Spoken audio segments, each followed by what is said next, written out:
Hey guys, so here we are back for one more day streaming the Dwarves. I'm just finishing setting up things here. We'll start in a few seconds. Just give me a moment.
Hey guys, so here we are.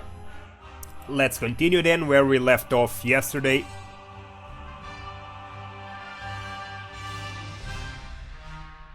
I guess, let's see. We had found a couple more party members. And what? We can only use 4, is that it? It's 4 the maximum. These 3 are mandatory. Okay, and then we can use one more. That has to be one of these 2. So, a mage with self-healing, chain lightning, blast, and scorch.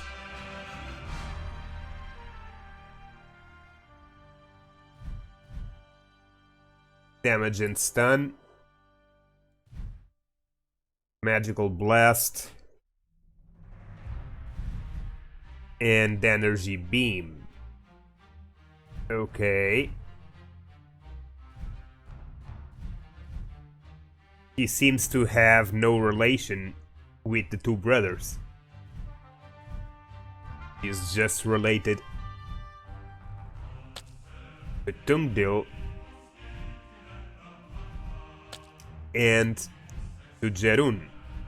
Jerun is only related to her. Rather strange. Well, let's see. These 3 guys all have their own talismans. Let's see Jerun's skills. So Jerun has Unholy Aura. Every enemy near him receives damage over time. Kick. An enemy is knocked back with great force. Everyone in his path receives damage. Mighty Blow and Scare. Darun opens his visor. High chance of throwing enemies conically in front of him into panic. Yeah. I suspect that is not a man. Not mute, like she said. It's just a construct. I don't know. I don't remember the name. Not a golem.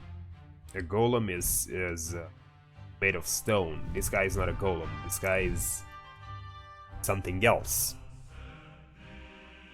Can't remember the name. So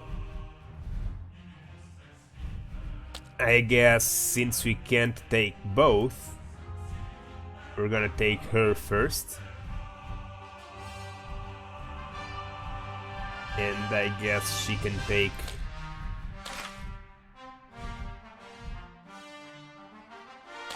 Elixir of Protection, since she has self-healing.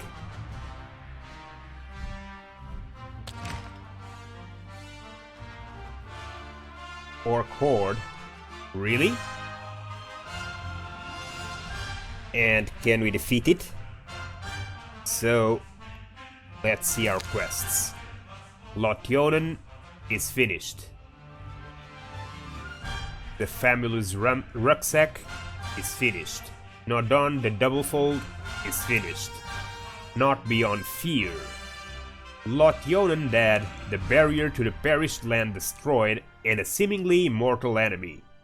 You would probably despair if Nodon wasn't so keen on the things that you were supposed to bring to Goran. He fears them. Could they be the key to his destruction? The Maja Andokai survived the massacre in Perista thanks to her guard, the Rune. She wishes to study the books that you found in Greenglade. Turgur the Fair-Faced and Goran must have suspected that there was something not quite right about Nudin. Perhaps they found something out in their inquiries.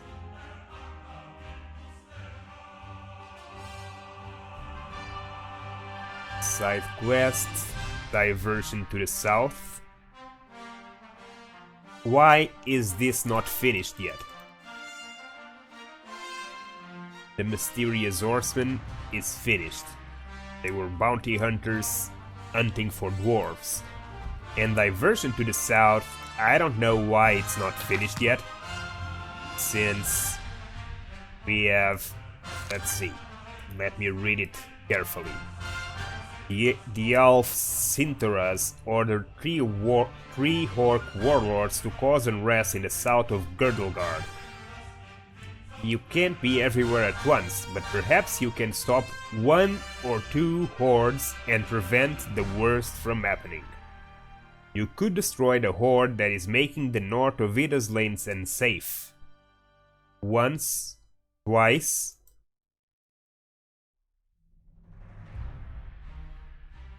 Okay, two hordes were rampant in the north of Ida's lane. I took care of both. You were able to defend Goodwater and have won the respect of the villagers. A small group of orcs fled towards the southeast. Among them was their leader. There will be no peace in the southeast until you kill him. The horde of orcs that attacked Goodwater is no more. They left a trail of misery in their wake, but you have put an end to their march once and for all. So, the first horde is destroyed, the horde that attacked Goodwater. And also, you were able to save a village from the Greenskins. Not every villager, but many of them. The survivors will think differently about dwarves from this day on. Okay, I guess there's still one horde to defeat. Probably.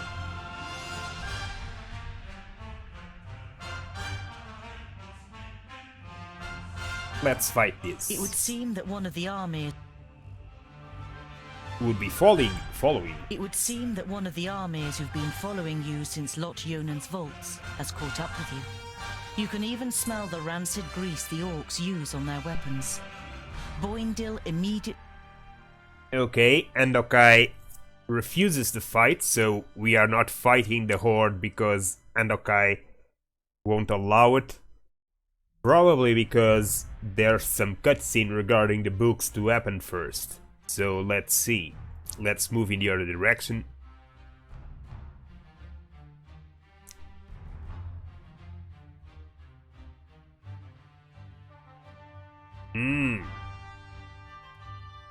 They are considering surrounding me. They are going to surround me. It would seem you have put out a plate of food for the night every... Andokai is sitting not far from the giant, studying the books. Have you found anything useful yet? She looks up at you. You think I will stay and fight if there is a spell in the books that might defeat Nodon? Yours is the god of balance. Don't you see it as your duty to create a balance between light and dark? Instead of answering, Andakai rubs her eyes and closes the books. It's too dark to study.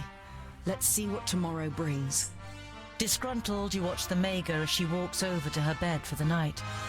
Your eyes fall upon Jeroen and the plate at his feet, on which not a crumb of food is left. I hope she doesn't vanish in the morning.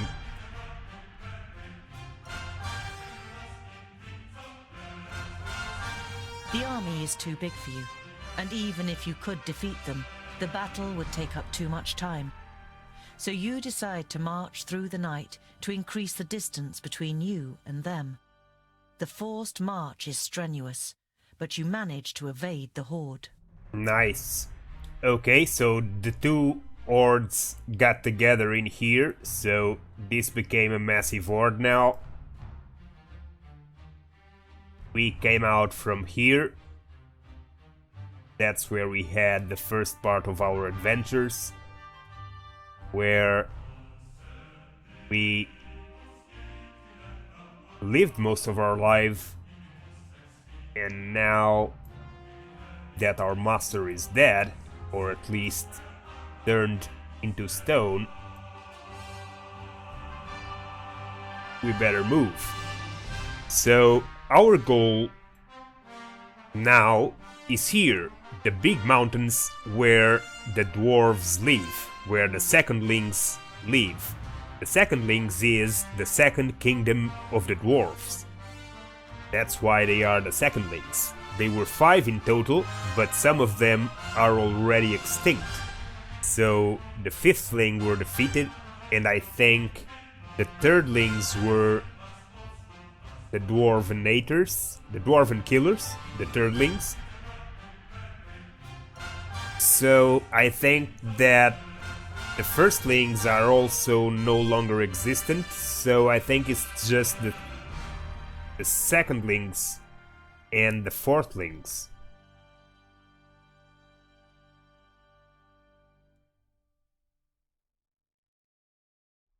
I guess we are going for the secondlings kingdom.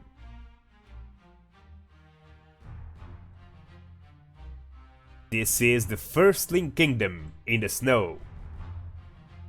I guess they still exist, but they are very far.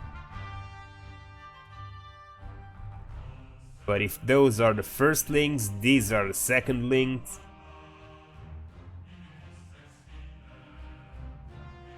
Black range. Okay.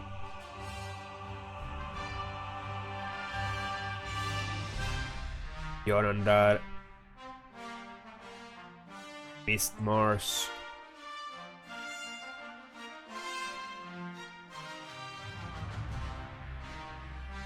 The perished lands.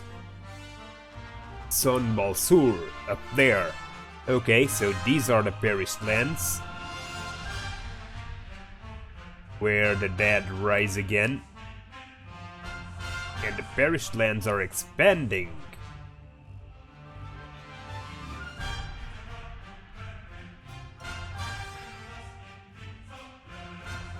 And the dwarves were supposed to be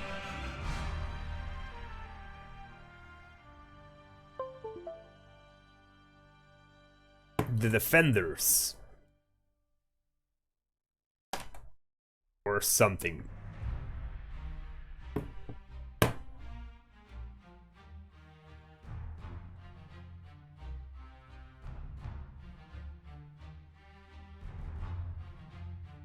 Okay,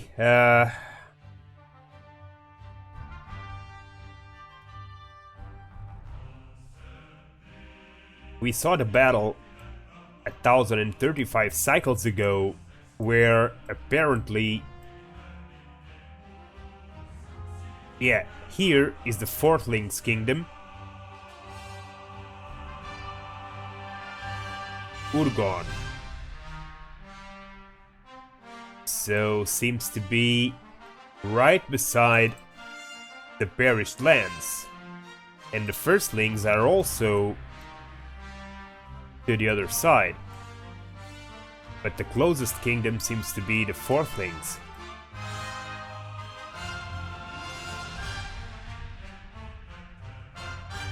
This means that, okay, there still exist the firstlings, the secondlings, and the fourthlings. The thirdlings are the dwarven killers, and the fifthlings were defeated and I think are extinguished.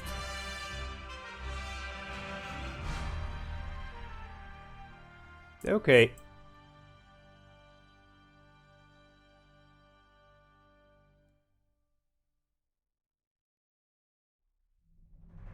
We have quite a journey to go through Sangpur.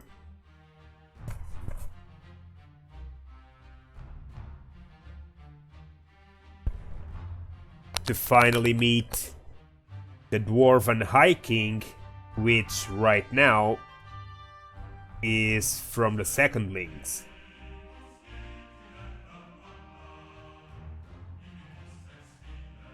Okay. Let's the path proceed leads then. you through a ravine, whose steep walls are mainly made up of loose boulders and scree.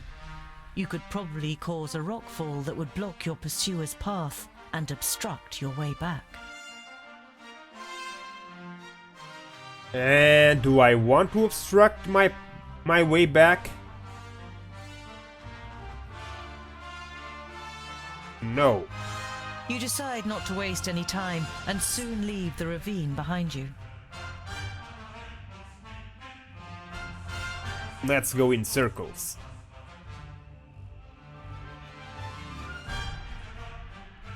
When your journey leads you once more to Calmstead, the villagers recognize you from far off and greet you warmly. Once the children notice you, they come running and bombard you with questions about dwarves.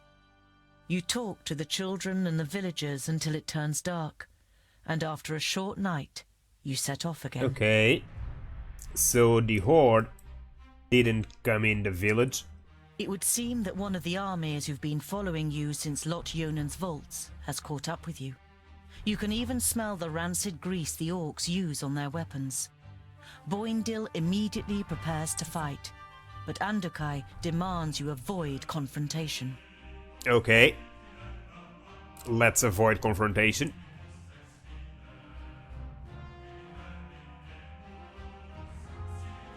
And now that's where we could have made a rock slide to delay them, but we didn't. So let's move here, cross the river.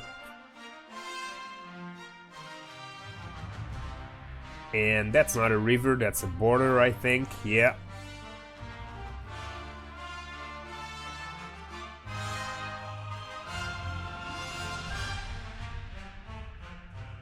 Or maybe it is a river, I don't know. Anyway, I guess we want to go In here. the afternoon, with the sun low in the sky, the path leads you through a ravine. A glance at your map suggests that you're near to Boribor, the Orc realm. Fracas, may we remain unscathed. About a mile further on, Boindil suddenly stops in his tracks and sniffs. Can you smell that? Piggy snouts! And lots of them too! Let's proceed with caution. Perhaps we can take a few of them out before they raise the alarm. Okay, so I guess we're gonna fight them. So this is the kingdom of the orcs down here. Man, this world is crazy. They are all mixed up, good and bad, but they are complete opposites. It's a bit strange that they are so mixed up. What are the orcs doing in the middle of the good kingdoms? How did they get a kingdom in the middle of humans and dwarves and such? Okay. I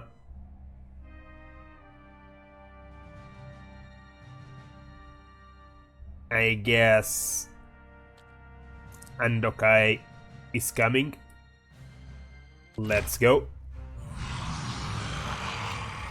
4 of you, huh? Let's pause. Exit reached. The only goal is to have the 4 guys reach the exit, so... Huh? That's a bad idea. So what? You guys... That's why you weren't making a line, because you organize yourselves in a square, the 4 party members. I think I'd rather have them in a queue. Why isn't it possible to change the formation? Should be. What is it? It should be possible On to my do way. this Now you've got me interested. and this. What is And it? you this Of course. or Yes, this. yes. This is crazy. A couple of guys What now? butting heads against each other and they can't pass through each other despite they have an enormous space around. Okay guys, here. That's a bad idea. Hide for a little while. Of course.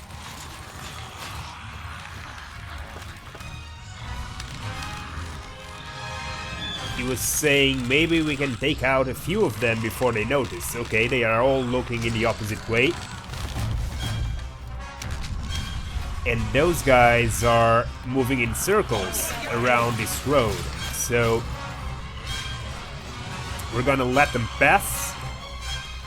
And we're gonna move to attack those guys.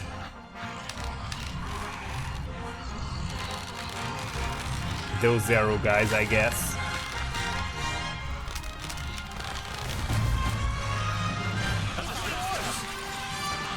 That's a bad idea. Up there! We have to stop them before they can warn anyone. Jesus! Move!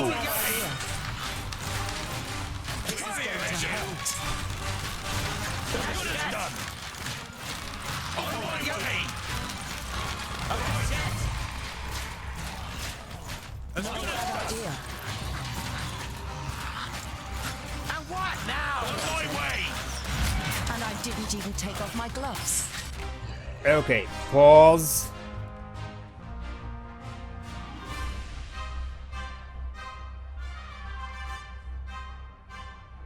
And I don't know. What is it? Biggie Snout, and you can hit this guy. Yes. You can smack those guys, and you can. I don't know. Let's see. Scorch. Stun. Well, for now, you're gonna just attack. Little piggies. What a waste of time.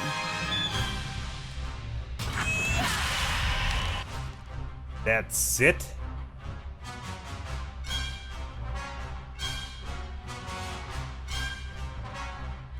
And you. And again. Okay. What is it? I didn't hit you very hard.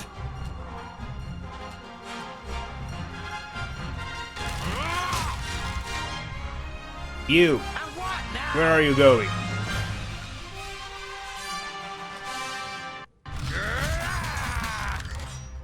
Okay. Now, Huh? let's go, guys. Over here. That's luck for you.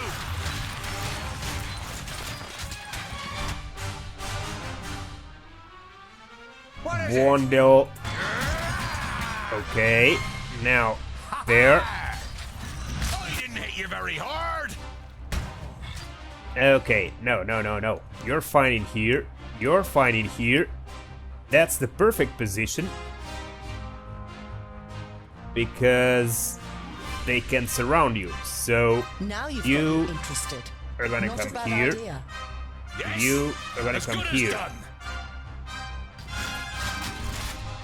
And you here. Of course, vile creature. And you If here. I have to. Okay, now. Gotta be careful from there, Anokai, because your skill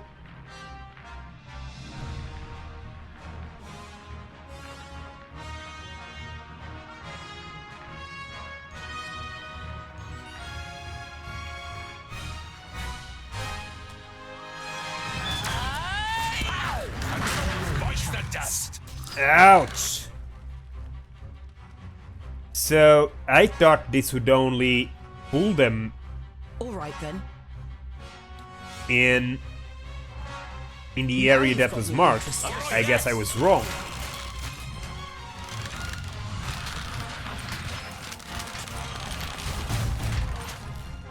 Huh? What is it? Uh-huh.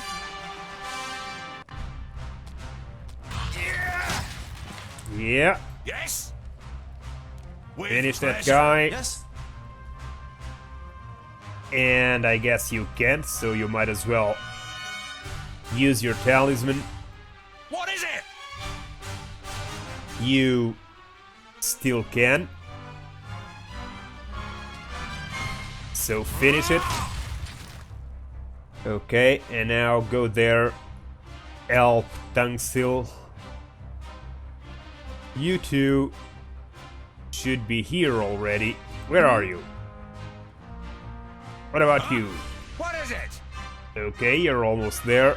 What But is it? why are you still in here? Move. Huh? You're taking too much damage for my taste. Where are you? Yes. Who's next? Dead. Huh? You I'm with advance. Yes. And you... No, don't smack it like that because... End it. What is it? And again. Okay. Pow! Another one Yes, bites yes. the dust. Nice. What is it? Smack it. Ooh. Andokai, it's time. If I have to. That's it. Huh? Now, Say goodbye forever. Waste of time. okay. There. What bad luck for you? You. There. Now you've got me You interested. go help them. Huh? And you.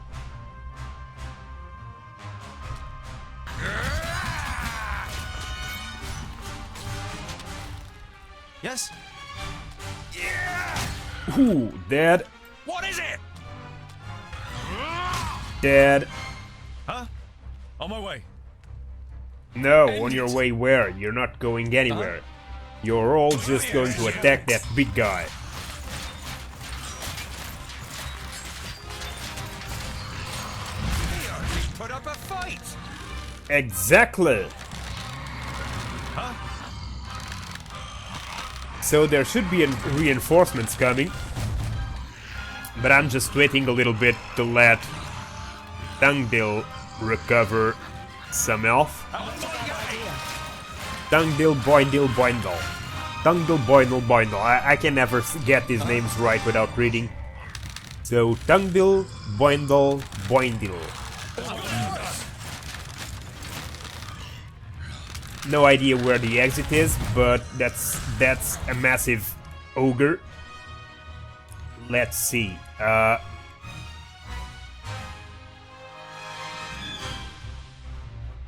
What is Andokai, what are you doing so far ahead?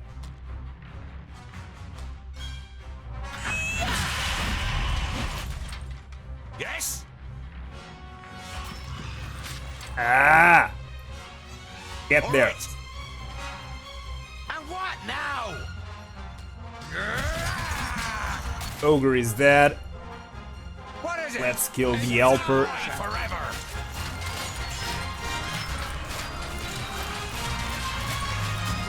He hardly put up a fight. Nice. Now, we need to find where the exit is. That would be helpful. Oh, an archer. That's the exit. Ah, I'm glad we came through here. Pow! Another one bites the Let's dust. destroy those catapults. Fire you forever. Okay. Oh, this guy is flying. And this one. Tangdo, Understood. get in here. What is it? You On my move way. here. Now you've got me interested. And you.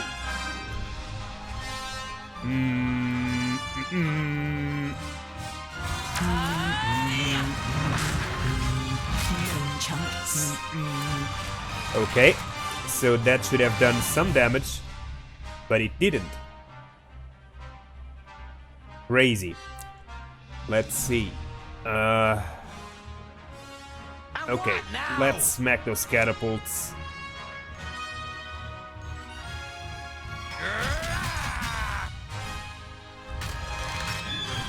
Huzzah! Huh? Yes? Do you think it's smart? Just letting me die over here? No, I don't think it's smart letting you die over there, but I guess. If I have to.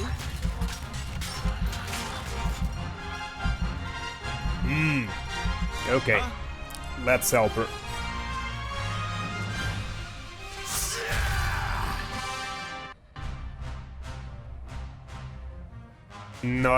Not fast enough. I think she's down, I didn't hit you very hard. but it's fine. They are all almost full health, so.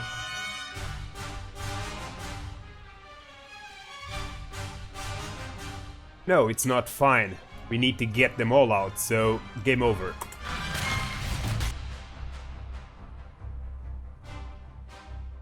What is it? She's not dead yet. She's just fallen. Okay. But she's almost dead. If she dies, it's game over. Same as Z, but he's also just down.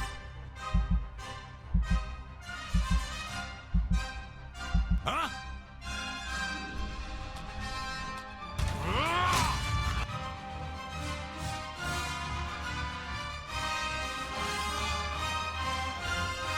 Okay. I guess these guys are all dead, but there's an ogre coming. Huh? Yeah! What is it? What is it? This is it! Are you up? Okay. You, Now you've and got me okay, interested. you're All too right then. low health right now, move back.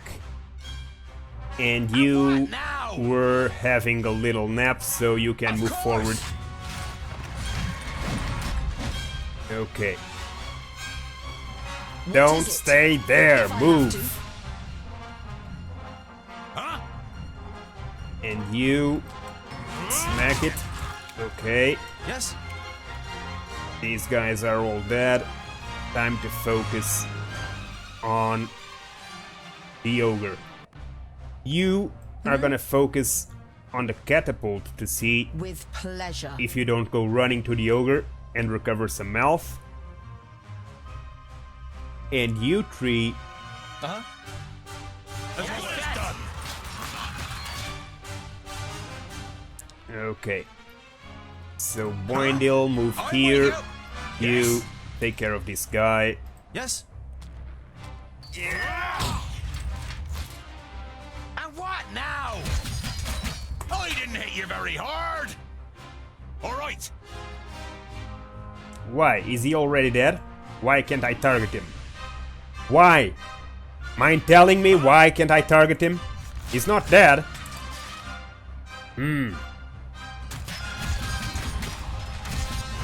Oh. Boindil is gone berserk. Huh?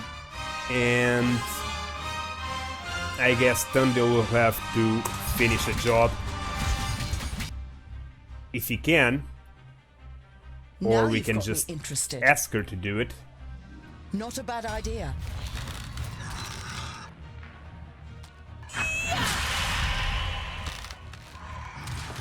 Okay. What is it?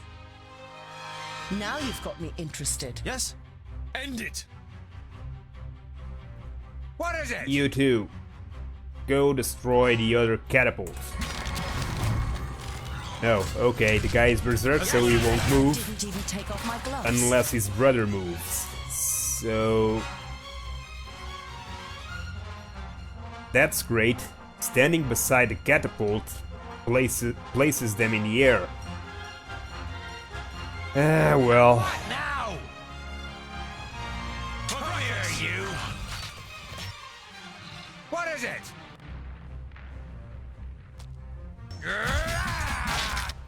One catapult down. And you two... Oh, you're on the floor again, of course. You were standing in the middle of the air, so of course now you're on the floor. Yes? No. Where is it? Ah, here. Okay. And what now? Finish that orc. Another one bites the Okay, dust, huh? and now go help your brother. Of course! What is it? No? Okay. With I guess that beam only does damage to enemies.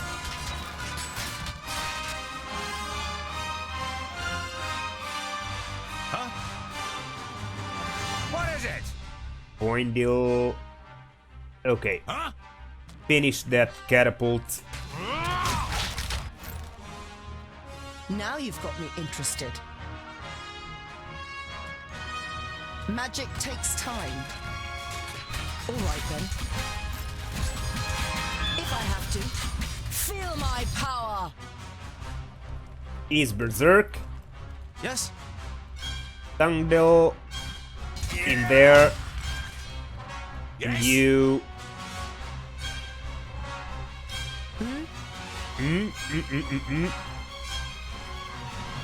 Take an elixir of protection because you're very weak and you're going one-on-one for a bit. Huh?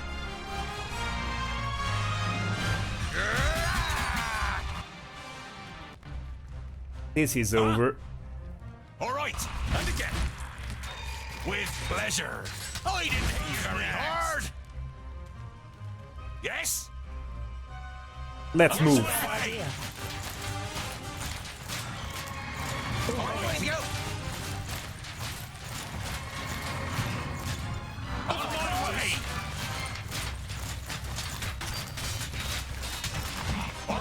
Idea. As well as done. On my way. Oh! They pushed half my party down. As good as done. What are you two doing there? Move! Of course. What is it? I guess they can't move. Bad idea.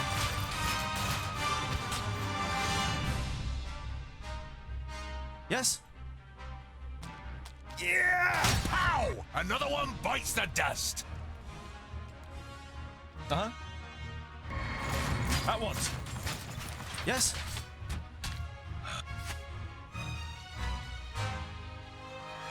Okay. Huh? If you don't let me go without a fight, goodbye. Now you've got me interested. No chance. What is it? What is it?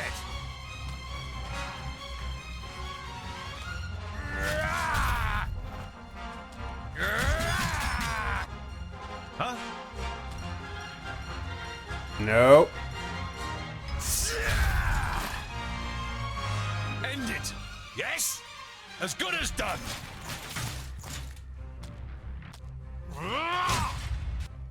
Yes? I can't do that yet. Yeah, you can't do that yet. Huh? I'm with you. Pow! Bites the dust. And what now? Where is she?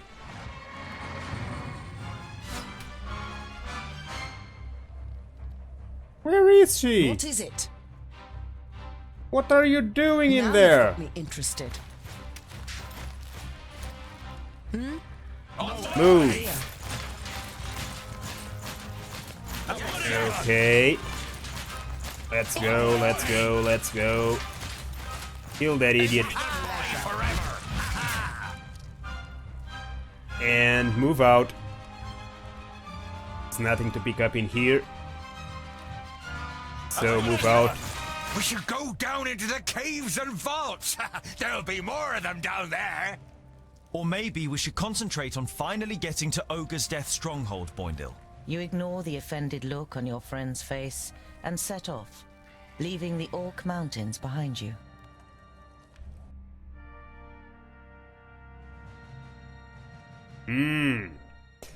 So I guess there were some caves in there? I didn't see any caves, but... Why did Jarun level up? He wasn't even in this battle.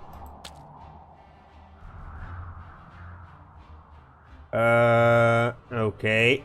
Let's keep moving.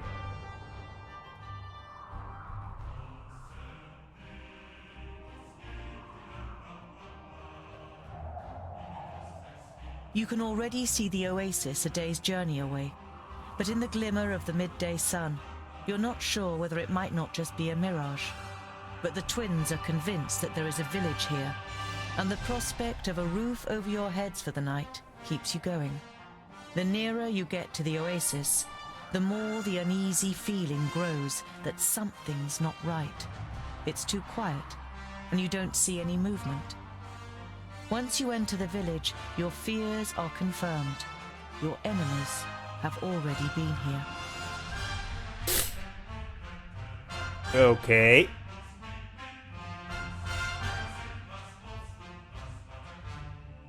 Let's see this fight then. Enemies have already been here. What? We have the 5 of them this time? Nice. I guess. Or not, because I can't choose them. So... I guess this is not a fight.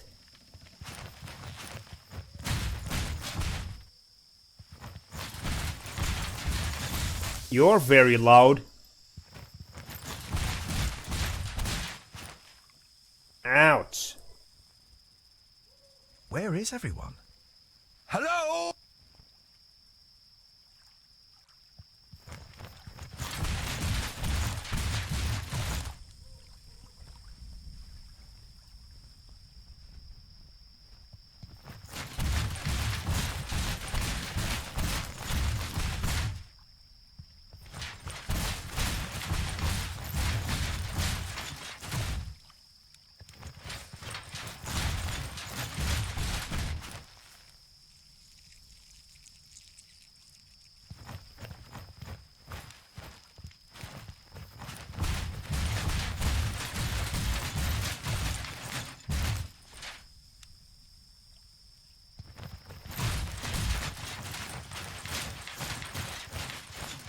This whole thing is probably a trap.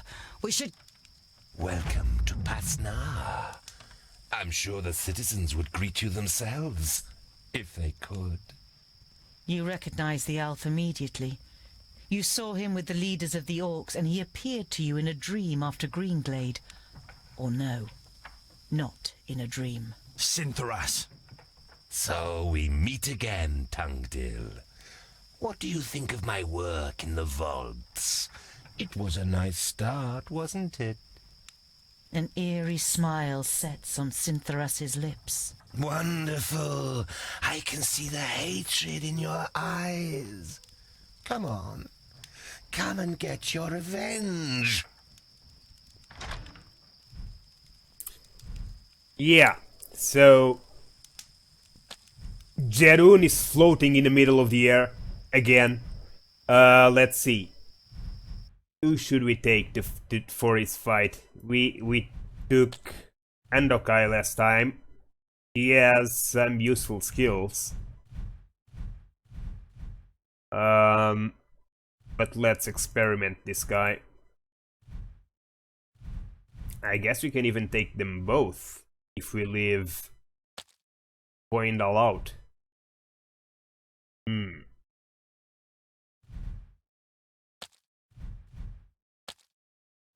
What are the differences between them? They both have the mighty blow, so which is the most used.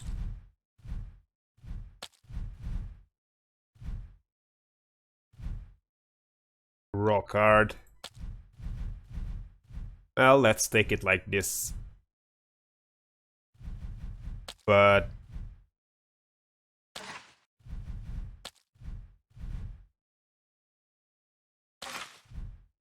okay.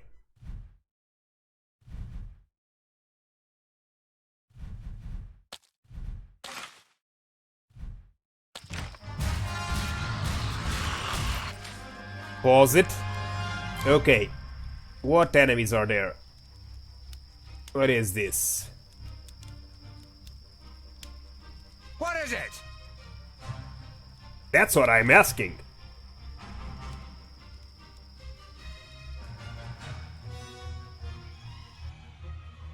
And what now? Come here, you. You are still alone, but you have company coming. Are they coming from everywhere? I guess so. Okay, so I think we should focus on Cintharus. If I have to.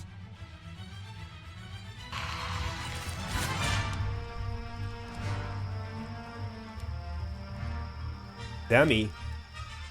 Passive? Dummy? What is this? Dummy. Could it be a decoy? Kick. An enemy is knocked back with great force. Scare. Dummy. This should be cleave.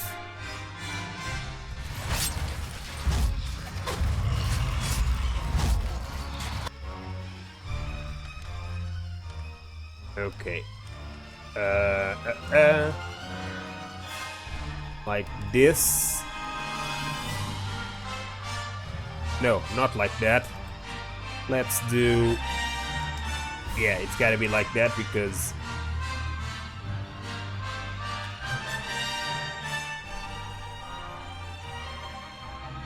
Like this.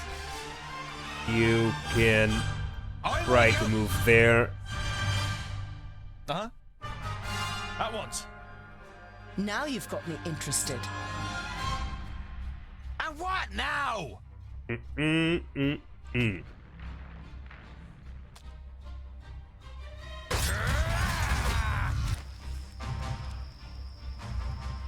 Huh?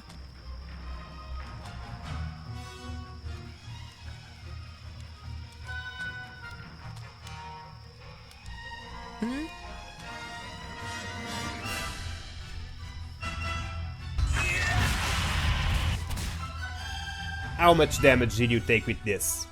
Huh? Not bad.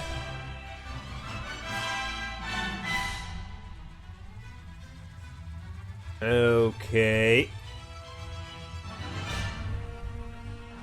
And...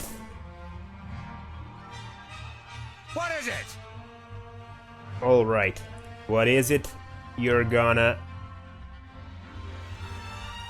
repeat the process. No, you're not. You're gonna attack him normally. Huh? Of course!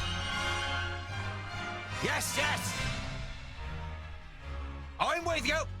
Come here, you. Like this. Yes? Please wait a moment. Okay. And now you can like this. Yes. And what now?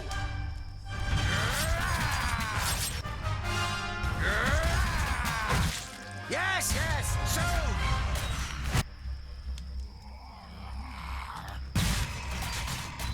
And again. Okay. You're taking What too is much it? damage.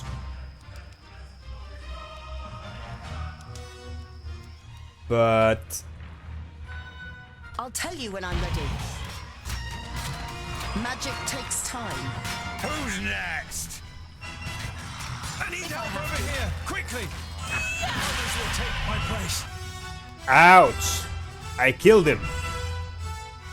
Stupid. That was really, really stupid.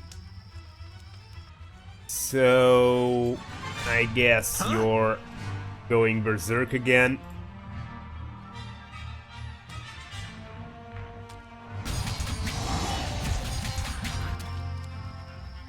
You scared those guys?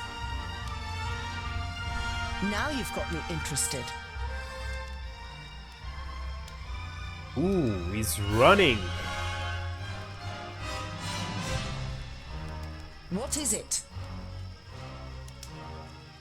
Okay. I'm gonna let myself die. Hey, how about some help? Give me a hand. I just need a little rest. Dice. I'm gonna let Jeroen die. Jeroen is a beast.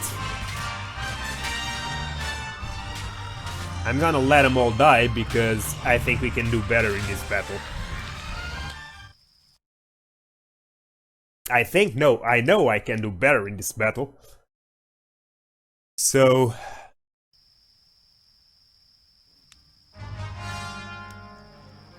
we're gonna start over, but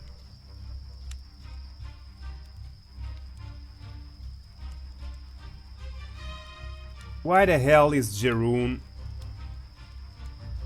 Ah, I see. So this is Unholy Horror is a passive skill. Enemies near him receive damage over time.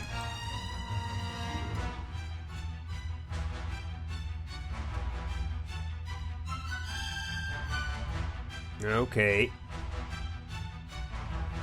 I guess I removed the skill.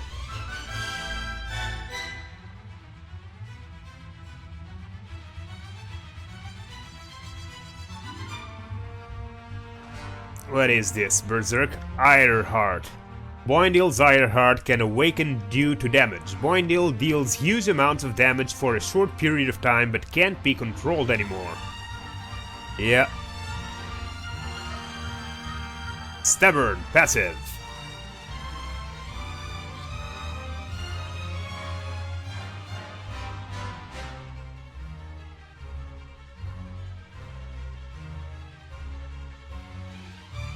Okay, let's do it like this.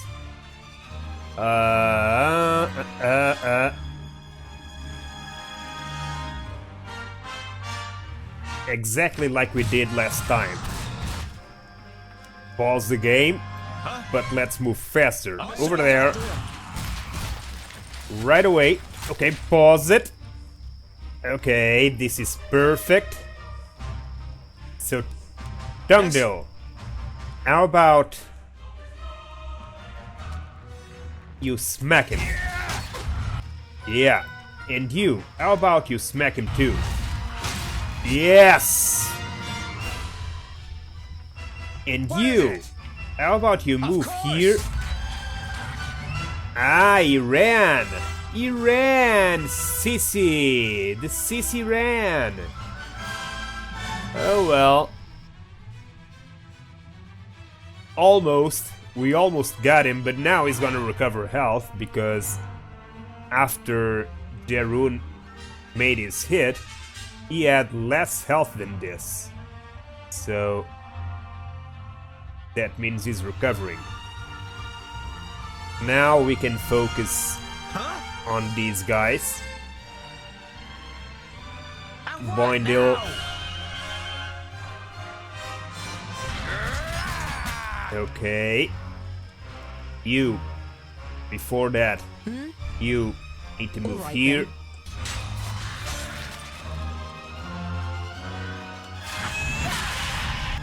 Good. Good. And let's see, how can we do this? I guess you can do a kick in that direction. And you are gonna jump to try and help her. Smart? Just letting me Oh. die over here? Hey! What do you mean? How did you die? Vile creature. I didn't hit you. How did you die? Christ. I guess some things are getting clearer, so I guess they die if they get hit by enemies that are thrown away flying. Wow. Heads and arms flying around. Brilliant. So finish that guy. Okay. Those arrows are really making damage. Yes? Let's get out of Marcus. here. Who's next?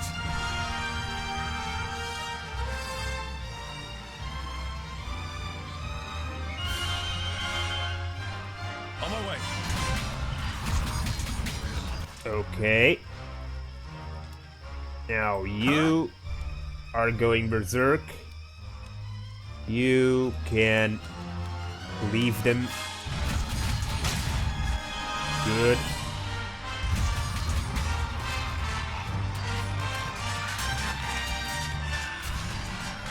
I am Boindar. Give me a hand.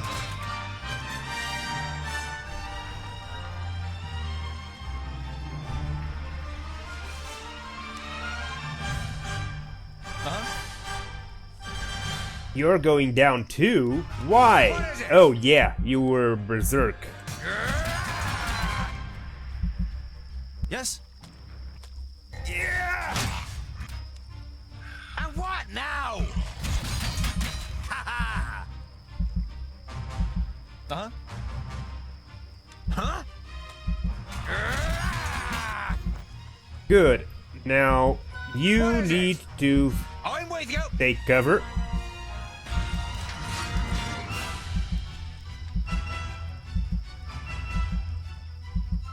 In fact, you Yes, all yes. need to take cover.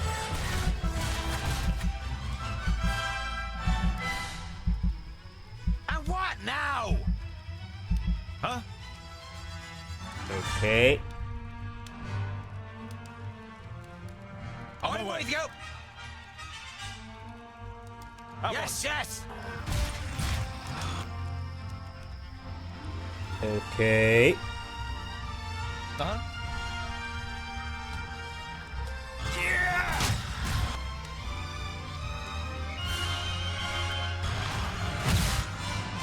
All right. Yes?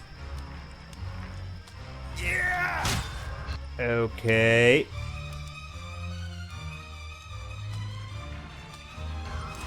I am Boindar. Give me a hand. Why? I'm with you. Jesus, why? Yes, yes. Of course. I'm with you. Yes, yes. Of course! Enemies got a ton of stupidities. Like this. Like party members running in front of your deployed skills. I'm with you! Of course! I'm with you! Huzzah!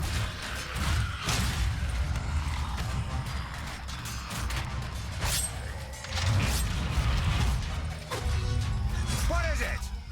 Oink, oink, little piggies!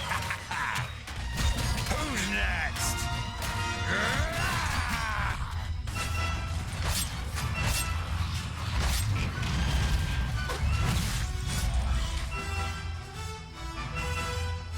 There. What now?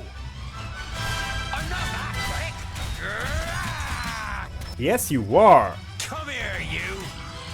Yes, yes, shoot! I'm not that quick!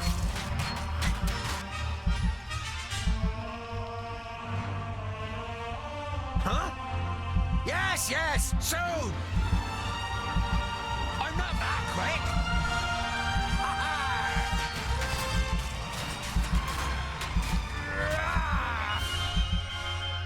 Okay. And you, my friend, are gonna scare the hell out of them.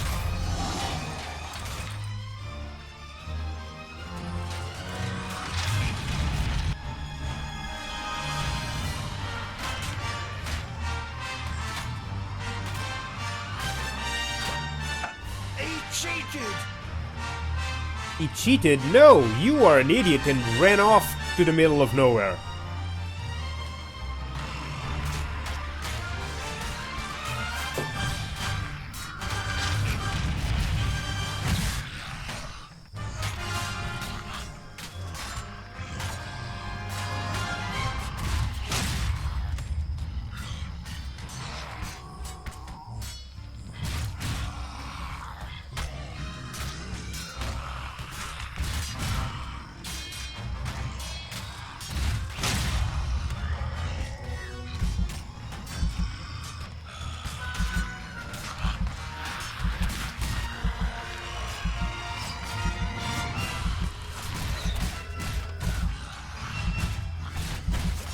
Let's see all the path we have to make.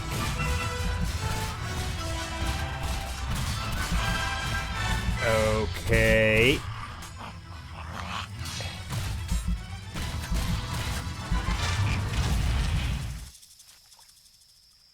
Retreat! Okay. Back! Why are you here? And how can you possibly still use magic? The one person your master left living is the one you would least like to have as an enemy. Go on, little Alf. Flee. Your magic saved you this time. But next time, I'll be prepared. Actually, no. The magic didn't save me. I've had enough of fighting. It's about time we head to you. Unless you're Oh, telling yeah, me enough that too. that giant is We've magic. got several days in the desert ahead of us before we can enjoy a cold beer. The longer we talk about it, the later we'll get to our beer. Indeed. Let's go.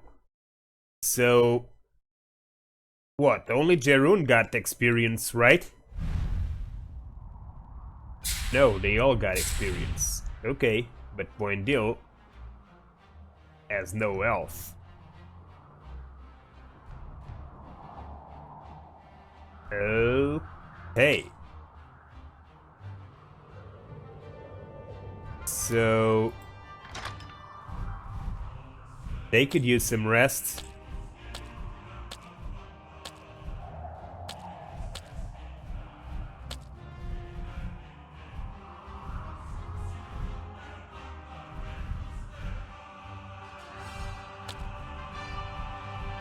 But we don't have a lot of food.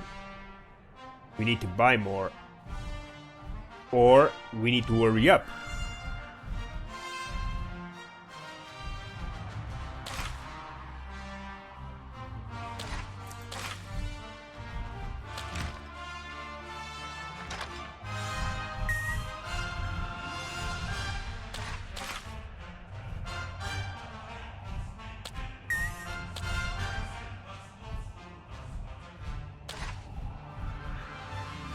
Okay, let's keep moving.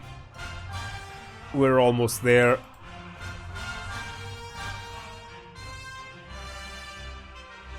You've been traveling through the desert for days. The sand is simply everywhere. In your shoes, under your clothes, in your mouths. Even the makeshift cloths that you've wrapped around your heads is of little help. Sand everywhere, even in my butt crack. So, I guess it's time to enter the mountain. With the last of the energy you can muster, you finally leave the 40-mile-wide sandbar that separated you from Ogre's death. It is as if you've passed through an invisible wall when the raging wind and sand suddenly falls silent. In front of you, an enormous massive towers into the sky, the Blue Range. The slopes cast long shadows over Ogre's Death Fortress, which nestles in the spurs of the mountain. Even from this distance it looks impressive, with its 4 defensive terraces, one above the other. The anticipation of entering a real dwarven city for the first time grows with every step, and you feel the power returning to your limbs. You've almost done it. Almost, but not quite.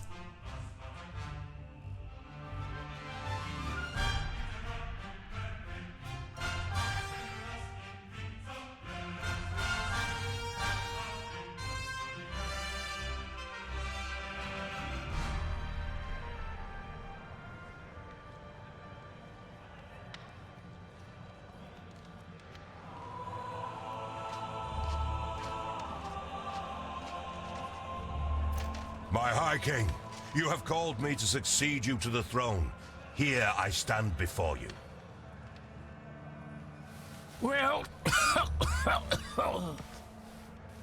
before you are chosen as the successor to the High King, hear, King Gandagar, the challenges that await you. Hordes of orcs are rampaging through the north and the west, and the perished land is stirring. It would seem that the Magi cannot sustain the barriers. This gives us an excellent opportunity to attack the last elves in Alandor. They are weakened. The perished land afflicts them. Let us wipe out the traitors once and for all. Yes, right, exactly. Hear, hear. Madness. What are you talking about? I do not recognize you, King Gandagar, in what you are saying. The elves are inhabitants of Girdlegard. Has your hatred for them clouded your senses to the point that you wish to ignore the words of our god? Belendelin's gaze falls, as if incidentally, on the King of the Fourthlings' advisor. Or is someone giving you bad advice? On the contrary, it was Bislipper who finally supplied me with the proof. A report titled How the Fiflings Lost the Gate. It was the elves that poisoned the brave Fifling warriors in their stronghold. A devious disease spread by the pointy ears in the shafts of the Grey Range. Impossible. I always knew it. Treason. I don't believe They should that. pay for it. Get to the point again. Enough! Don't be so short-sighted! We are talking about the safety of Girdlegard. We must reach out and forge a large coalition with the elves. Yes, and even with the Thirdlings, if we are to defeat the perished land. My High King, you cannot be serious. Drivel from a dwarf who has grown too old in his post. Are we not here to choose a new High King? We have waited long enough.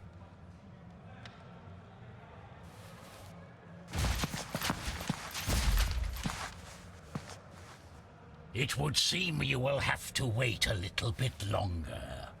The second aspirant has arrived. Our guests must be tired from their long journey. The meeting is adjourned till tomorrow. Okay. I guess we are here.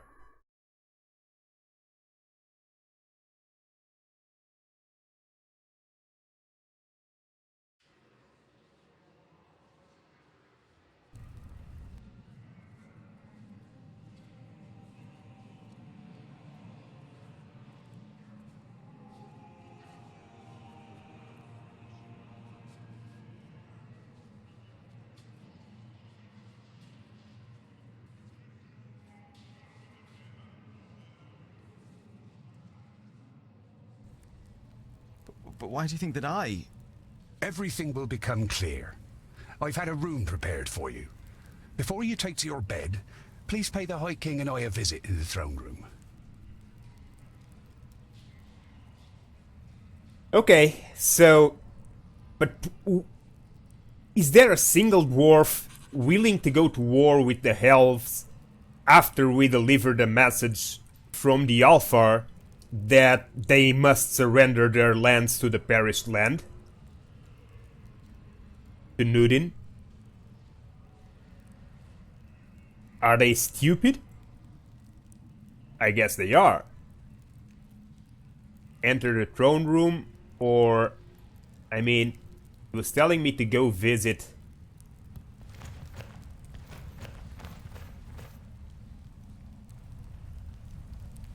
the king. But where is the king? In the throne room?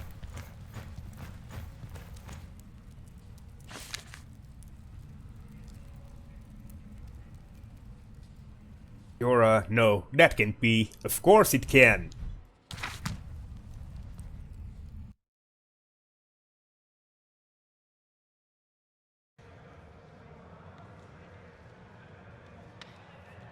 Tondil, come closer.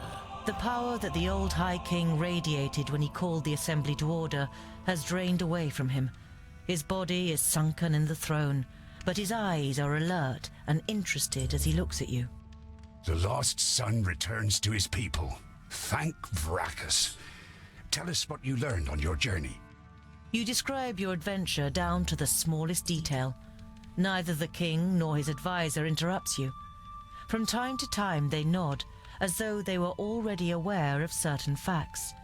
Their brows become more furrowed with every passing minute. When you are finished with your story, you also have some questions. What game is being played here? Gandogar, as king of the Fourthlings, is to supersede me as High King, but his mind is poisoned with hatred towards the elves. He would probably win a war against them, but he would weaken us, and Girdlegard would not be helped by this. I was hoping for a great coalition with the elves, and even with the Thirdlings. I would have given anything to start the negotiations. In times of great need, only the common goal can count. And which role have you planned for me? Well, with you as a second aspirant, certain possibilities of protocol open up to us. But why am I an aspirant? I don't want to appear ungrateful, and I'm happy to finally be among my people, but I will not ascend the throne. I hardly know anything about our customs and laws. Everything that I know, I have learned from books that Lot Yonan gave me. There must be more suitable heirs than me. Your renouncement honors you, but to be honest, you never had a claim. To stop Gandagar, we had to stall for time. Lot Yonan helped us with our little story. We don't even know if you are a Fourthling. The king's advisor misinterprets your unbelieving gaze and quickly adds, We're only being as deceitful as goblins for one solitary reason: to stave off possible harm to our people. You feel as though you've been hit in the stomach. If this is true, not only have you lost your newly found kingdom, but Master Lot Yonan also didn't see it as necessary to inaugurate you in the conspiracy.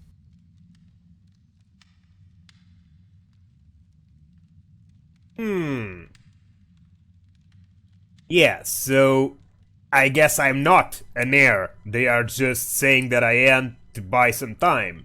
Okay.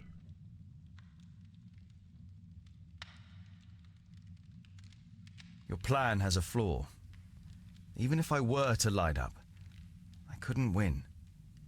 No one on the council will vote for me. You don't have to win. Belendalin points to the Steelies in the throne room. It's written in our laws that the High King can oppose an heir if he isn't elected unanimously.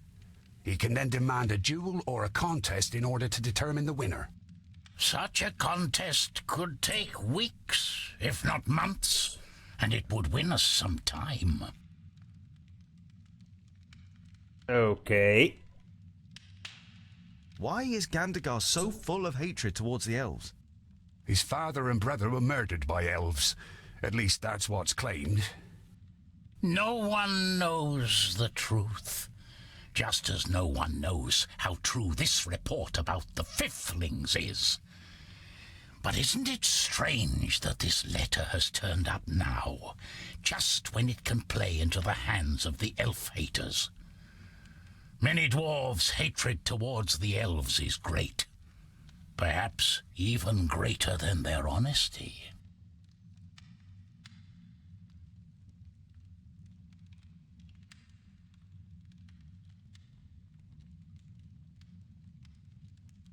Okay.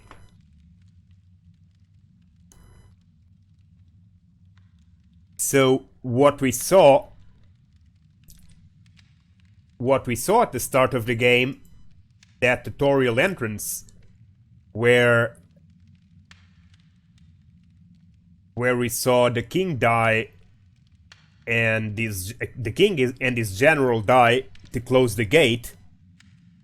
Yeah, they were saying that all the warriors were inside dying from disease, and they were too few to defend the entrance. And they were defeated because, in the end, the Alpha got what he wanted. Probably resurrected a dwarf to open the gate. But we saw what happened. But we have no idea if what they are saying is true, or if what the other guy is saying is true, that the dwarven warriors were poisoned, and that's why they were sick. They were poisoned by the elves.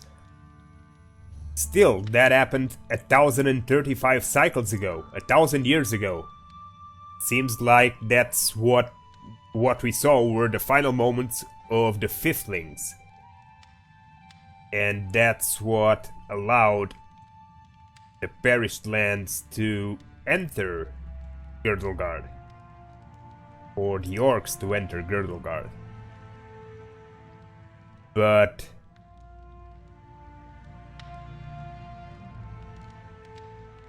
no one knows the truth. But as no one knows how truth is this...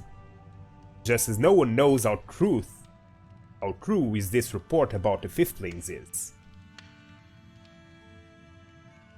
But isn't it strange that this letter has turned up now just when it can play into the hands of the elf-haters? Many dwarves' hatred towards the elves is great. Perhaps even greater than their honesty.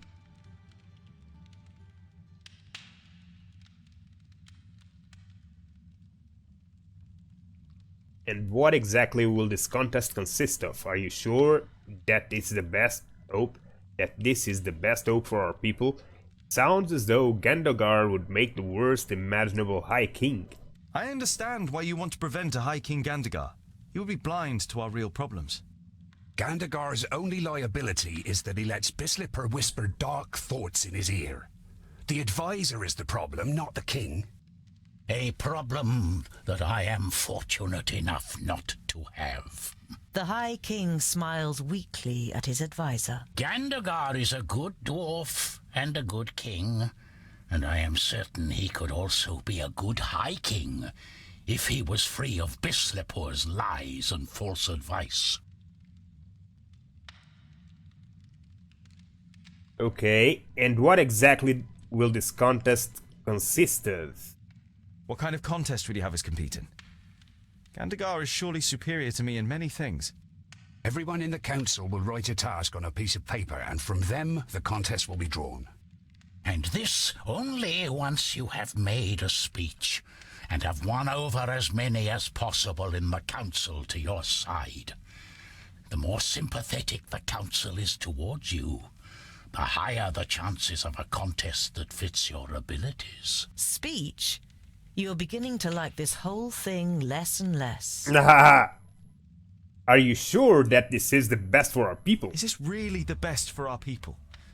If you cannot dissuade Gandagar from carrying out his plans, it could end in a fraternal war.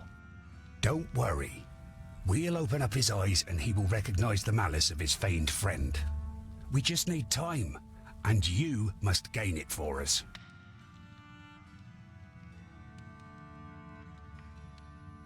I don't know if I want to play along with this charade. I'm not sure. What if it goes wrong and we split the dwarves into two factions? We won't let it get that far. But you, Tungdil, will have to help us.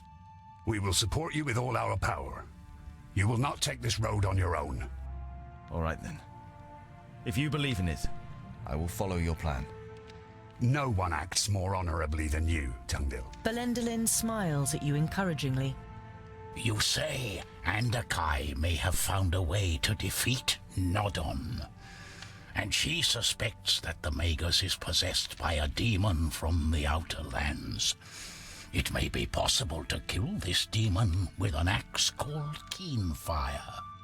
I have commissioned armor that is worthy of a prince. It will be delivered to your chamber by sunrise. Okay. You say goodbye with a queasy feeling in your stomach. You always thought that you were articulate, but the prospect of having to make a speech in front of the large council doesn't exactly fill you with elation. Okay. So, I guess we better go find that armor and return and talk to our people. The coal fire is lit when the kingdoms meet for council. It has lain dormant much too long, until it was finally lit again a few days ago. Okay.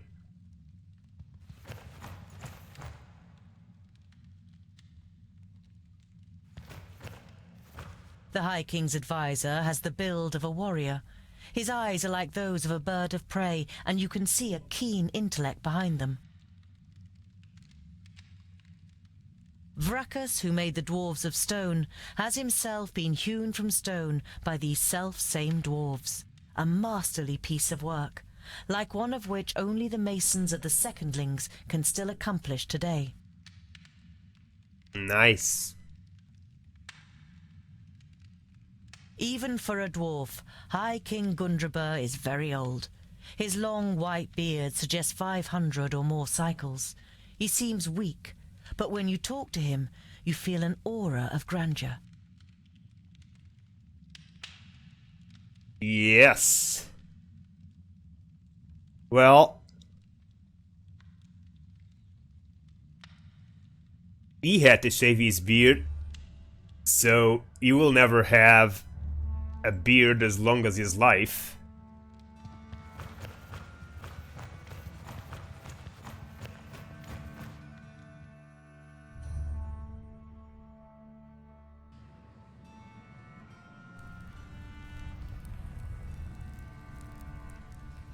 Okay, out of the throne room. Guess it's time to rest.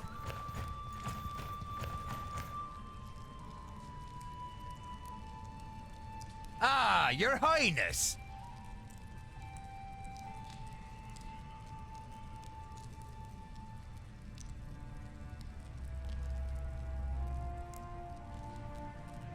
High King Gundrabur seems, well, Old? He is ancient, even by Dwarvish standards. He has been old for as long as I can remember. Belendalin has taken care of most matters for dozens of cycles. But Gundrabur always has the final word. His mind is younger than all of ours, I tell ya. Belendalin should become High King. I was there when a runt took his arm. He still managed to kill half a dozen of them afterwards. What fighting spirit! We had to drag him off the battlefield. The law requires that a firstling or a fourthling must be chosen as the new king of all dwarves. And, as the firstlings didn't turn up... The High King and his advisor don't know where I come from either. But they only want to use me to delay Gandagar's coronation and ultimately prevent war with the elves. Whatever happens, we will stand by your side, Scholar. You're not sure whether the moral support of your friends will be much use in a contest with Gandagar, but it feels good not having to go through the whole thing on your own. For the first time, you have the chance to appreciate the beauty of the place. You suddenly forget what you wanted to say. I've never seen such masterful masonry. To be honest, I didn't even know that stone could be worked in such a way. Ha ha ha! The secondlings are the best masons of all the kingdoms. That's how Fracas made us. Well, he made some of us into warriors too. Boandal glances at his brother, and he laughs with satisfaction while looking around the hall himself. I think I'll continue to look around. Don't get lost. And tonight, we will finally drink a lovely dark ale in the glowing anvil. Okay. So now that we talked with this guy, we don't have a map, so...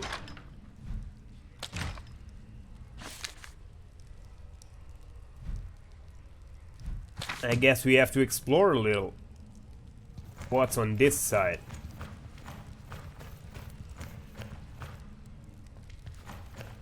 No passage? No passage. So the path must be to the other side.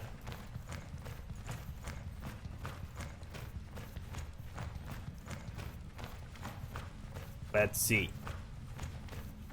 Enter the chamber. Or... what's over there? Nothing. You can't pass again, right? Yeah.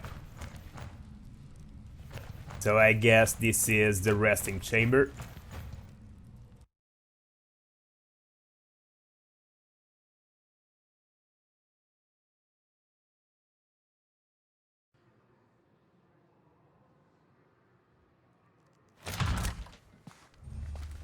Andakai, what is it?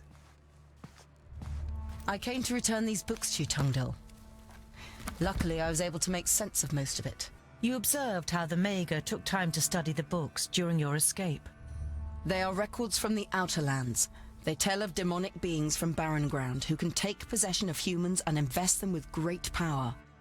Immortality, for example? The Mager nods seriously. They speak of an axe forged by the Undergrounders called Keenfire.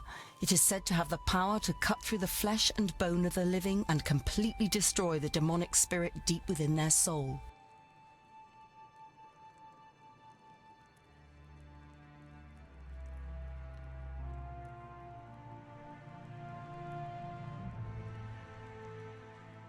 I guess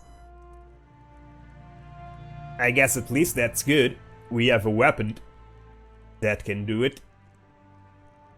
Do you believe that the demon has possession of Durin? Do you know anything about the Outer Lands and these undergroundlings? So you think a demon from the Outer Lands has taken possession of Nudin? He looked very different when I encountered him in Parista, and he rose from the dead even though you cut off his head. That can't be explained purely through the power of the perished land. And he wanted to prevent these books from falling into our hands. That would only make sense if Keenfire had the power to defeat him.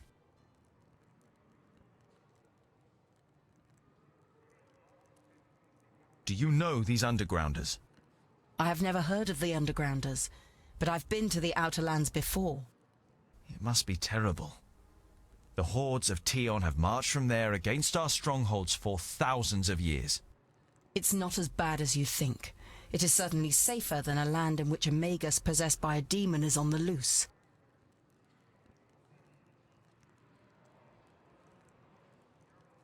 Wait a second, it's not as bad as you think?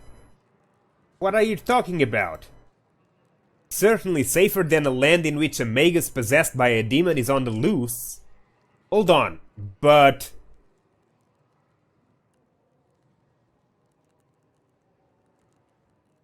the demon all is interested on is making these lands equal to those lands.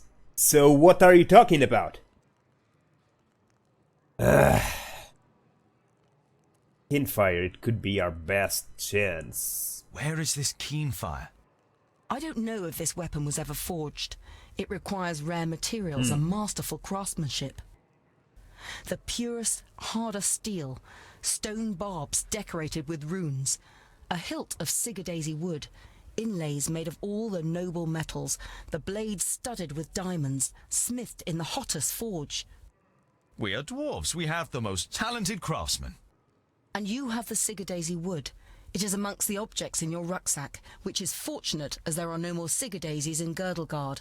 But even if you manage to forge the axe, it might all be just a fairy tale. It's too little to wager our lives on.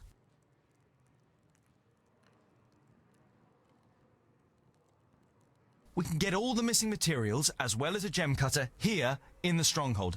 After all, Gandagar and his fourthlings are here. A stonemason from the secondlings, and I can smith. The Mager looks at you thoughtfully, and for a short time it seems as though your enthusiasm is rubbing off on her. But then she says, I wish you good luck, Tungdil. You still want to leave Girdlegard, but what will happen to your realm and all the other realms? I admire your optimism, my friend, but it isn't wise to stand in the way of a rolling stone. I don't wish to give up my realm, but I would only be prolonging the suffering unnecessarily. But you don't want to let the last Mager in Girdlegard go. Unfortunately, you can't think of anything that could cause her to stay. Many thanks, Honourable Mager, for all that you have done.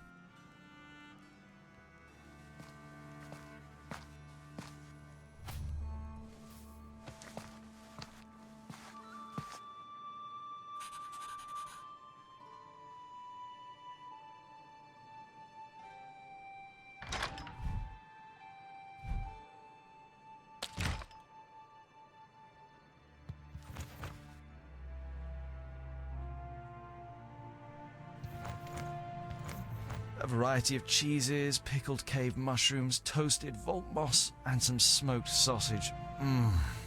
The intense smell of the cheese makes your mouth begin to water.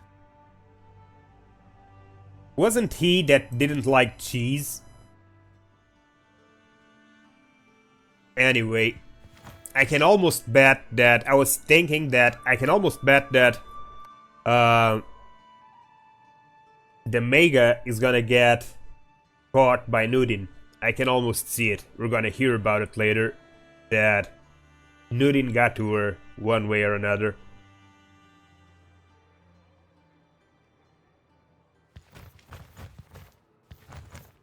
So that's all well and good, that rotten cheese, but where is... Garen found an answer to the threat. Keenfire. No matter how difficult it is to forge it, we must do it. We don't know of anything else that could injure a demon. Yes, okay, but you still need to forge it. And...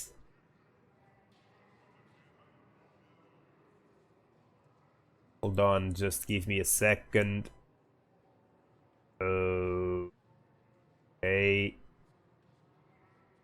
Where is it?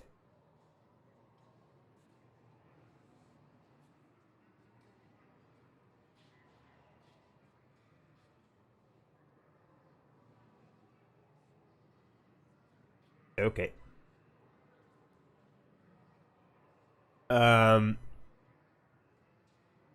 Like I was saying,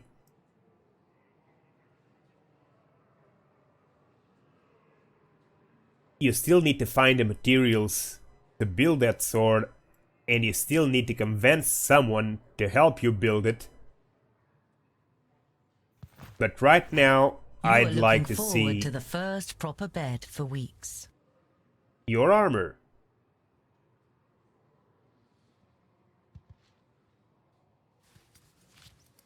Sigurdaisy wood. Very rare. I guess Lot Yonan wanted it to examine or experiment with. Indeed. So that's what was inside.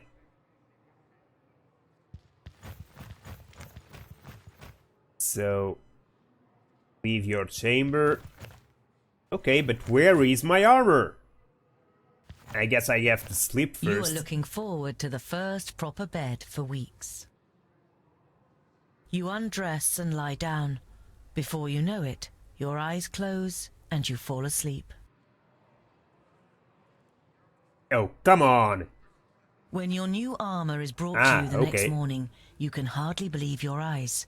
However, as a smith, you can't stand the fact that you haven't contributed anything to it, and decide to add some inlays.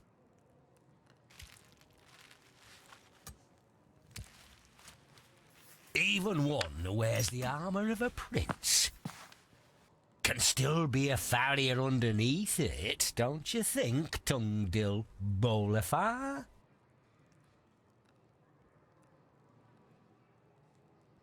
Just like a snake in elegant clothing is still a snake. Ignoring your question, Bislipur eyes you very exactly before he speaks. So, you want to be one of our kingdom? A foundling brought up by a wizard? One wouldn't think it possible. And I don't think it possible either. There is no proof of your origin, and Gandagar's the council on his side. Why don't you spare yourself the disgrace and just not turn up in front of the council? Put your scheme to bed, and we will take you into our kingdom. We will give you everything you need your whole life long. In exchange, you support Gandagar instead of challenging him.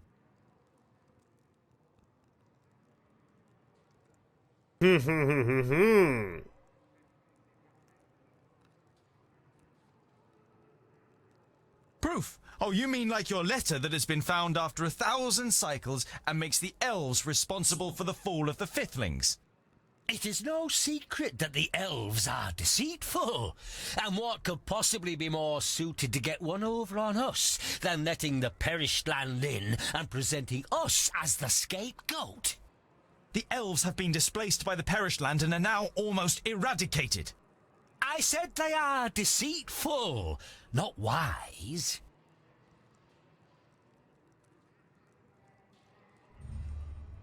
You have had enough of this dwarf. He makes you feel uneasy, or worse still. Get out! A humanized bastard will not issue me orders. Know your place, false dwarf.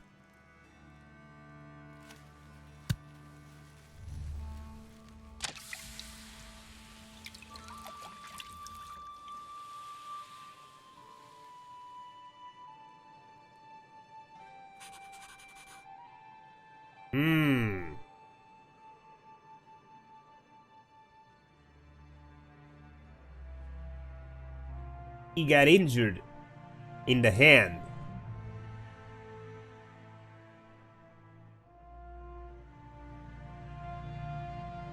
I guess the other guy is gonna use that, try to use that as his advantage in the contest or something. Some of the gold has left a coin-sized mark on the back of your hand. It hurts, but you like the idea that a bit of the metal you love is now part of you. So you like the idea, huh? To have the drawing of gold on your hand.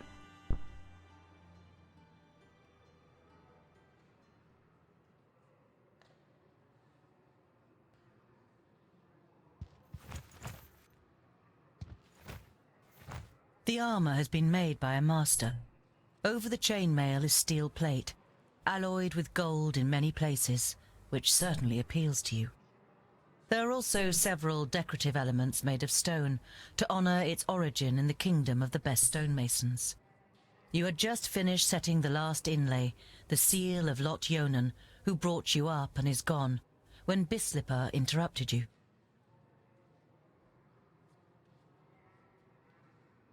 Not only is it worthy of a king and fits me like a glove, but it should also offer me additional protection in battle. Nice. Oh, he looks smartly.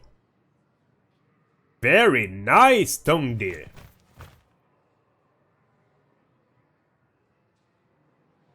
Very nice indeed.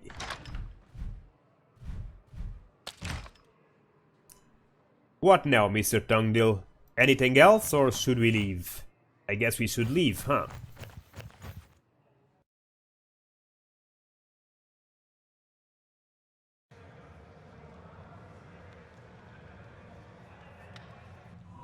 That is why I, too, lodge a claim to the throne and why I think I am the more capable heir. Thank you for your speech, Tundil Bolafar. The council may now ask questions.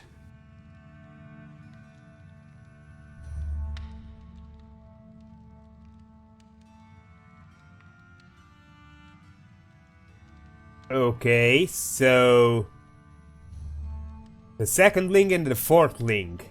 The first links haven't shown up in ages, and the fifth links are gone.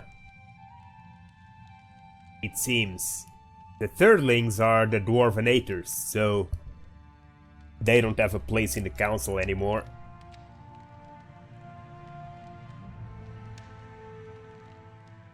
I guess... who should we ask first? Let's call Bisleypoor first. Bisleypoor? Nothing you say will convince anyone here. You didn't grow up amongst us, and no one knows if you really are a fourthling. I do not believe there has ever been a more unworthy heir to the throne of the High King. You are just wasting our time.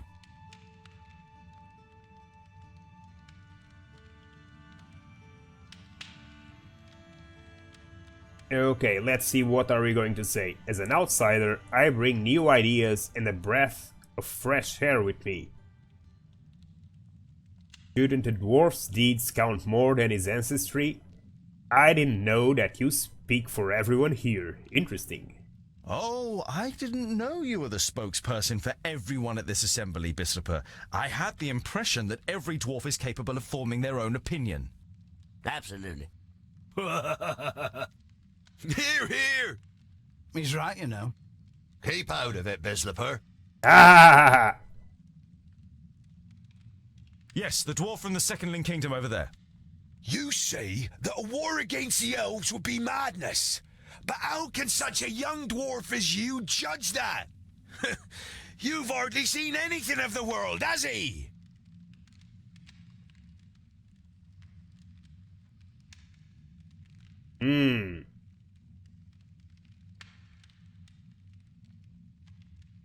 Okay. I can't say that we would lose a war against the elves. It's not true. And it would spike them in their pride. So, the other two, if we attack the elves, we are no better than the Alfar.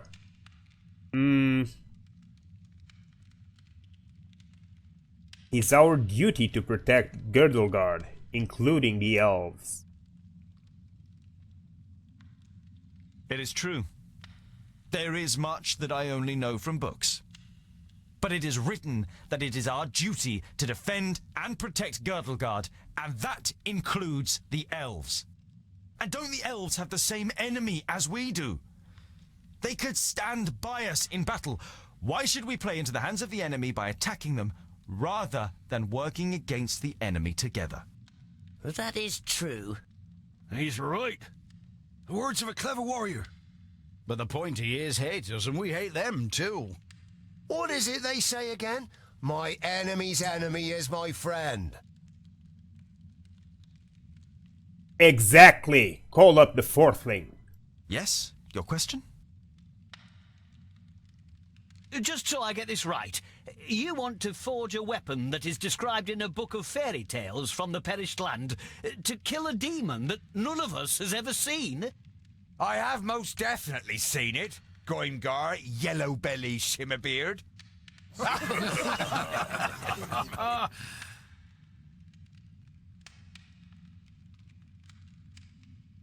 Okay, the fact is our problems won't solve themselves. The dwarves must act. Andokai the Mega translated the text, and I think we might be able to kill the demon like this. I cannot prove that it is the solution, but it is our only option.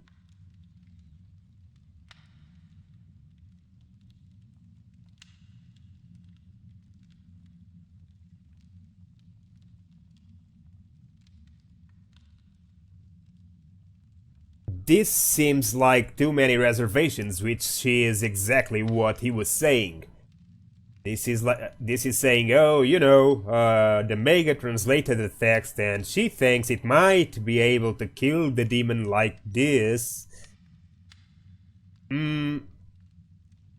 It's putting a lot of faith in a Mega that translated some text. And she says that it might be able, but then she doesn't stay and leaves. So she doesn't really believe that it can kill the demon. So that answer is terrible. So, the fact is our problems won't solve themselves, the dwarves must act. I cannot prove that it is the solution, but it is our only option. No one knows for certain whether it is the solution, but does anyone have a better idea? We have to stop Nodon and the perished land. That's true, but... It'll work out somehow. We should discuss other possibilities first. I'm not convinced. I have heard enough. The council has heard the words of both candidates and must now make its decision.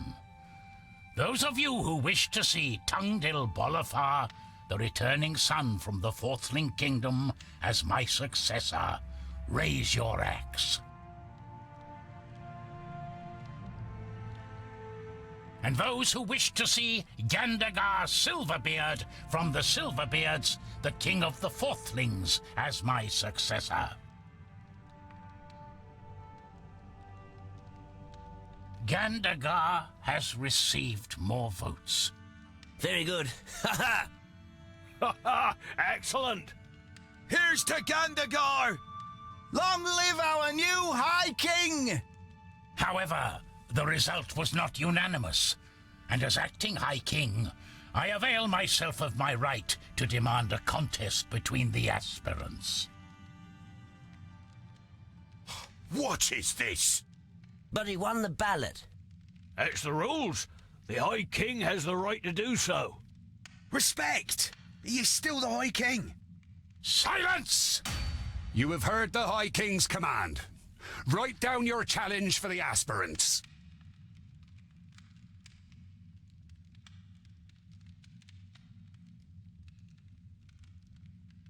Are you ready? The one that masters this task first will become the High King. It is an expedition. The trial is to lead a group to forge the axe Keenfire in the Grey Range, which can then be used to fight against the Magus Nodon. An expedition into the perished land? Ha ha! Brilliant! You can't be serious.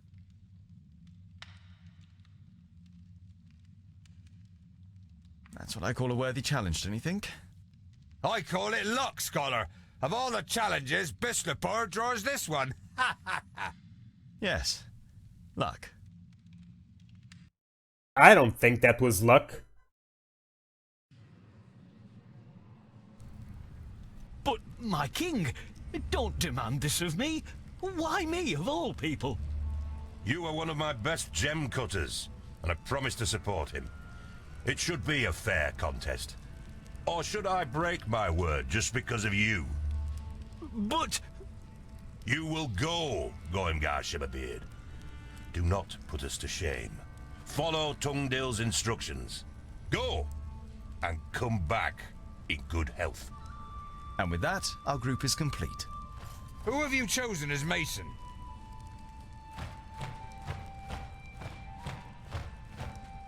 Good day, gentlemen. Bavragar? The old drunkard? Old drunkard? He assured me he's the best stonemason here. The High King himself sent him. Well, I said I was precisely the stonemason you need. I didn't exactly say I was sent by the High King. You let yourself be tricked by a drunkard. I don't want him with us. Rest assured, Boindil, I too could imagine better company. But Tungdil gave me his word. Yes, I gave you my word. And as long as you are capable of doing the stonework needed for Keenfire, you are welcome. Girdlegard is at stake here. I wish you no ill fortune, Tungdil, but also no good fortune. The throne belongs to me, and through my victory, Vracus will show the clans.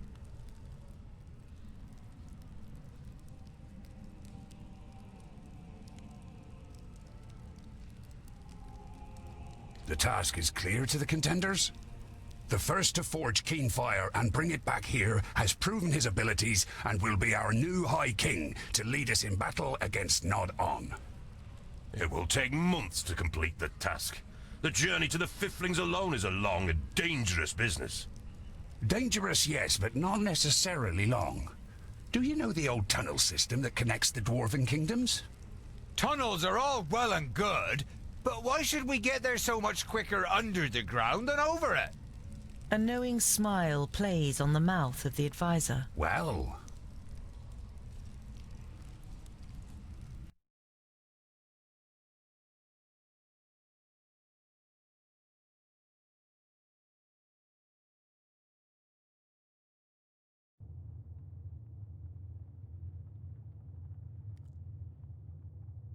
Well. Aha! Okay. That explains it. Pretty impressive what our forefathers achieved here, isn't it? The kingdoms all work together. If we do the same, nothing is impossible. Hear, hear. Why were you so set on coming with us?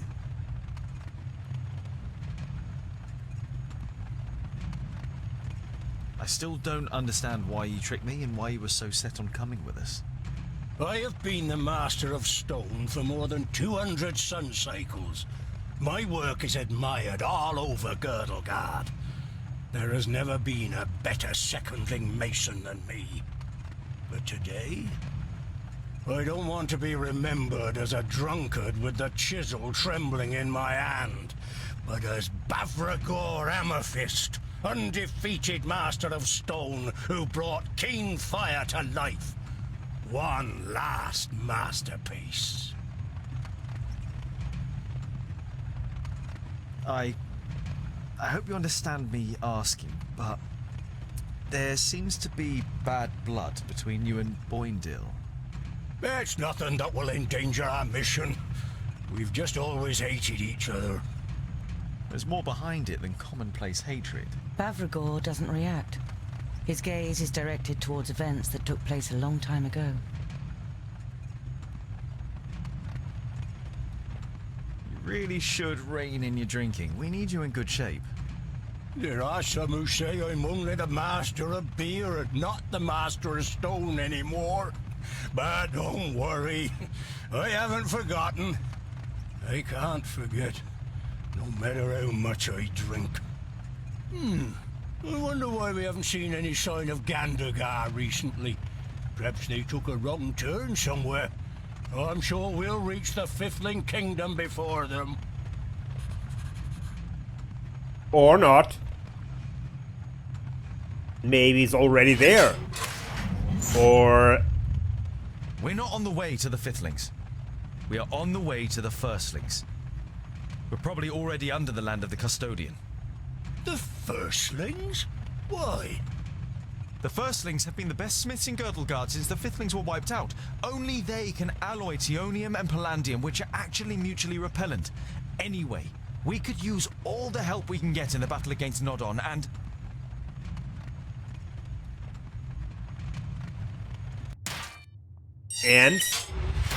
Ouch! Ooh, okay. So, why the hell do we have those two party members?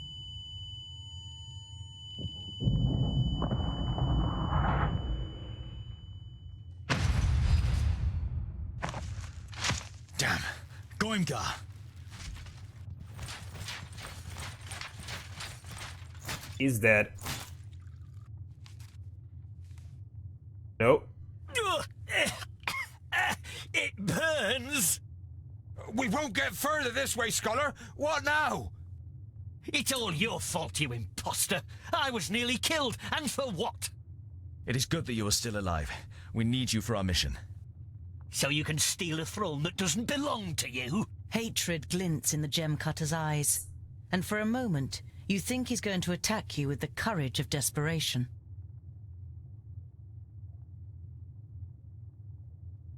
Okay, this is about saving Girdlegard.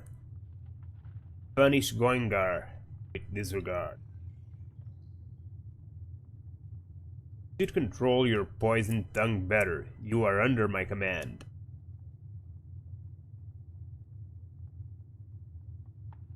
Enough! Gather up all the materials we can still save. If we manage to reach the firstlings, we can get anything we're missing there. And it should be less than 200 miles to their stronghold.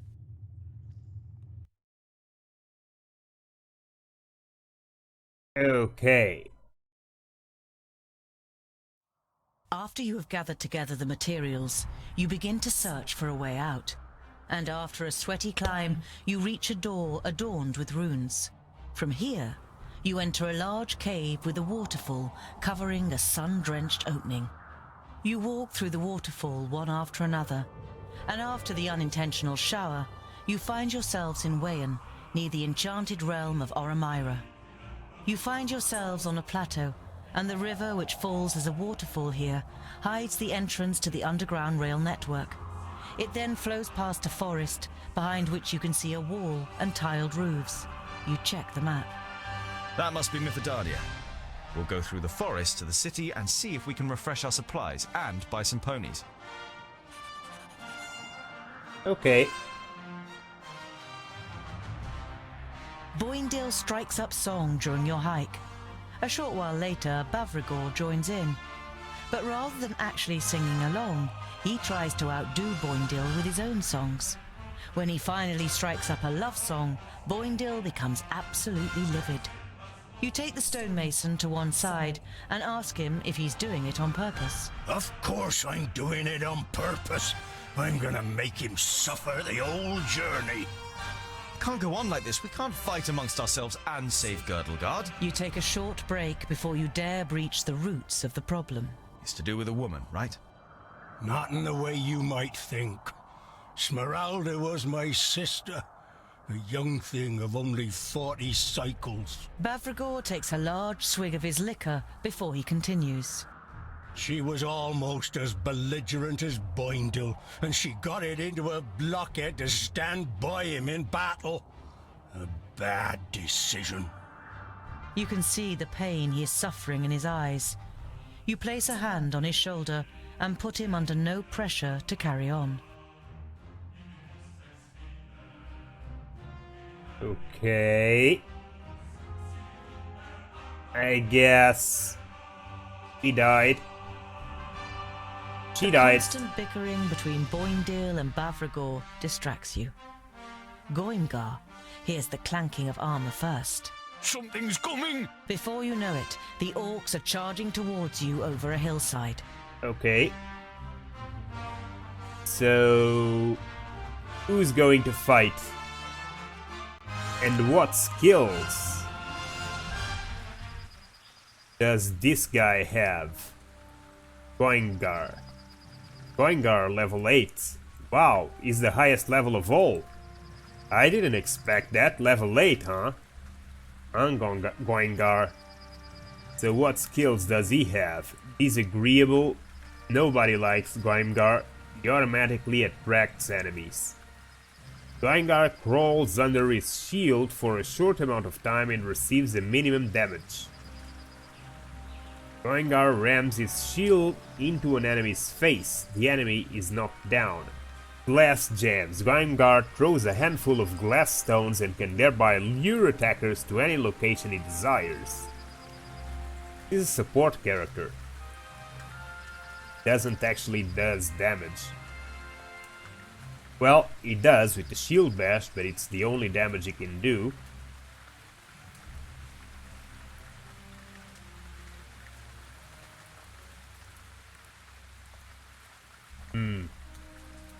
What about the drunkard? Oh, he only has a couple of skills. Tough guy. Cleave. Mighty blow. Leave Mighty Blow. Okay, we're gonna leave this guy out for once. Although I think he might be a good support character, good controller, a good crowd controller. Understood. Let's see. Pause it. Where are you going? Already running, you idiot. Stay there. Why were you running back? Jesus. Huh? We barely started. Why were you running back?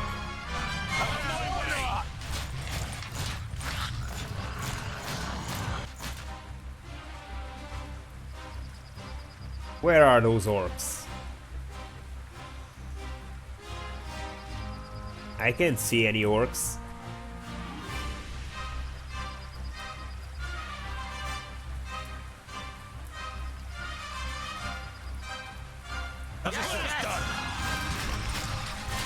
Ah, there they are. A lot of them. So, let's see. And what now? You. Of Here. course. You. On my way. Here. What's up? You. Let's go. Here. Huh? Understood. What is it? And you. All right. Here. Man. They can't respect orders a single time. Yeah, archers up there. So...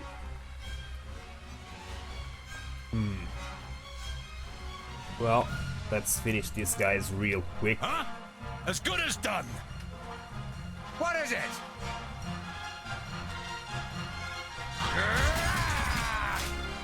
Yes?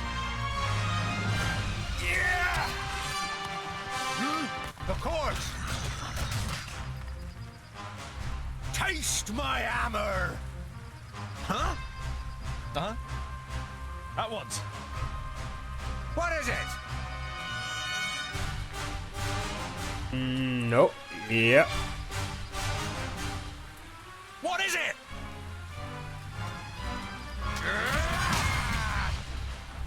All right.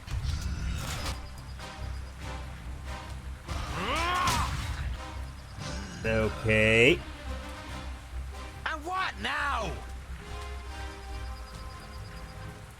Ooh. Boink boink. Yes? And Dungdil, you Understood. better just move. Oink, oink, little piggies!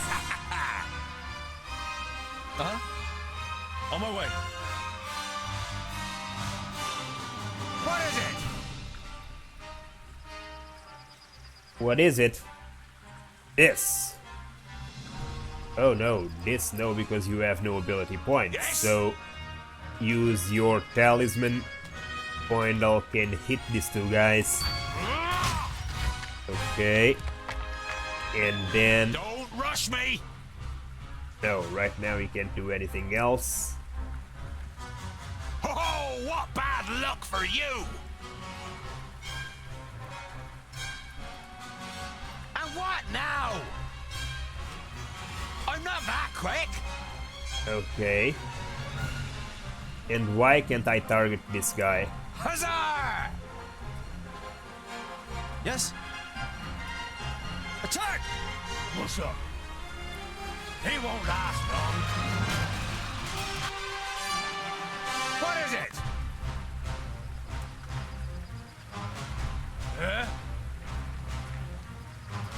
Yep. Don't take it personally. Right. Huh? Yeah! Whoa. They're pushing. Huh? Yes?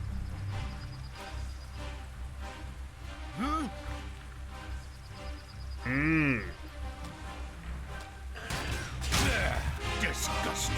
Down. Now, you'll need to attack this guy. Why can't I target this guy? My hammer!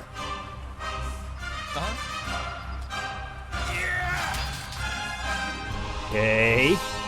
Yes? And what now? Moindal is there. You are here, so like this. I didn't hit you very hard. Yes, yes, so... What is it? Yep. Another one bites the dust.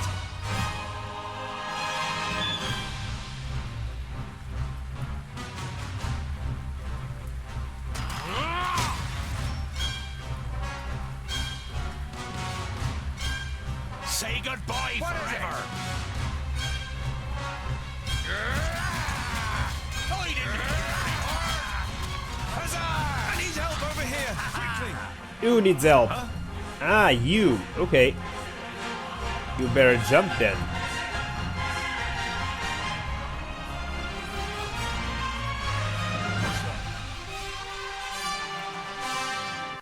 Who's next? Kill. Let's go! They're hitting me pretty hard! Too easy! Okay. Yes?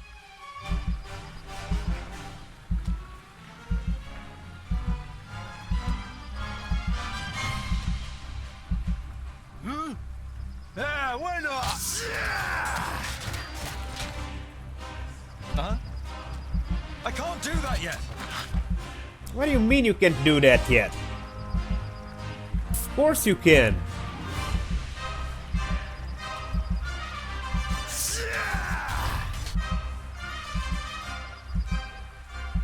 Jesus. Huh? Pavragor.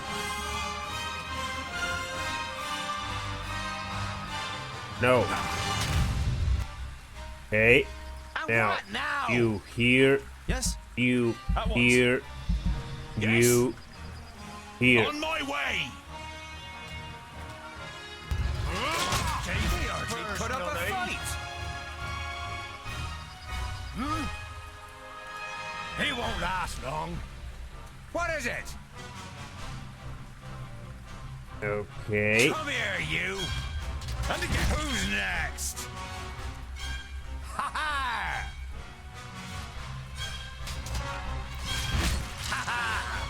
Dead. Nice work. Boindil, get in yes. there. You smack them. Hey! Ain't too many over here! What's up? Are you complaining again?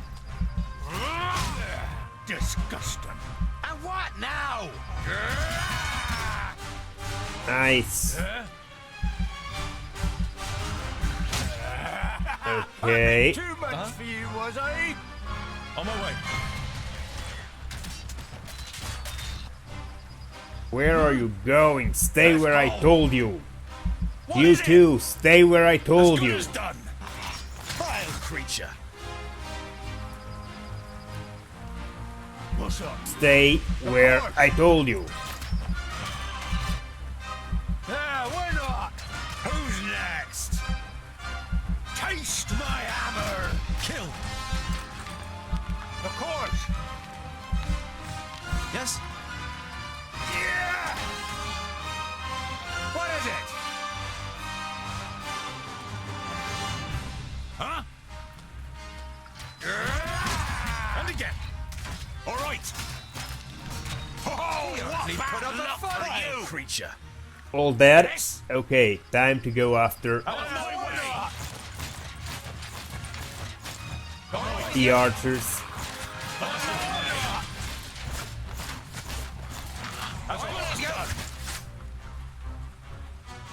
Exit reached. Where is the exit?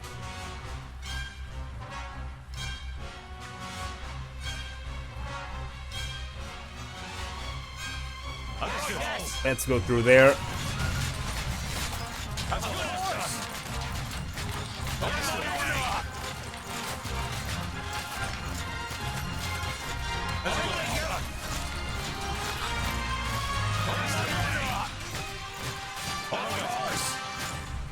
No, that's not here.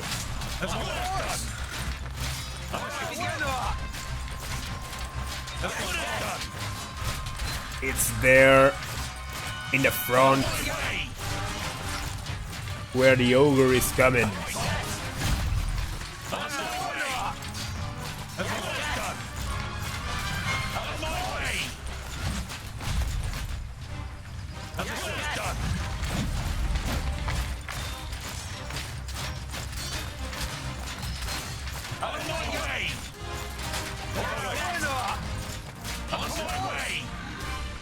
Okay, now that you are all here, we need to take care of these guys. So, let's see. What is it? No. What the hell? Yes? All right. And what now? Yeah. Huh? Who's next? What is it? He hardly put up a fight. Of course. Huh? Nice. And what now? What is it? On my way. What is it? No. No. Yes, yes. Huh? Yes. Huh? Now focus I'm on with this you. guy. Huzzah! You What is two. it? With pleasure. Yes? On my way. You move back a little to recharge your health. And It you won't last charge him. long.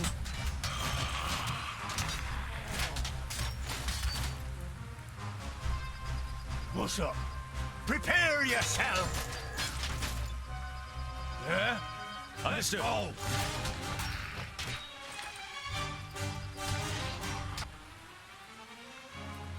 What is it? And what now? Yes, yes. I am bow and dove. Done.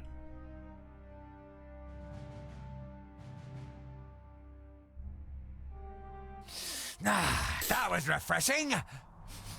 Hey, here comes some more. 3, 4, 5, 5 or 6. 5 or 6? Oh, phew. He means 5 or 600. Goimgar turns white as a sheet. That's too many. To the city. Come on. Okay.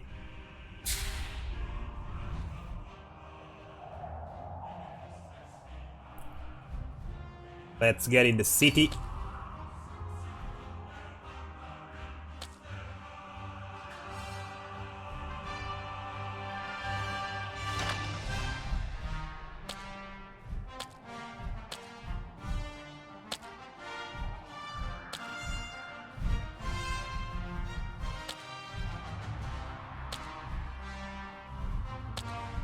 These guys really like me.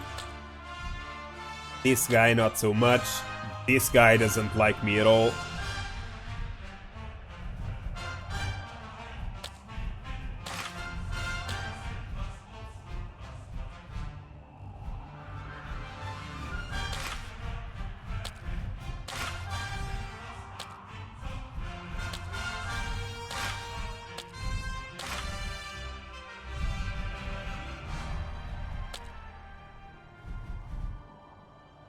I guess these are sellable items, and this is also a sellable item.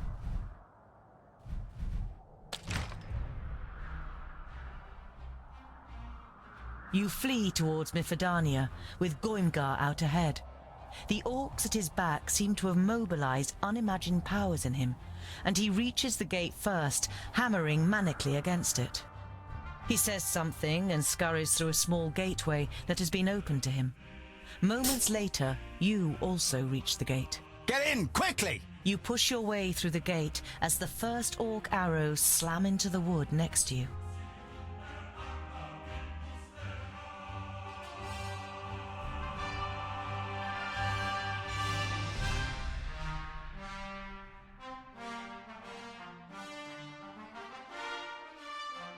Nice. So we managed to escape. The other dwarf said we should bolt the gate behind him, but we could use all the help we can get when the orcs come. That treacherous sissy, where is he? Boendal and I will look for him. Boindeal and Bavragor, help the city guards in any way you can. You were certain the two of them wouldn't be much help in the search for Goimgar.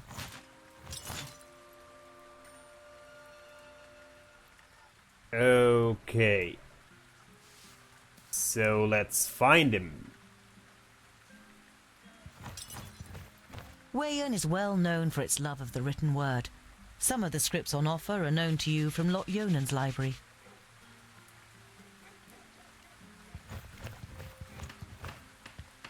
Weyon has many huge lakes and is rich in a variety of fish and seafood. As the mountains of the dwarves are far away from these large lakes, most of the fish are not part of their normal diet. Okay. Just give me a second, guys. I need to grab the charger for my cell phone.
Okay, here I am again. Sorry, it took a little longer than I expected. Because I was trying to fix the chat screen as well. That wasn't showing on screen. Don't know why.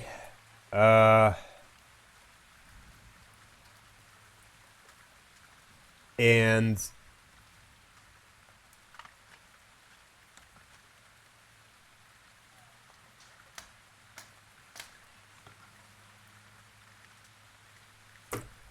regarding if the game is actually worth it, worth the purchase, I think it depends.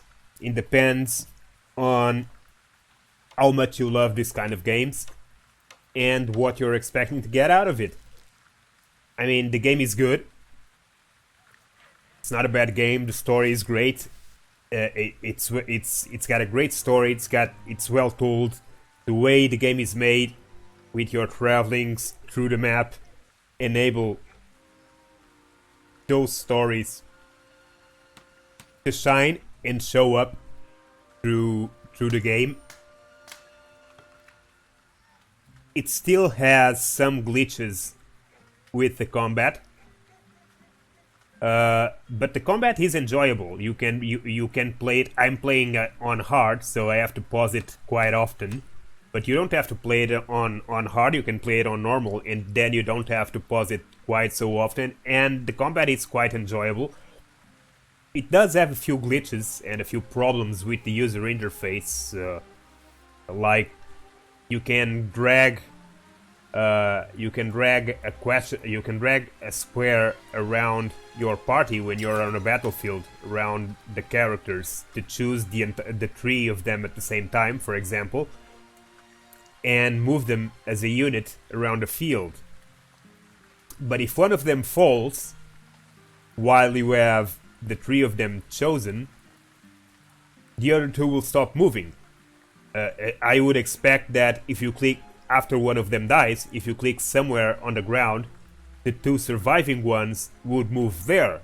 But no, they won't move because one of the guys in the party is dead. So they are a unit of three, and if one is dead, they don't move. You need to re-choose the two surviving members with a square around them to move them to another location. These kind of things, to me, they are glitches because there's no. They make no sense. I mean, they bring. It's not a choice. This doesn't bring anything useful to the game. It's a glitch or poor design, perhaps. Not a glitch, but poor design, and can be easily fixed through with an update. And like most of the glitches the game has. So my advice is, wait up for a few more weeks to see if they release a few updates to fix a few of the problems that the game has. But other than that, it's pretty much up to you. I mean, if you really like these kind of games, I think it's definitely a buy. I don't know how much the game is at this point. I suppose it's full price. I didn't buy the game. Someone else bought it. So, but I think I saw it at, I don't know, 39, 49, 39 I think it was. I'm not sure. I'm really not sure how much it is, but whatever it is, I mean, to be honest, I don't think it's worth 59 or 49, but 39 might be a good price for release. But I would expect it to see it fall down in price real quick, so I'm expecting to find this game at 29 in 6 months and 19 in a year. So I don't know, it's pretty much up to you. I'm talking out of my ass, so I have nothing to tell me that this is going to happen. It's just my feeling for the type of game that it is. This is not a AAA game that's gonna get a lot of success and a lot of copies sold, so they can use the support. The game is great. I just think that for a Kickstarter game, a Kickstarter event, considering they got funding for the game that way, I would expect them to deliver on a game free of bugs. I mean, there's no excuse for not being so, I think, because you get to set out your own goals. So okay, so we have this money, so this is what we can do, and we're gonna make sure that this is gonna be done right. So we're gonna do a conservative estimation. That's what they should have done, but apparently some things in the combat could have been a little more polished, I would say. But it's still very enjoyable. I don't want people to get this wrong. I don't want you to think that the game sucks. The game doesn't suck. The game is great. The game is actually very enjoyable. It's got a great story. I mean, I started the game just to check out if it was any good, and I'm still playing it, so they must have done something right. I'm about, I don't know, 10 hours in, perhaps, and I'm having fun because the story is enjoyable. The gameplay is enjoyable if you like a strategic gameplay that is based on positioning, for example.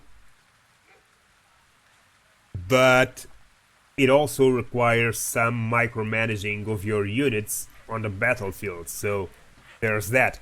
Really depends on your tastes. But yeah, I think it's worth it. It's worth a purchase if you're really a fan of the genre. If you're not, perhaps wait for a couple of months, see if the price drops.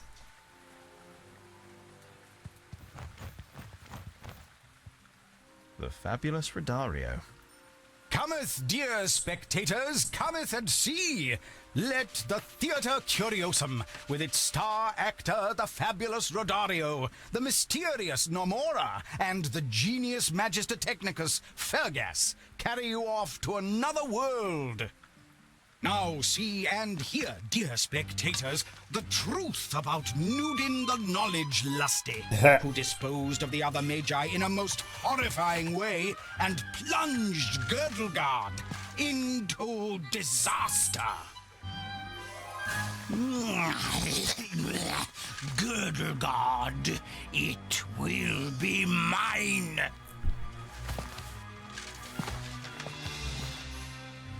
Not Yonan?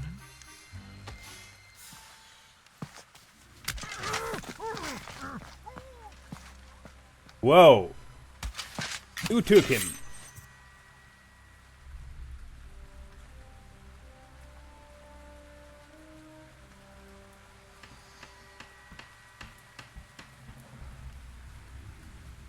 Before you know it, you are overcome with hatred for those who destroyed your home and killed your loved ones. By Fracas, I'm going to kill you.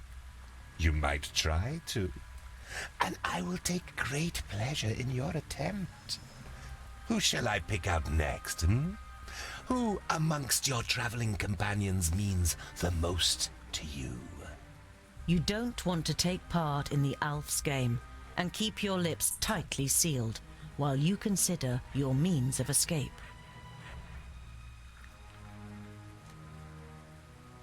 When you murdered Frala and the others...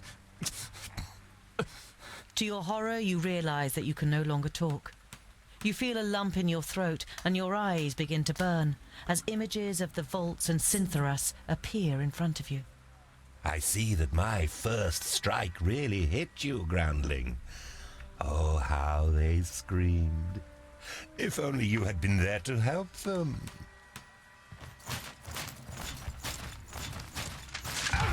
This way! Was that an elf? If we're quick, we'll get that long ear yet. Alarm! Alarm! The orcs are attacking! Come, we must defend the walls. Ah! That's why he was there. Because they were about to attack. So he arrived with his armies. Okay, so we need to defend the city. But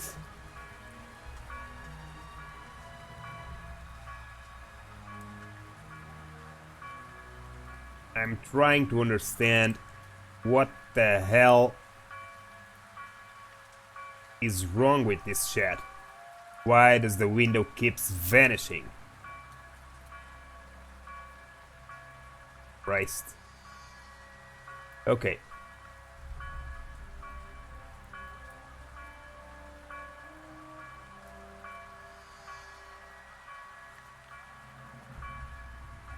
Let's see.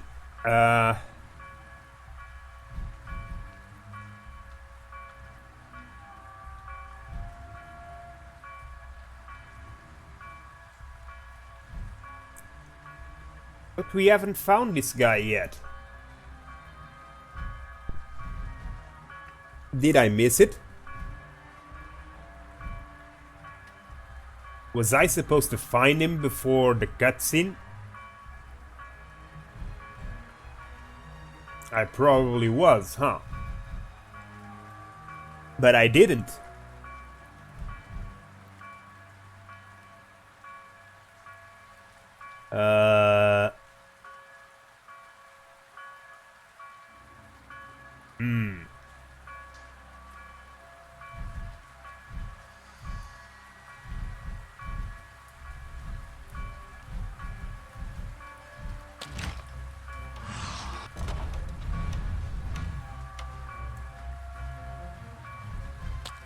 Let's try it again.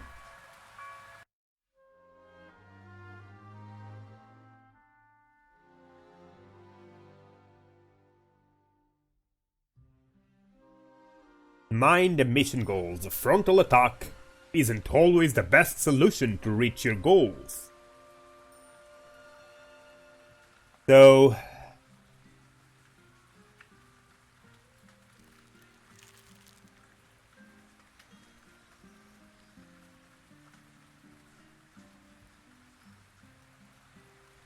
yeah, a frontal attack isn't always the best solution, but before finding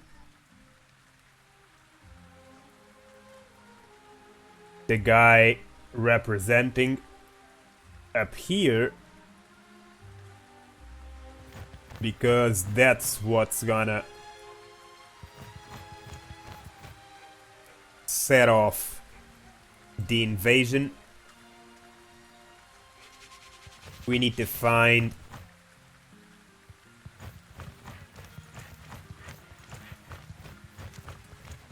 Gongir. You will.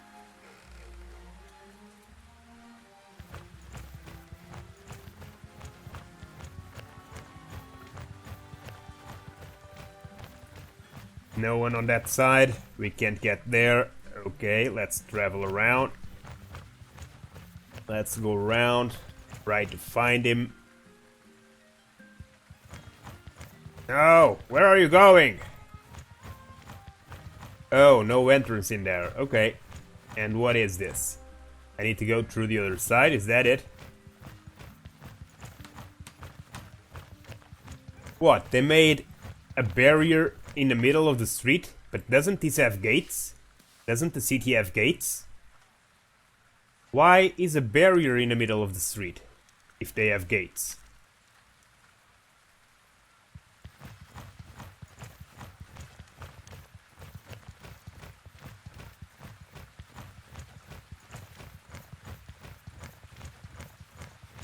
Where are you going? After having seen the kingdom of the Secondlings, even this impressive human city is somehow rather disappointing. The only thing that attracts your attention are the oil lamps that line the street. Only a trading city could afford something like that. Indeed. Now, where is Gongir?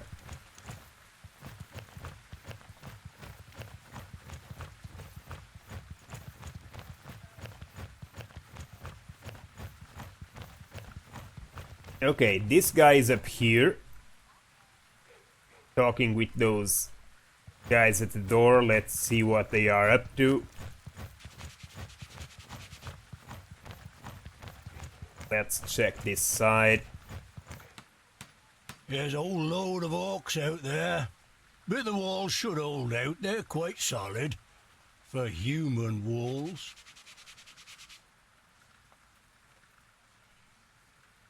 For human walls, indeed, they are quite solid. Nothing in here. Okay, Gongir is not in here, I guess.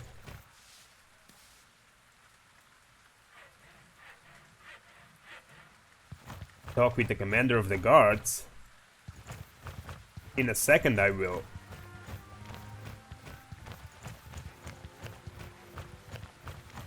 I'm afraid to talk to him, and that triggers the invasion. So, have you found the little coward? He must be somewhere in the city. He's too scared to leave it. Okay, if he must be somewhere in the city, then we need to find him. Where have you hidden? Not here.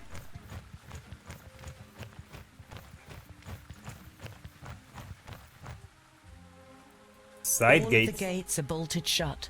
The city seems to be secure, at least for the moment. Locked gates also mean, of course, that you can't get out.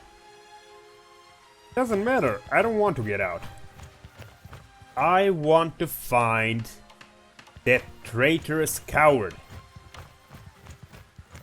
who told the guard captain to lock the door.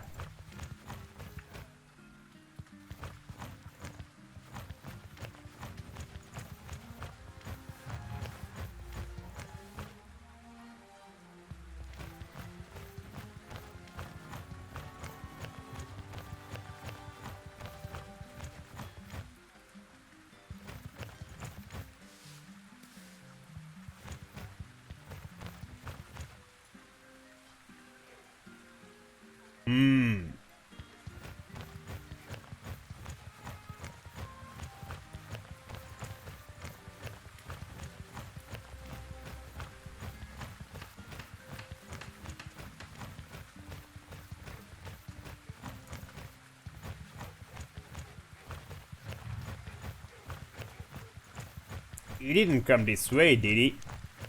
No.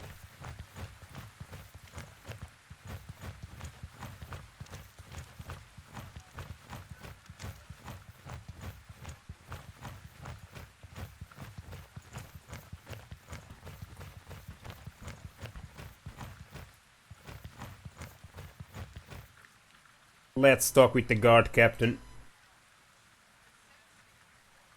Look at all those runts. They are growing in number by the day, and still they don't dare to come closer. Ha! They know very well that they can't get over our walls.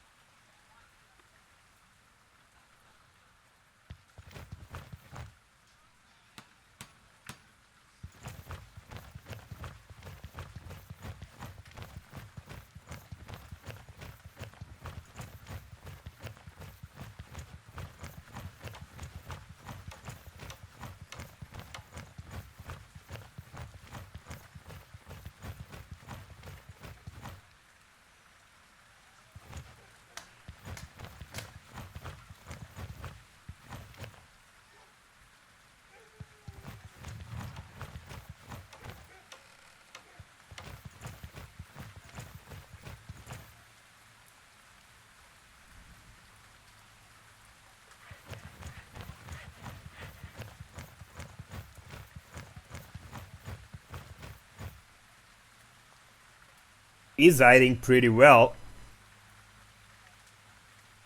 I mean, I can't find him anywhere.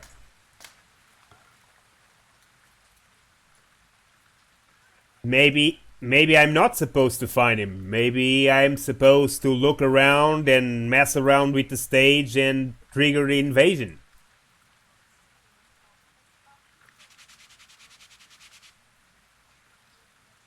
That's starting to seem more likely.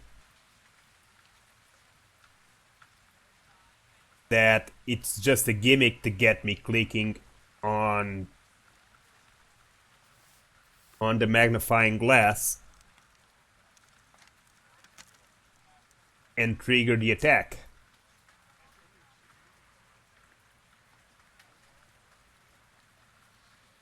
So I guess we gotta do it.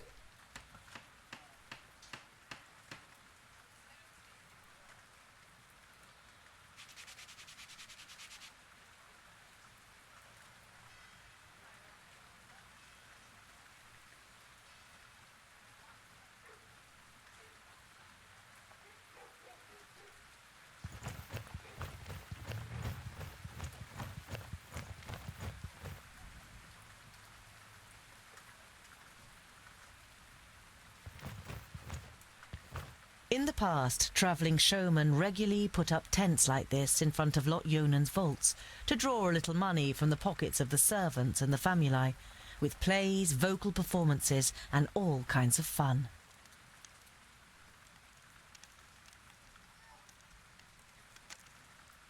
I see.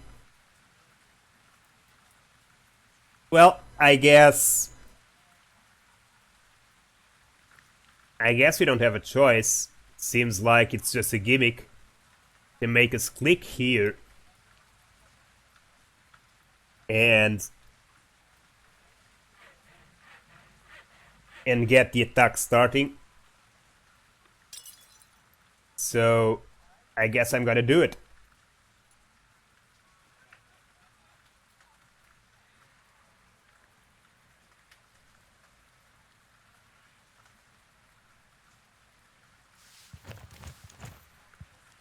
The fabulous Rodario.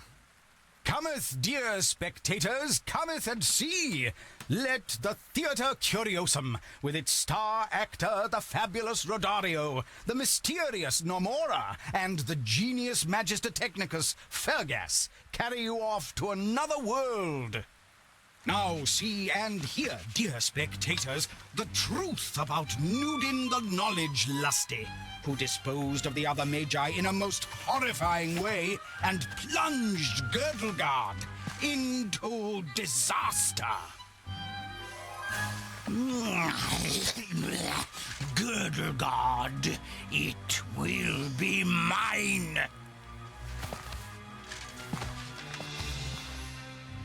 Lot Yonan?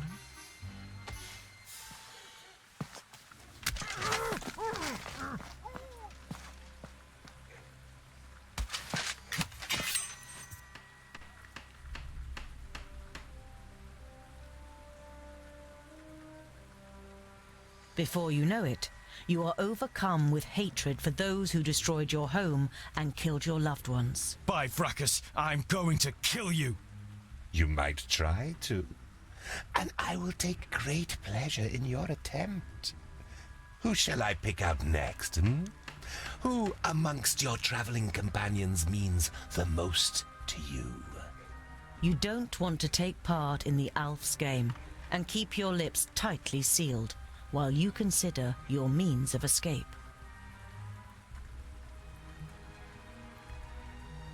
You made a big mistake! When you murdered Frala and the others.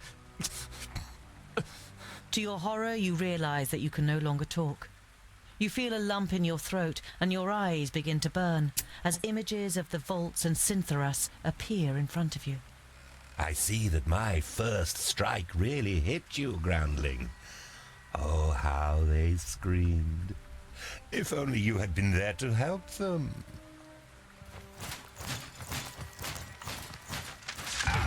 This way! Was that an elf? If we're quick, we'll get that long ear yet. Alarm! Alarm! The orcs are attacking! Come, we must defend the walls.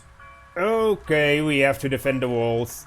Hold on a second. So, where did you come from? So now all of a sudden you're trying to defend me? You show up with this guy? Okay, you're gonna stay out of it. Or not. You're gonna stay out of it this time and you're gonna fight. So that you're not an idiot.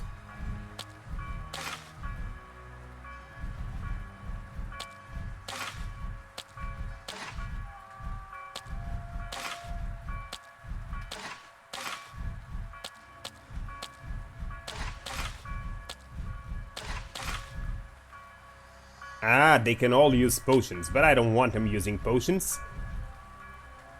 You're gonna use the Talisman of Initiative.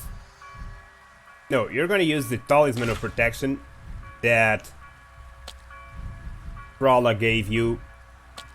He's gonna use the Talisman of Healing to regenerate health when he goes berserk.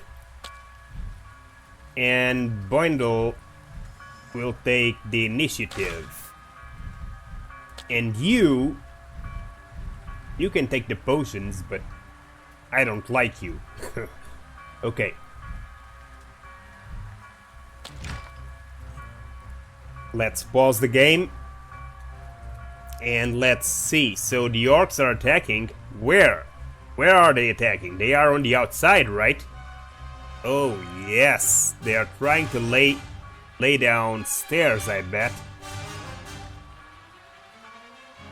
Huh?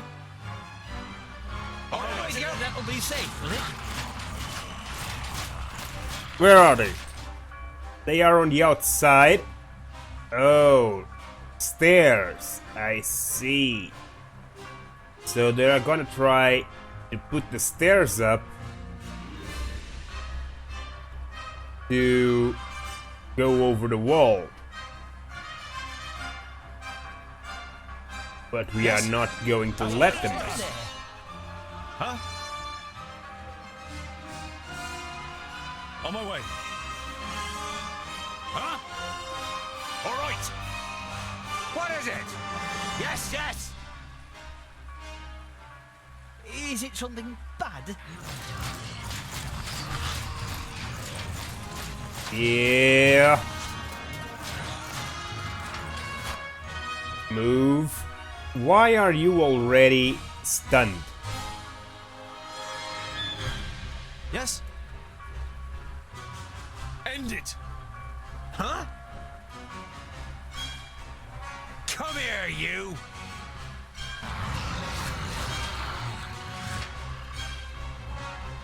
Huh? Yeah! One stair down. Yes? You get here. Bad luck for you. One stair down. And you. Now?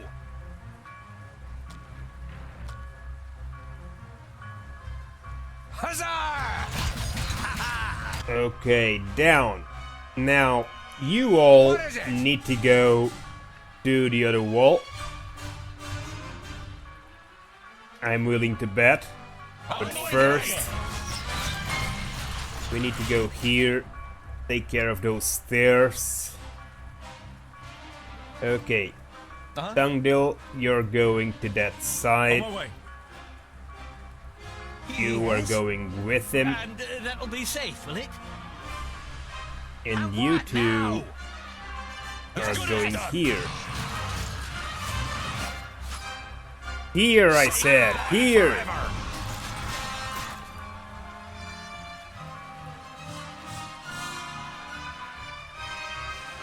Okay, and Bad luck for you. I didn't hit you very hard. Say goodbye forever. okay. Stairs are broken. Let's see how are these guys doing. No, if you insist. Oh, is that a good idea? No, if you insist. Yeah! Too easy. For Vracus. Is it something bad? And shield bash. No, you're gonna go here, here, here. Pretty big. Yeah! Okay, stairs down. You What do you move want here. to do? And shield bash. Yeah. Good. Now let's see how this works. Hey, hey. Okay. And Oh, you're out. Okay. I'm doing it as quick as I can, alright? Huh? Die. Yes? Goingar do this, Goingar do that. I'm doing it as quick as I can, alright? All dead. Very good. We're able to stop them. Ouch! Simple as. You wish it weren't so. But it is clear to you now that the city can no longer be saved. To the side gate. It's our only chance. The city cannot be saved. Well, Yes? why not? What are you still doing there? Move, Goingar. And that'll be safe, will it?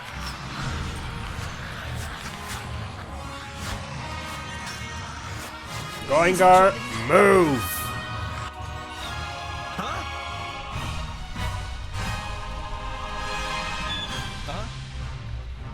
Oh, what bad luck for you! For Vracus! But why don't you move? Huh? As good as done. All right. What is it? Up there. Jesus. Here. There, you.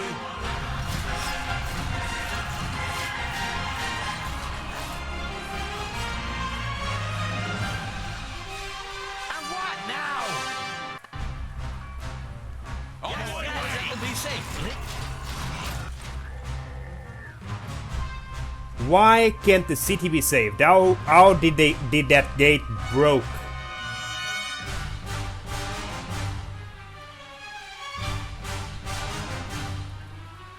Yes? Huh?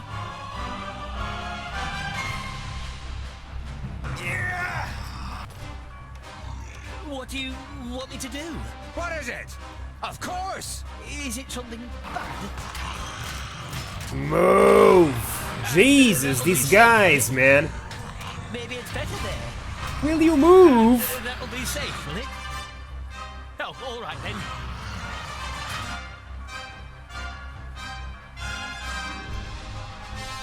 And what now? Yes? They get stuck on each other whenever you try to move them from front and back lines. Like, if I try to change position between these two guys now, if I simply tell Bondil to go here and tell this guy to go here, they will lose some 20 seconds here walking against each other. Easily. Uh-huh. Kill. What is it?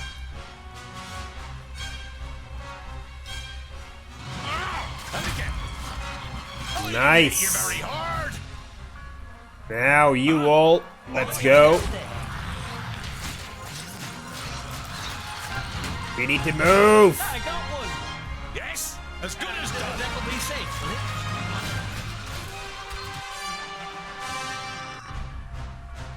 What is it? With pleasure. Ooh, he's pretty big. Help the populace. The civilians are fighting, but I guess the whole city is gonna die. I don't understand how a city with so much fortifications, the most fortified city we saw so far, got overrun by a handful of elves, 200 elves, 200 orcs.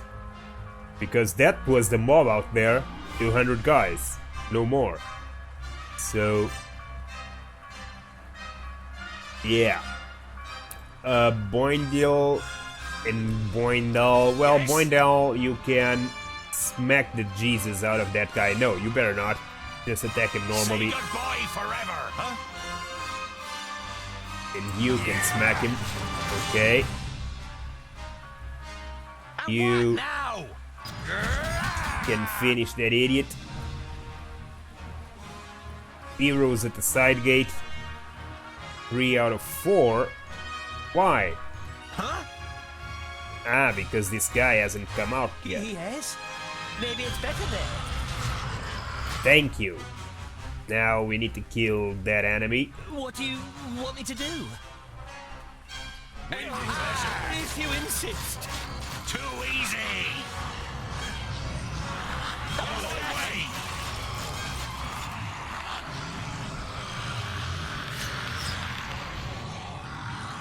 It's locked. We have to open it somehow. Perhaps we can be of service, gentlemen. Step aside. Are you thieves? Certainly not. We are artists. People with extraordinary talents. Say, friends, as you clearly mean to leave Mithridania too, would you have anything against us joining you? I know you. You are the fabulous Rodario. The fabulous Rodario. Oh, an admirer of my skills? Who would have thought it? I am indeed the one and only fabulous Rodario. This worthy gentleman here is Fergus, the best Magister Technicus since human thought. And last but not least, the enchanting Namora, whose beauty makes the mayor's roses wither in envy. Perhaps we should discuss the rest when we are out of this mess. Indeed. Why do you want to join us? We have a long and dangerous journey ahead of us. I don't think you really want to join us. An epic and dangerous journey? That sounds like an adventure. And anyway, I have already seen that you know how to handle those weapons of yours. In these dangerous times, a big travel group offers the best protection, don't you think? I don't know.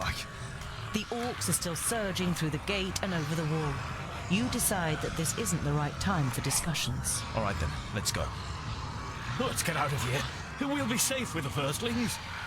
The first... It's open, let's go.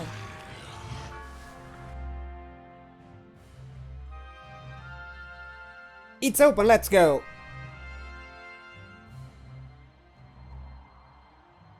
So now he wants to go with the firstlings.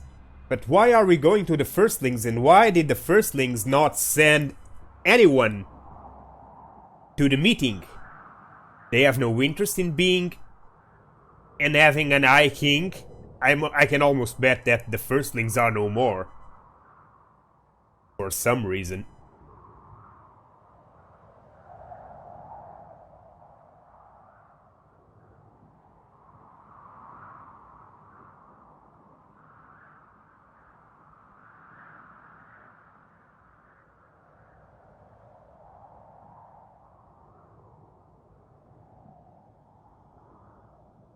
Okay, let's move. This city is doomed. Either we go here or here. Let's go to this side. In the evening, after your escape from Mithridania, you recover from your exertions around a campfire. Goimgar withdraws to a solitary corner. Bavragor devotes himself to his alcohol, and the twins get their smelly dwarf cheese out. Namora and Fergus exchange hugs and kisses on the other side of the fire, while Rodario sits next to you. Ah, a journey with real dwarves to the stronghold of the firstlings. I'm sure I can write that into my new piece.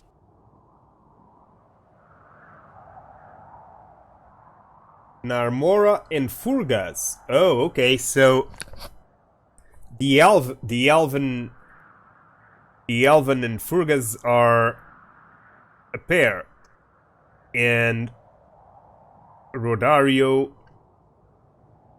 is enchanted of going, is delighted for going to the Firstling's stronghold.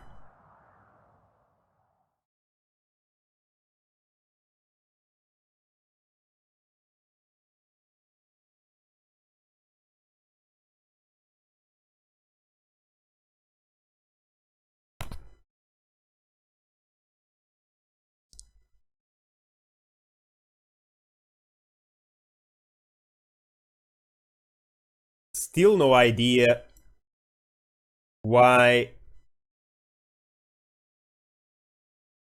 Okay.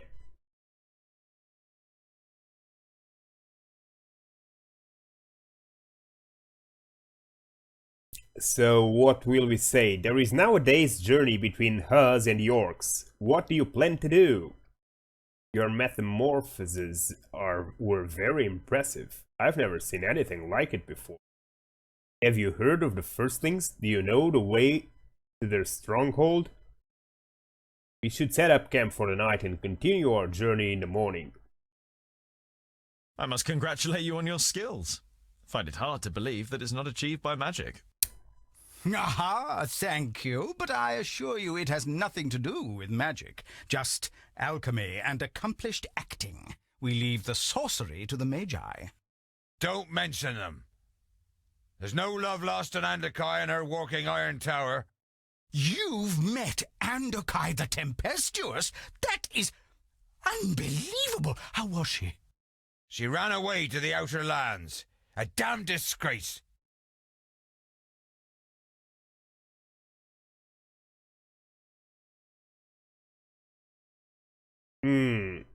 Andakai had her reasons to leave us. She had already fought against Nodon and was unsuccessful. Furthermore, we wouldn't be here without her, and she told us about Keenfire. Andakai, the bringer of hope. I like that. I'll have to use that in my new piece. True to his words, Rodario takes out his notebook and writes something down.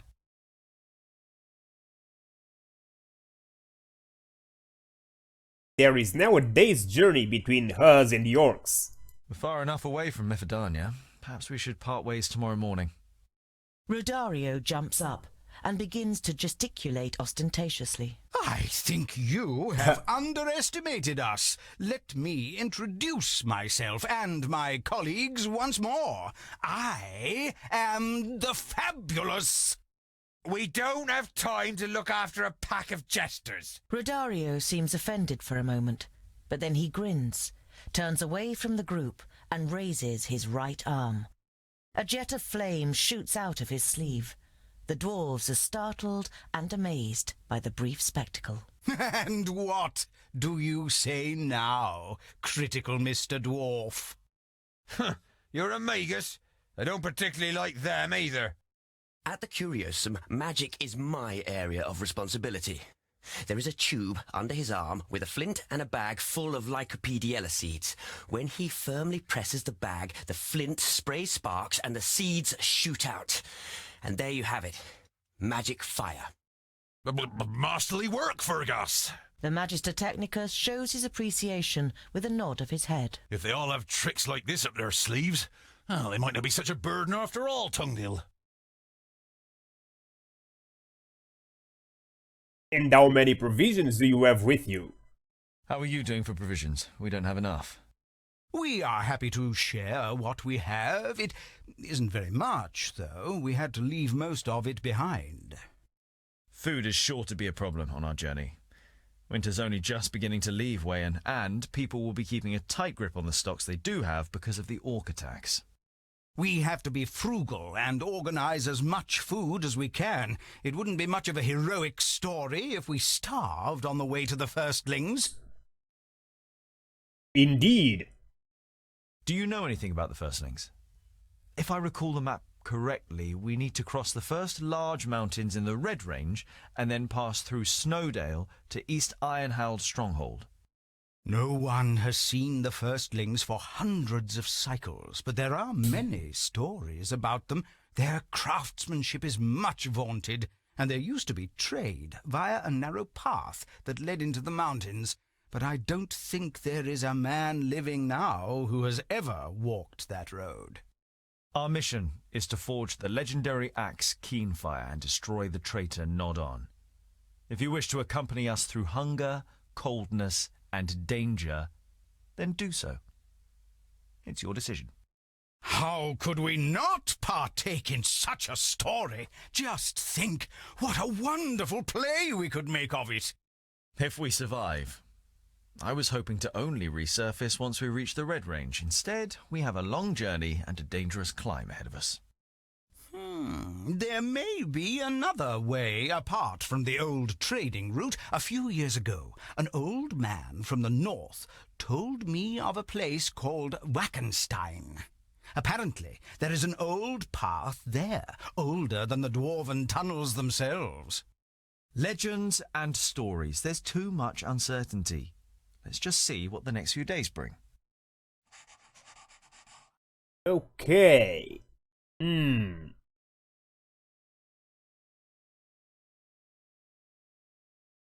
I don't particularly like Rodario. Let's see skills. Strikes a hidden blade. Does not blow his cover when he's disguised. Rodario disguises as a foe and is left alone until he openly attacks an enemy. Flamethrower. Rodario shoots a jet of fire from a device on his wrist. Passive. Feigns death when he receives too much damage. Enemies let him be and he stands up again. Ooh, that's a nice trick. What about you, Narmora the Elf? And Fergus, you two are a couple, right? So you're a tech geek, so to speak. So Fergus is your name. Fergus gets 2 instead of 1 ability point for every kill. Poison Dart. Fergus fires off a dart that causes lots of damage over time to a single enemy. Shrill. A device emits a shrill tone in a frequency only audible to orcs and dogs. Orcs nearby start to panic. Fergus fires off a dart that explodes on impact. Might ignite the target.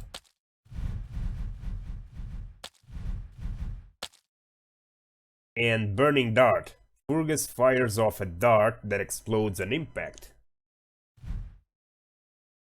To the knee. Fires an arrow into an enemy's knees. Who then falls down. And why is this not used? You can only use 3, is that it? Okay, so you have to choose 3 of these 4. I don't like the panic. I'd rather have this. And you, what are your skills, Narmora? The most tankish is Fergus.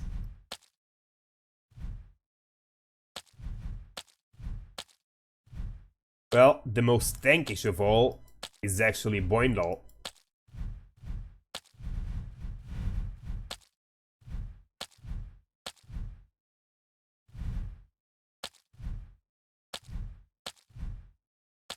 $3,400. Nobody gets even close except Bavragor. 3,200. Boindale's brother is actually very low, 2,600.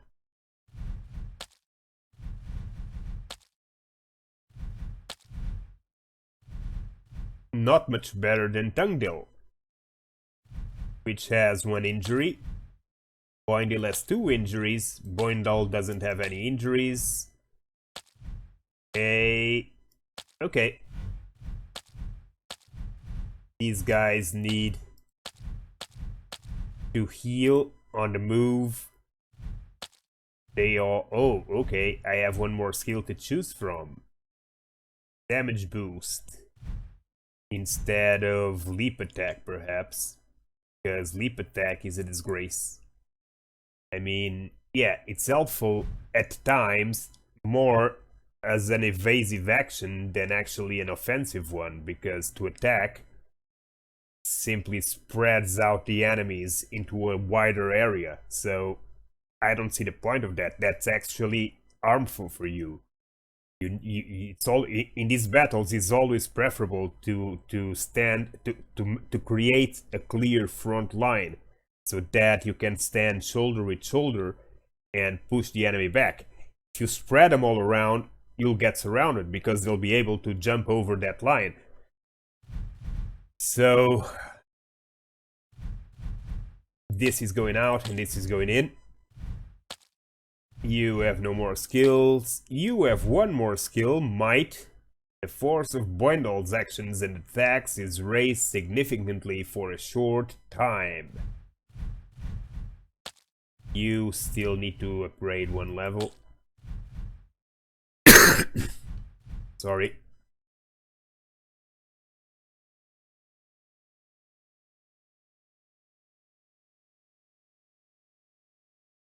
And Bavragor only has 2 skills, which is stupid since he's already at level 7. Garis has 3, 3, 2. This guy, we removed Shrill. And Narmora's skills are passive. She is so fast that she can evade every second blow. And he moves over an area of the battlefield quickly and undetected, and assaults the enemy with quick attacks until he's either dead or she has landed 10 blows. Okay, 10 blows, so what? She does 2,500 damage in total, is that it? Or she does 250 in total and 25 on each.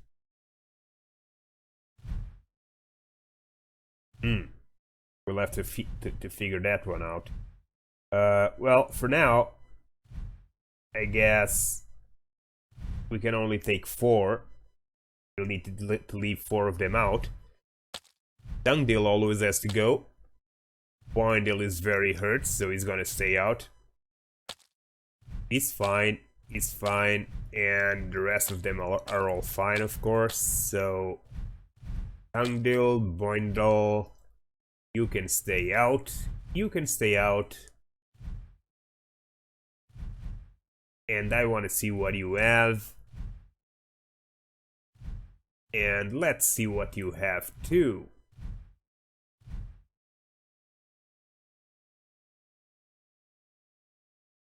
Sure, that's good. Now, since you're not going,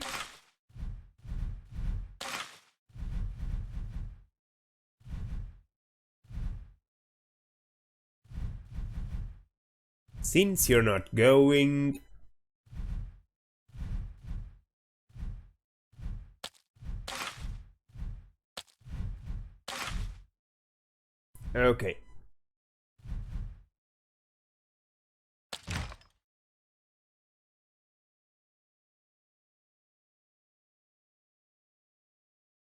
Now, we need to get over there.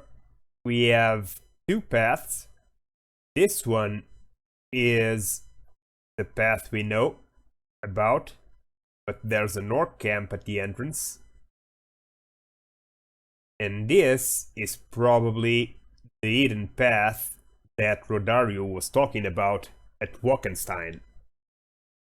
So, let's start moving. Okay.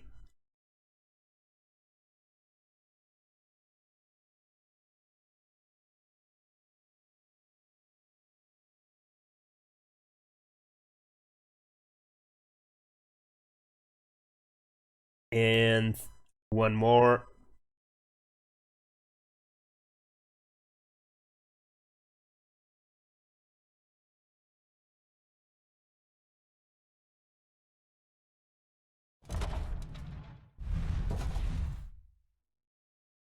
Where is the sound?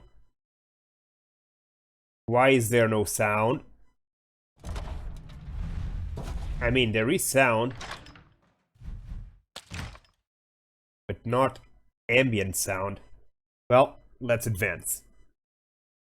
You are walking past an inconspicuous copse as Namora suddenly stops on the spot. Wait! We are not alone. Someone is watching us. A trap? Yes, a trap.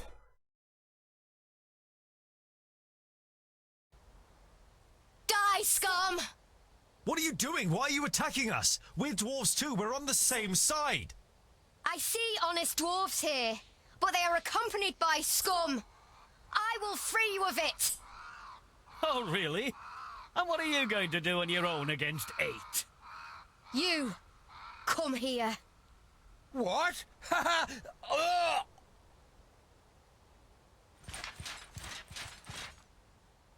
What is this? What are you doing?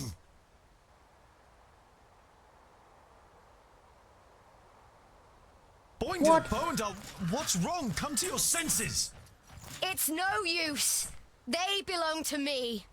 Now die, scum. Who is she? So what? We need to use these guys, is that it? Okay. That's crazy, but okay. I guess.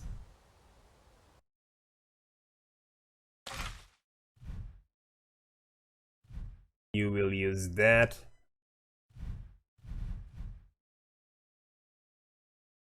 You will use that.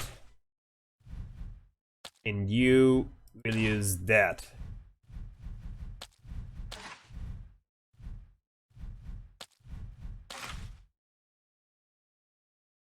Okay.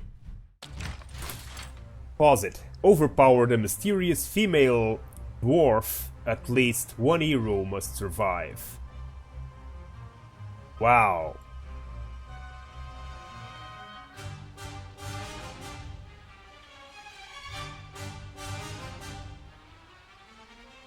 So, what's up? Glitched? I know that at least one must survive. Can you remove that thing of the screen? I guess not.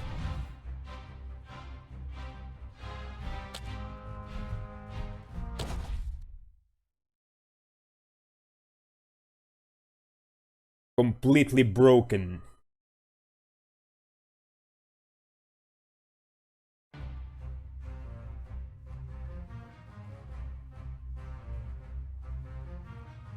That's good. But this means we need to change all this again. So you use it. You. And you. You can use this. You can use this. And you. Leave it.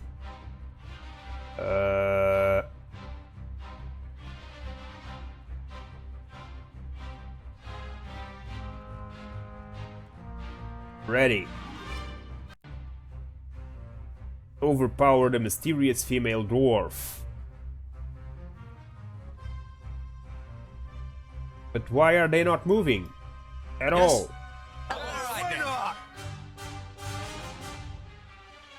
Oh, completely broken. Okay. It's really completely broken. Gonna have to restart the game. I just hope the save isn't broken. Because I don't know when it was the last time it was saved. Hopefully not too far. Let's see.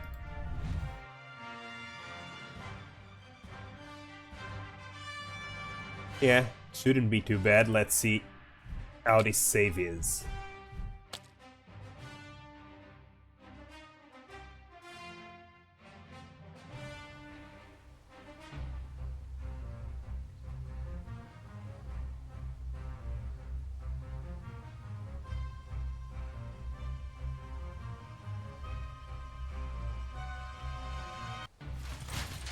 Pause it.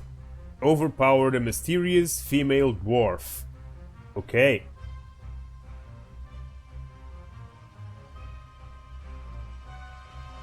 Now, to overpower the mysterious female dwarf, we need to focus on her and leave our teammates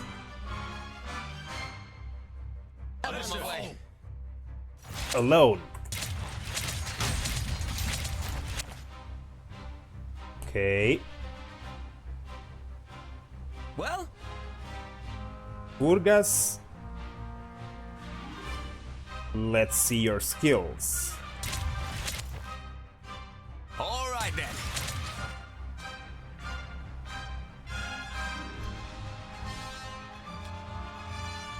I need some help soon. Okay, she got hit. You're dying already. Oh, okay.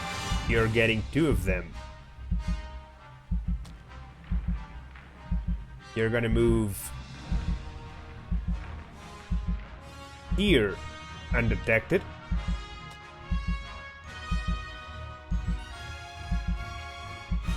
No, you're gonna move here undetected. Yes? And you...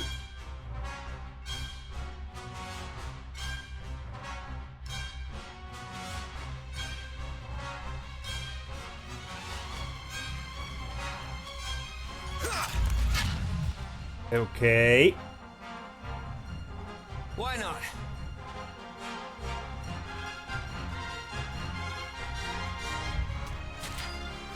I can't hold them back. Didn't I tell you to move over here? I need some I'll be ready assistance. soon.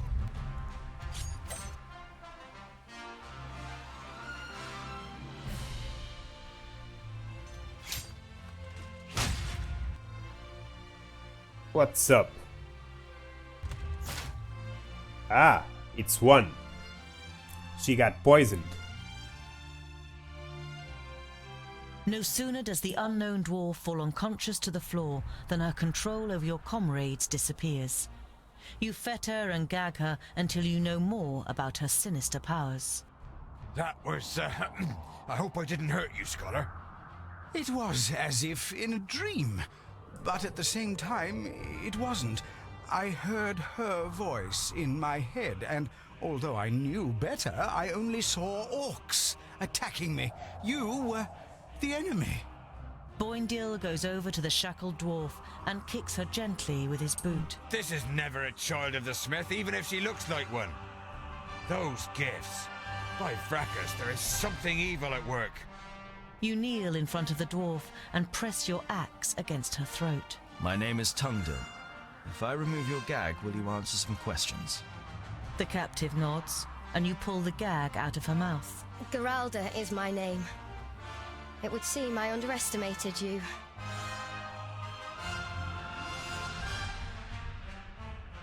You said something about scum when you attacked us. Has Namora done anything to harm you? Not her, but her kind. Alpha. She is a human. She only acts at being an elf in theatre. In the theatre? For the first time, Geralda looks at Namora without a hateful expression. She must die.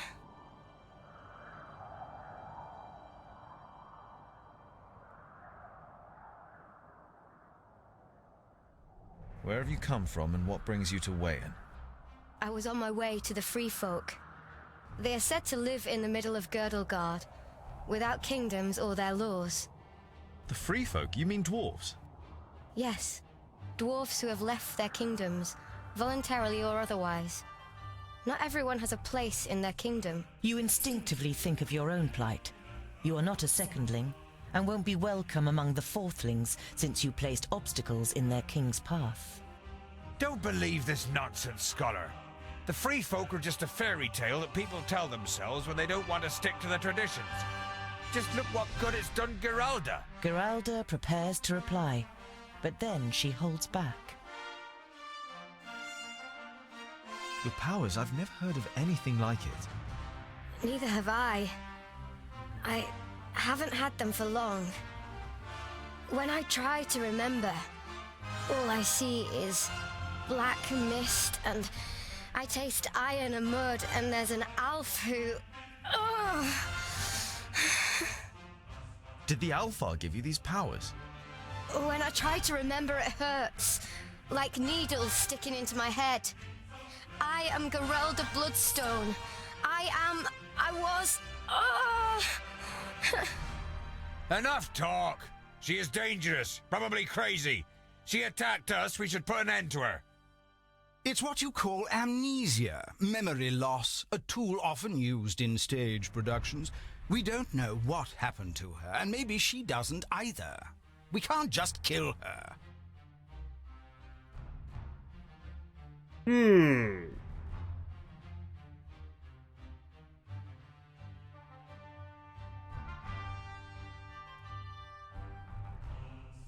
I don't know. I think she is too dangerous. I think she's probably a tool of the Alpha that ever programmed to do something at some point. But at the same time, I want to take her with us. She's too dangerous just to let go, so we'll take her with us. Remove the fetters. You nip any objection in the bud and turn to Geralda.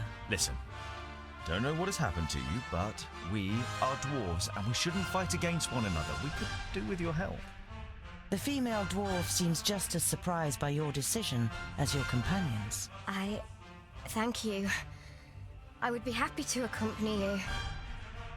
I am Geralda Bloodstone, of the Fourthling Kingdom. I'm sorry that I attacked you. It was a misunderstanding. You realize that your decision doesn't please everyone. Boindil and Namora seem particularly upset. But they hold back, and you continue on your way, a slightly gloomy mood hanging over the group. Ha ha ha ha. Okay, but... Wow, she's level 10. Does this means that I'm going too fast? And I should be leveling up more at this point? Seems like it, doesn't it? Well, they may not be happy, but I don't care. Let's see. How are the relations? So Boindil has leveled up. What is this? Oink oink. He already had Oink Oink, didn't he?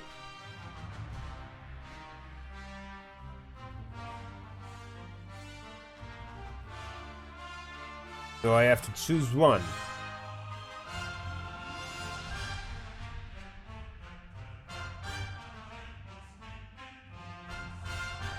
Bloody Scissors. We had already seen that. Tungdil will get...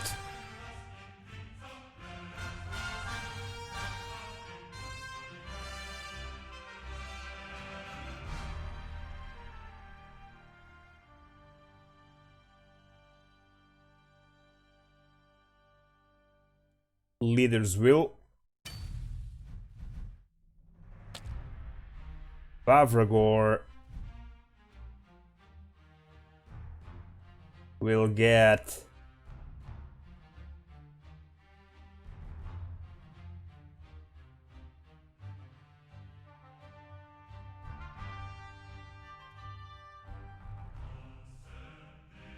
Earthquake. You found 8 food, another ivory figurine. Added to the party, 300 experience gain, so let's see this party. I bet relations are a mess. Okay. So... he likes me. Boindel likes me a lot.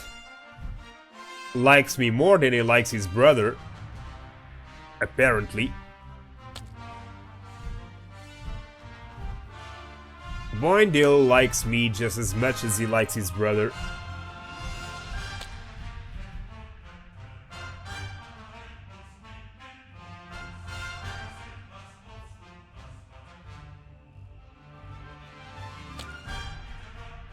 Bavragor likes me and likes her. The dwarven we just found is also coming to like her, probably because she's also an outcast from one of the dwarven kingdoms, and he also feels like an outcast because he's mocked by everyone. since everyone thinks he's a drunkard. With reason, because he is. Goingar has no relationships, nobody likes him. Rodario likes me. And likes his two companions even more. Narmora likes Furgas very much, just as Furgas likes Narmora very much. And then they both like Rodario some. And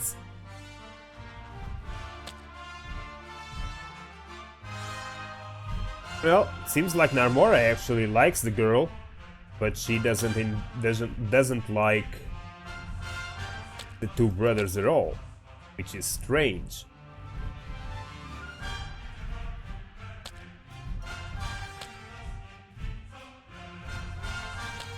And she likes me and Namora. Why? Because they are the only two girls in the party? Is that it? They have a bond? Maybe that's it. Well,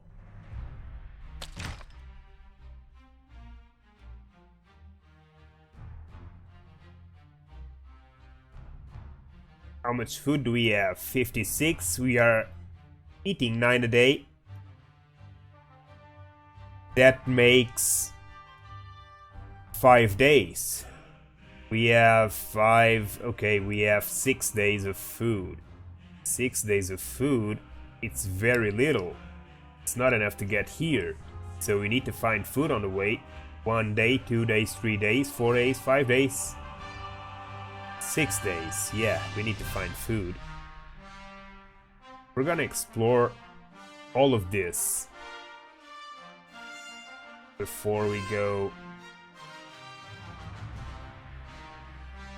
to the firstlings, should we? I don't know, but maybe we should go to the firstlings first, because the perished lands are over here, so we're gonna have to go in that direction anyway.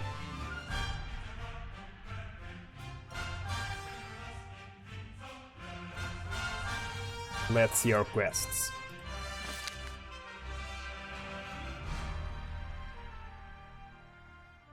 The Game of Thrones. Oh, okay, so it's the quest about Infire to be forged. Finished? It's not finished, we haven't forged Kinfire yet. The journey to the firstlings. You've decided not to travel directly to the firstlings realm in the north, to the fifthlings realm in the north. You want to pay a visit to the firstlings in the west. They are the best smiths and the only ones knowing how to merge the different methods with each other. On the first days of your journey, you've made good progress, but then an accident forced you to continue your journey overground. In Mifurdania, a big city in Wayhurn that has been overrun by orcs,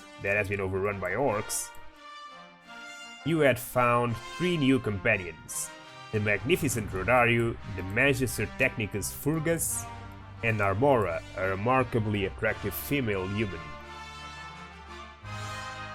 Together, you are looking for a path to reach the Ironhalled Fortress I in the Red Range. Side quests: Giralda. You have encountered a strange-looking female dwarf. She accused you of traveling with monsters and attacked you. As if that wasn't unsettling enough, she made 3 of you take up arms against your comrades. How is that possible? I think she's dead. I think Giralda is dead. I think she is an undead, and she has been risen from the dead. That's why she's so white and so cadaveric, and that's why she doesn't remember anything. And that's why she has the powers she has.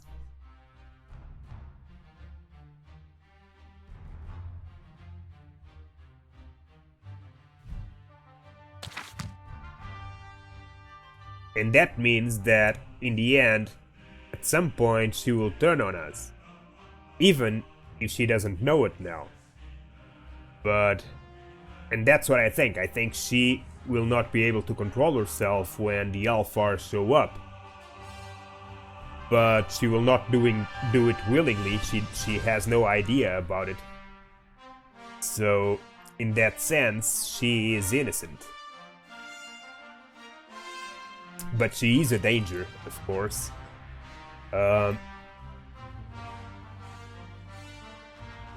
Firstling Kingdom. Problem is, that's my stance. I know this comes a lot with morals, and different people will have different stances and different moral stances, but my stance has always been, in my real life and in my gaming life, I mean, an innocent is an innocent. And even if they are a danger, if they don't know that they are that they are a danger, you can't kill them.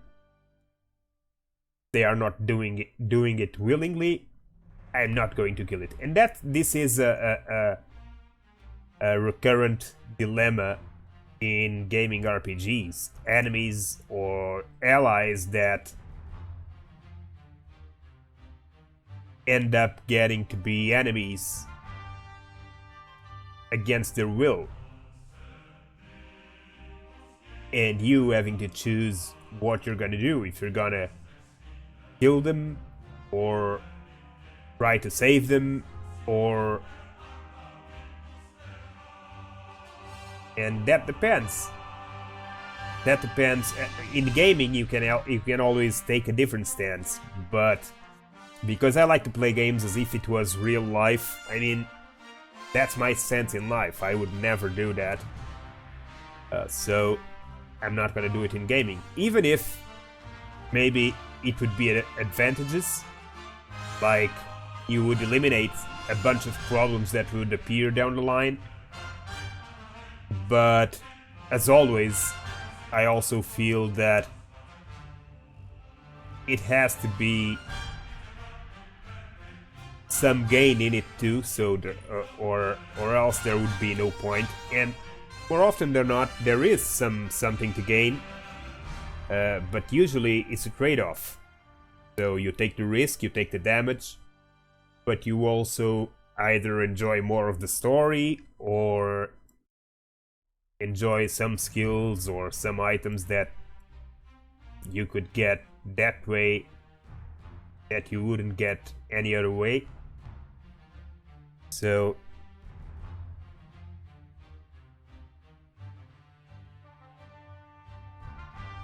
I don't know. Should we go meet the Horks head-on? Maybe we You should. spend the night. The all too familiar stench of tallow and grease reaches your nose. You know what this means. Yes, I know what that means. I went there on purpose. Okay, so we have 9 guys and only 4 places to take. They are all rested enough, I think. Yeah. What skills do you have? Quick fire, shoot several crossbow bolts at enemies nearby in quick succession. 3 hits, 3 bolts at a single target. Geralda disappears and reappears next to an enemy, dealing a stab to him. Passive. If an enemy deals damage to her, she forces her will onto him. Only 1 enemy at a time. Hey. That's stupid because we saw her do that to 4 guys at the same time, so... But okay. I guess she would be too overpowered if that was the case.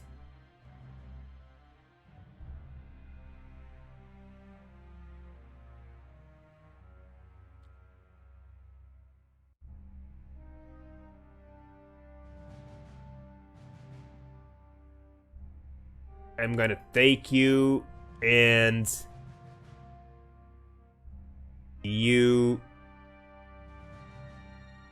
test you guys out. But we probably should take Yeah, I can't go like that. Let's go like this.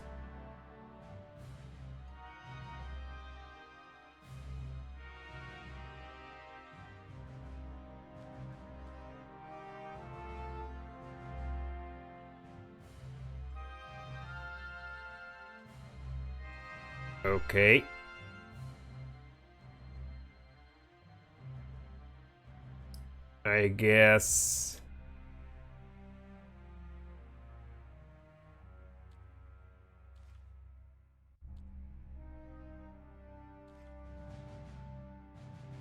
I guess this works. Let's see.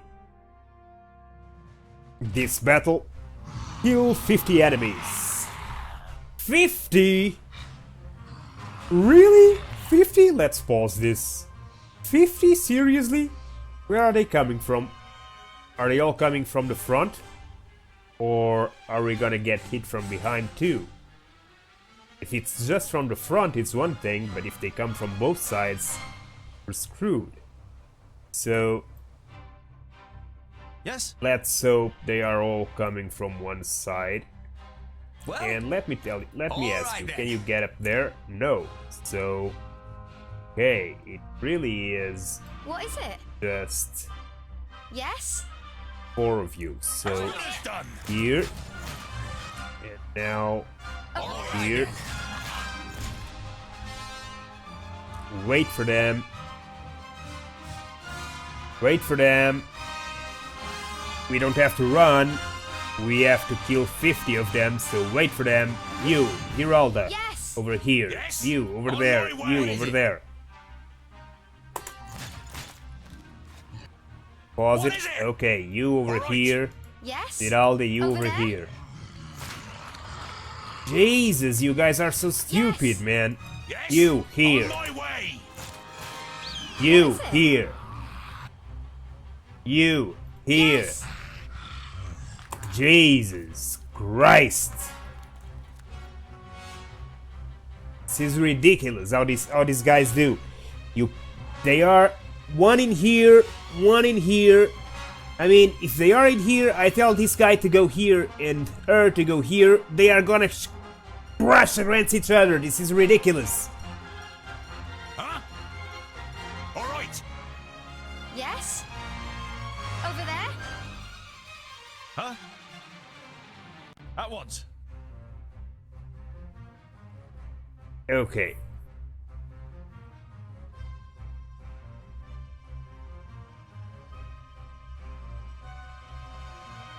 Come on, you orcs. Come on! Don't you go? Don't you want to come here? I can see an ogre. Uh-huh. Okay, let's advance a little. Ah, here they are. Now, Yes? you At once. move here. Yes? You move All here. right. Okay, no, Yes. you stay. All right then. Huh? Why On my way. is it that they don't obey orders? Kill.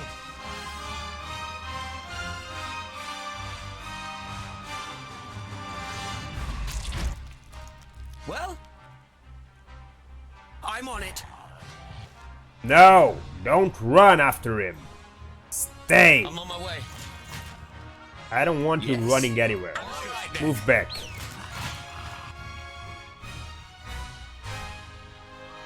Well,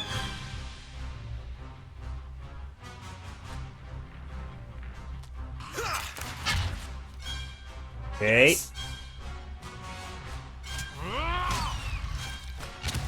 What is it?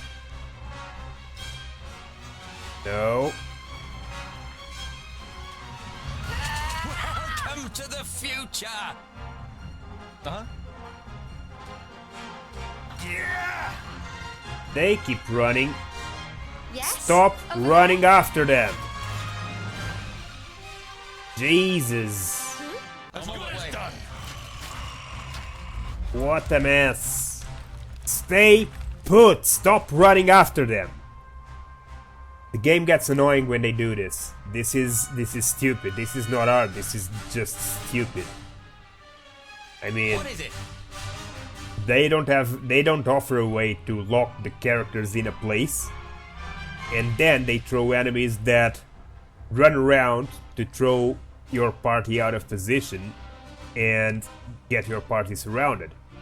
Which is ridiculous because it forces you to micromanage just to keep them in place, which is not the point of the battle. The point of the battle should be in fighting, not in trying to get your characters to stay in the place you need them to be. Yes? Over there? Should be the difficulty of the battle should be about skills, not about What is it? making sure your characters stay where you need them to be.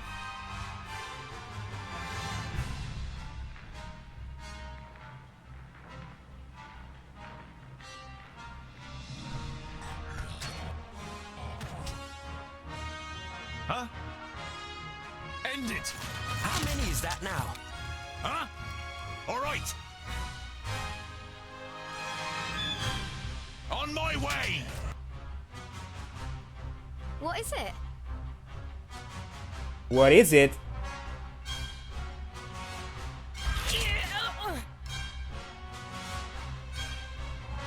What is it? With pleasure. And again.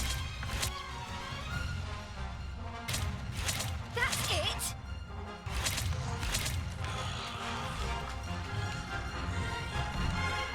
Oh, that's poison, okay. Here! Where are you going, you idiots? Stop running after them! What is it? Victory for technology! Not unless I tell you to. Okay, health is back at maximum. There's no passage through here, is there? There is. Okay, so let's check it. Oh, okay, there isn't. It's just where those guys were hiding.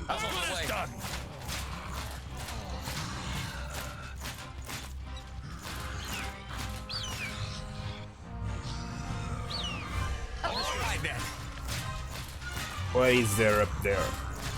Ah! No, no, no, no, don't move further forward. What is it?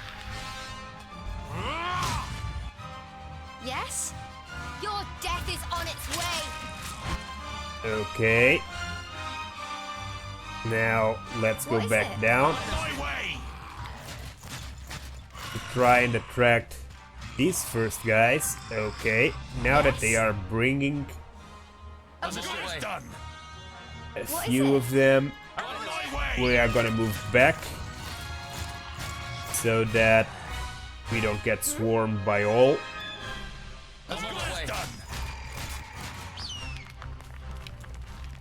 I don't know why is she on the left instead of being in the back row. What is it?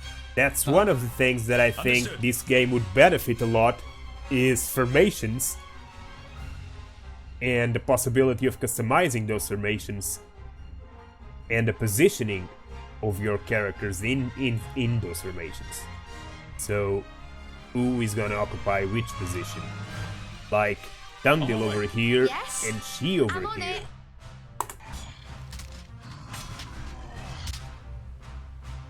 Yes? And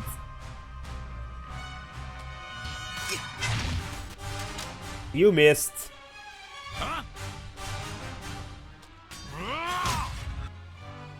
What is it?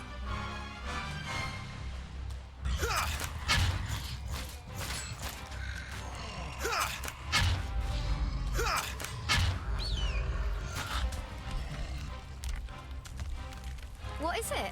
Over there? Yes, over there. Where are you going? Yes?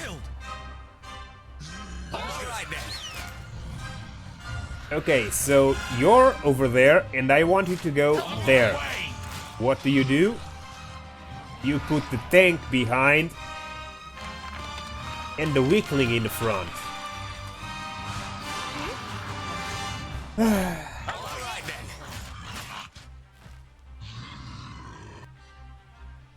Yes?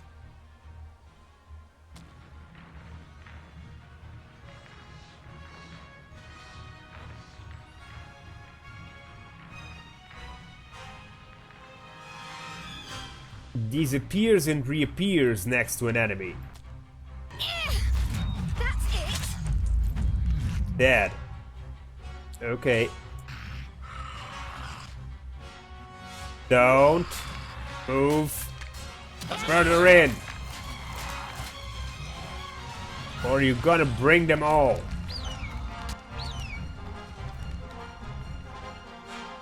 Okay, so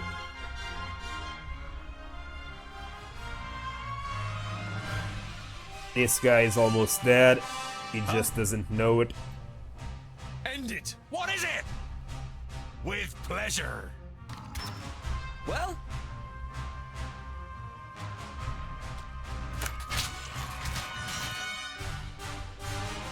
You got Boindle instead of getting the orc. alright then. Yes? As good as done. I'll say goodbye forever. Welcome to the future. As good as done. On my way. Who's there? Who's moving? You wanna play, Ogre? You do, huh? Okay.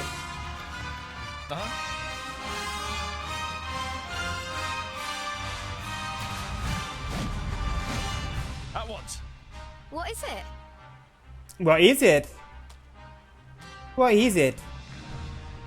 What is it? This is it.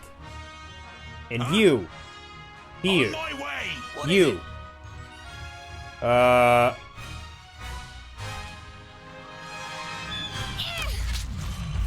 Okay. He's poisoned. Now, kill him. What is it? You. Knock him out. Yes? And you. Knock him out. Your Dead. is called Geralda. Yes? Over there? Yes, over there. As good as done. Disappointing. How many is that now? Okay, one thing I'm learning with this is that one of the things that I'm complaining about since the beginning is how sometimes when you're in a battle you can't actually target your enemy. Like when you're targeting them, this red glow shows up, right? Plus the health bar. And sometimes when you're trying to aim, it just doesn't show. And if you click it, instead of attacking, the character will just move to the same position where the enemy is, pushing the enemy out of the way. That's something that happens recurrently. And if you don't pause the action, you'll see that happening a lot, because there's no way to do anything against it. With the action paused, you can actually take your time to try and understand where you have to place your cursor to find and actually be able to target the enemy. And this happens because the animations sometimes move the character out of their hitbox. So, for example, in our characters they have a circle below them, and when they are doing their animations, sometimes when Boindal is smacking, for example, it will be Just a minute. Your death is on its way. for example, right now I can't target Good as done. this guy. Now I can, but it took a while until I was able to. First it wasn't showing. But that's not even what I'm saying. For example, Quindal, if he does this glyph, there is a moment where he's out of the circle. And if you click on him, nothing happens. You need to click on the circle despite the fact that his animation is almost completely out of the circle. And I suspect the same happens with the orcs. I mean, just the circle doesn't show below them, but sometimes they are in animations that slightly off-balances them outside their circle, and when you try to click them, you're not actually clicking the place where you should be because of the perspective. So it's tricky. I don't know. It should be better. It should not present this kind of troubles, but it's just annoying. It's not unplayable. You can get around it, and it will cost you some in some battles you'll find yourself clicking 2 and 3 times to get a character to move or to be able to properly target. But hey, it's not completely game breaking. So only this guy. Yes? Target in sight.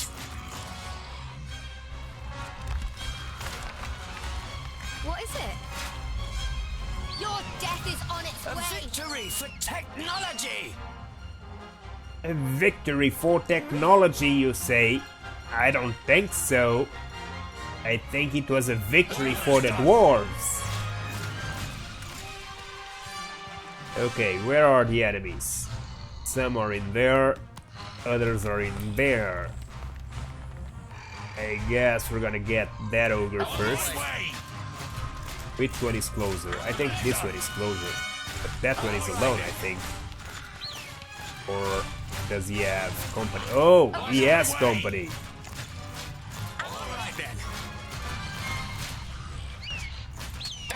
What bad luck for you! On my way!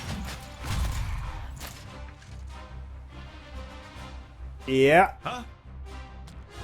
Yeah! Yes?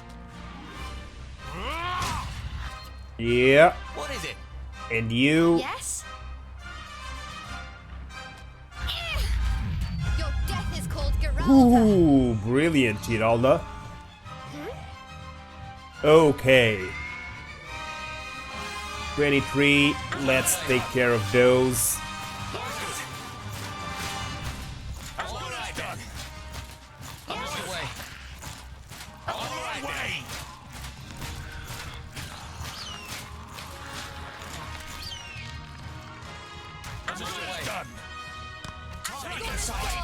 Victory for technology! Oh, what bad luck for you! Turret in sight! How many is that now? Okay. Here they come. Alright then. What is it? Geralda. Nice. Now move over here. You can smack that little guy. Okay. To the future. And you. Ooh. Yes. Now get out of there. Yes. And you move forward. Yes? And you. Yes. Circle. Yes? On my way! What is it? Over there? Yes, over there.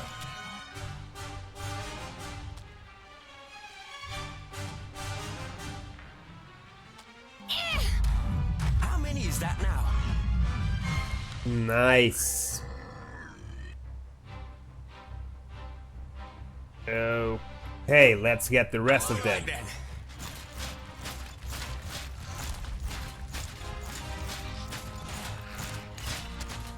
Huh? Oh, what is it? bad luck for you! I'm on it.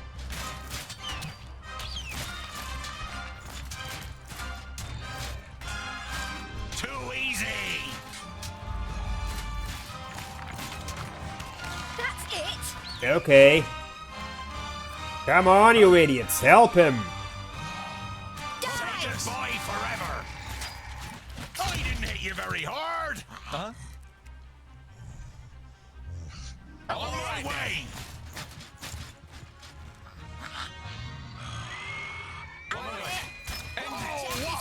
Dead. For you!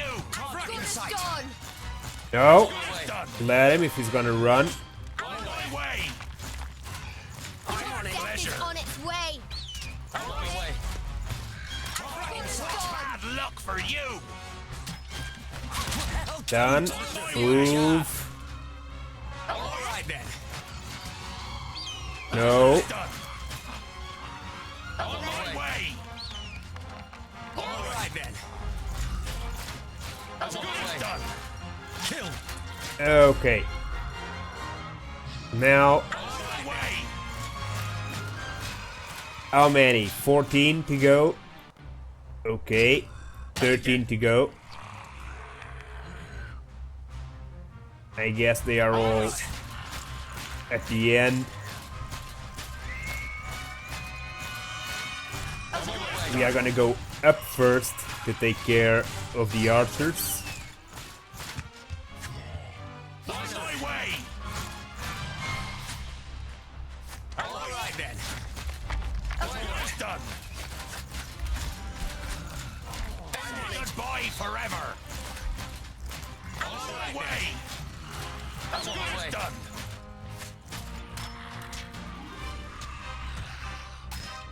I'll reach ya. On its way. On my way! Goodbye forever. How many is that now? Alright done. 9 to go. Let's take care of the archers. Alright done. Good as done. Welcome to the future. I'm on it. And again. What is it? Yeah. Vile creature. But oh, she didn't stand the blowout. So you better go help her. Oh, what bad luck for you! Well, target in sight. Understood. Pow! Another one bites the dust.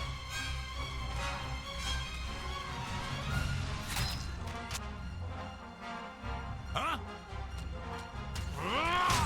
How many Dead. is that now? And again. And you can finish that kid. Your death is called Geralda. Alright. Your death is called Giralda. Alright, Giralda. Now, let's get these guys all together. Only one to go. I guess it's gonna be this one. Goodbye forever. Kill. Dead.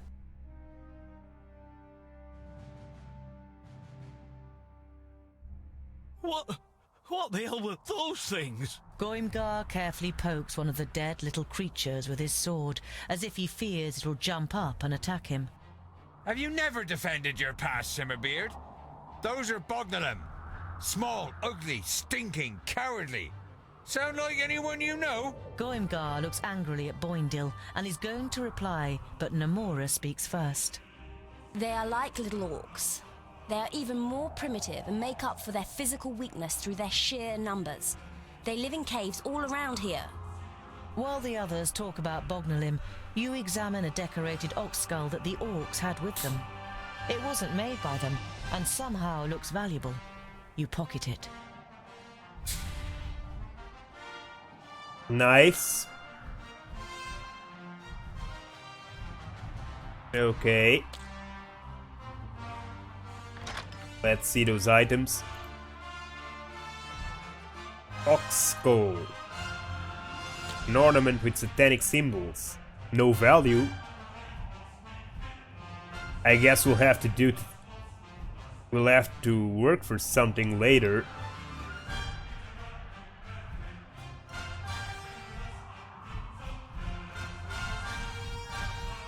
These items are worth money. But the Ox Skull is not. Gorem books, of course, are not, but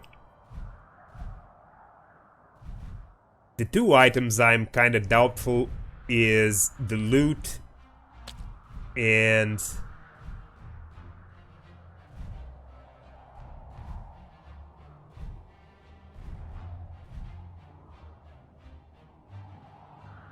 this is money, clearly.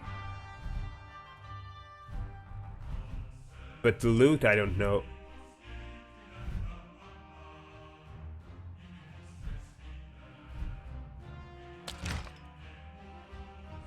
Okay, so where are we going? Eli.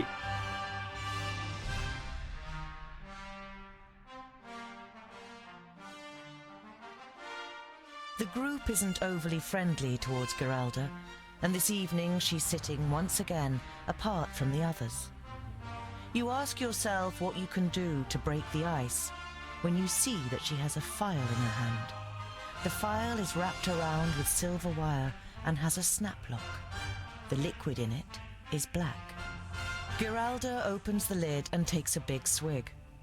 As she puts down the bottle, a smile flits across her face, followed by a short expression of deep satisfaction.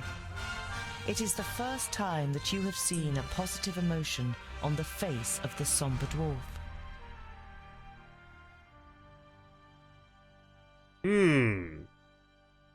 What's in the bottle? Medicine? Or don't ask her about the file. A file with a black liquid. I can almost bet that's something foul that has something to do with the Alfar. Chances are, if I ask her,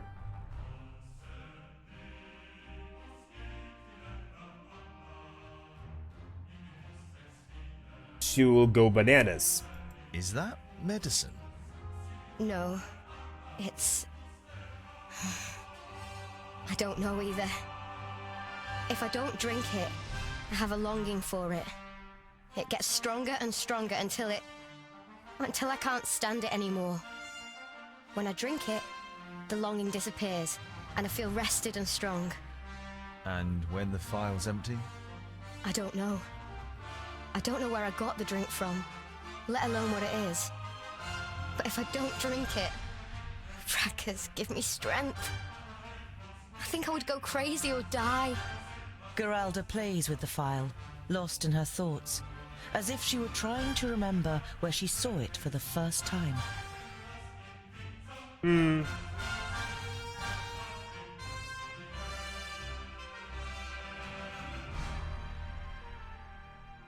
Yeah, she's as good as dead. Yeah, she's probably already dead. She's an undead, and she's alive. And back at herself because she's drinking that potion, that liquid. As soon as that liquid is over and she stops drinking it, she will go hostile, I bet. Either because she's completely undead or a vampire, one of the two. So, I don't know what to do about her. I guess nothing now. And I don't know if we should go to this side. Probably not, because we have paths all the way up until there, so we should probably go to the firstlings first.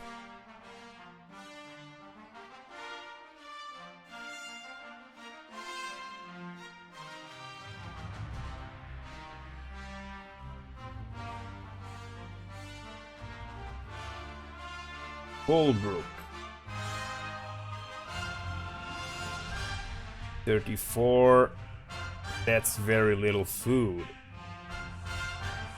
I don't know if it's enough to get there. But we can go up top. Yeah, let's go up top. Seaton. Do I want to go to Seaton?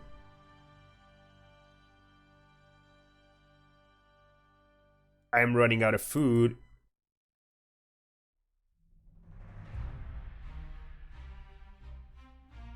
Your path leads you to a small fishing village on the banks of Lake Ontario. The villagers are busy and don't pay you much attention, apart from a fisherman on a boat who nods at you before returning to his nets. You can just about make out a jetty on the other side of the lake.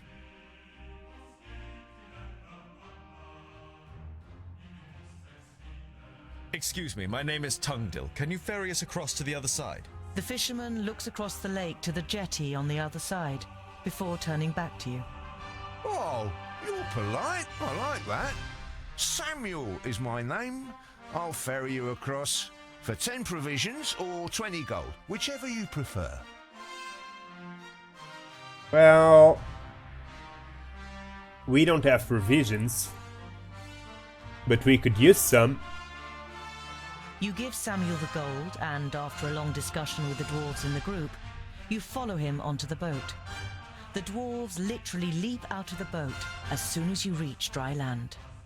We could have died. I hope it was worthwhile, Scholar. Ah!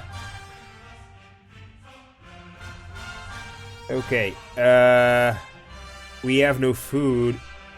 This is gonna go bad. A two-story tavern sits on the corner of a crossroads. The snow around the building has been cleared away, and a warm light is coming from inside. The sign above the door reads Minstrel Castle. Minstrel Castle? That sounds promising. No, it doesn't. We need food, so I'm gonna enter. Finally! Time for ale! My throat is completely parched. As much as I hate agreeing with you, I too can hardly wait. You enter the tavern with Bavragor and Boindil in front. On first impression, the interior is as inconspicuous as the outside. But when you take a closer look, you spot a couple of paintings of minstrels in front of a castle, a small stage that, judging by the dust, is only very rarely used, and a lute hanging on the wall behind the bar. There are not very many guests on the ground floor, perhaps a dozen, and most of them belong to a group of mercenaries who have retreated into the far corner. You sit at a table, and after a while you are brought the ale that Boindil has ordered.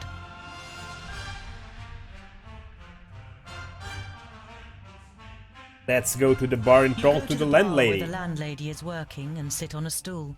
The landlady, a stout, middle-aged woman with long hair tied in a ponytail, looks up briefly but says nothing. Show me what you have on offer. Food! Food! All of it! What is this? Talisman of Steady Battle? We want it. One? We can buy more than one? Oh. 0. Okay, let's see. What is this? Talisman of Protection. When damage is received, there is a 50% chance of reducing the damage by 80%. Sure, we're gonna buy it. And we're gonna buy it. Confirm and continue. Minstrel Castle, that's a pretty name. Say, why is the tavern called Minstrel Castle? It doesn't look much like a castle. Oh, you don't know the legend, dwarf. One of the guests next to you at the bar takes up your question. There was a castle here once. No one knows its name anymore, so everyone just calls it Minstrel Castle. Once upon a time, a king lived in that castle. He had many subjects and an enchanting queen. But one day a young minstrel came along and sang of wonderful far-off lands, and the subjects began to complain about their own lives. So the king sent for the singer to hear for himself. He came and sang a wonderful love song, and the king began to be scared. He thought that the minstrel wanted to steal away his queen. Without flinching, he drew his sword and struck the boy down. His father heard of this. He was himself a singer, and so he went to the king and played a terrible song, a curse. The king was to vanish in silence, and no one was to remember his name. And that's what happened. No one remembers the name of the king or his castle. Make of it what you will. Story's certainly well known enough in the area to give Arin its name. Okay, that's interesting. So... You nod at the landlady as you slip off the bar stool, and she nods back. Time to go. Bavragor and Boindil, who are absorbed in a drinking competition, have to be dragged out of the tavern. So, Rodario told us about a passage through Wackenstein to avoid this orc camp, and that's what we're going to do. But now that we are a little more comfortable about food, I want to see what's in here, in Seaton, and also in Torbrook. Then the orc camp, I don't know. We could avoid it and pick it up on the way back.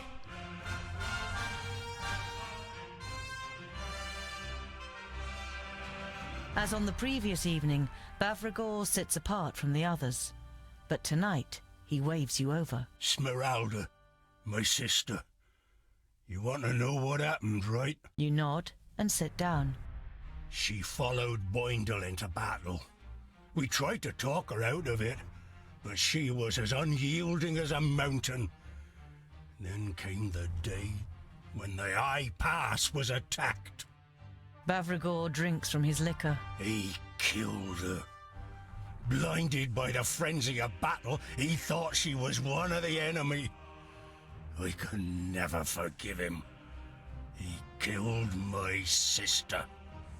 Could you? You inevitably remember the loss of Lot Yonan, Frala, and her children. You remain sitting in silence, each of you deep in thought.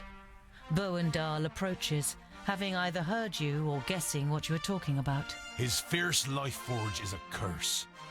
He thought the orcs had robbed him of his love, and the ire came over him. Sometimes he calls her name in his dreams. Oh, he'd never admit it, but he suffers just like Bavragor. He too loved her. The stonemason doesn't react, so you and Boendal go back to the others by the fire.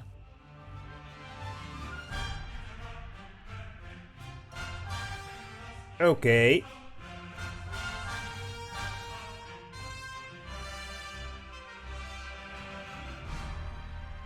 A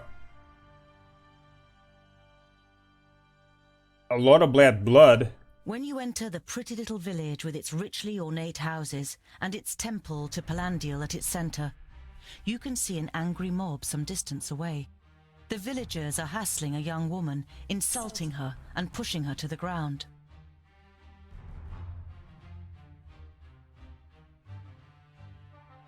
Join the villagers and watch what happens. Or force your way between the mob and the young woman. Why would I force my way? I don't know what she did or what happened. I'm just afraid that by joining the villagers I won't be able to do anything later on if she's actually to be saved. A man dressed richly confronts the woman. Have you no shame? Robbing a temple of Palandial? The crowd cheers and many vociferously demand that the woman be hanged. You could have helped us, but you didn't. Is that in the spirit of Palandial? You step out of the crowd and confront the priest.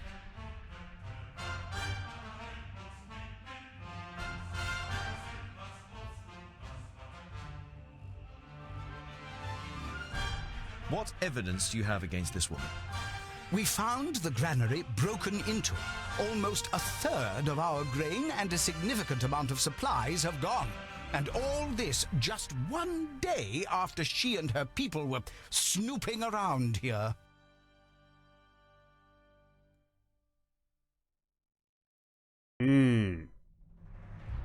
That isn't proof. It could simply be coincidence. Anyway, why would a thief come back to the scene of a crime? The priest eyes you in silence, while some of the villagers make it clear that dwarves should keep their noses out of their business. Tell us what happened. The villagers grumble, but the priest gives the woman a chance to defend herself. My name is Tavia. I was forced to flee Tabayin with my family when the perished land began to spread. My husband, we had to leave him behind. The horror in the woman's eyes gives you a good idea as to what became of her husband. No one accepted us in the north. There are too many refugees and everyone is scared. Queen Wei has offered land in Wayan to anyone who will work hard for it. But what should we grow if no one will sell us grain? We offered a fair price, but Father Malin... She darts a scathing gaze at the priest. He wanted double the amount. The priest glances briefly at the angry villagers. Then he replies in a firm voice. It was a hard winter. And with the increasing frequency of orc attacks, we must think of ourselves first and foremost. Even we cannot help everyone. The bystanders mutter in agreement.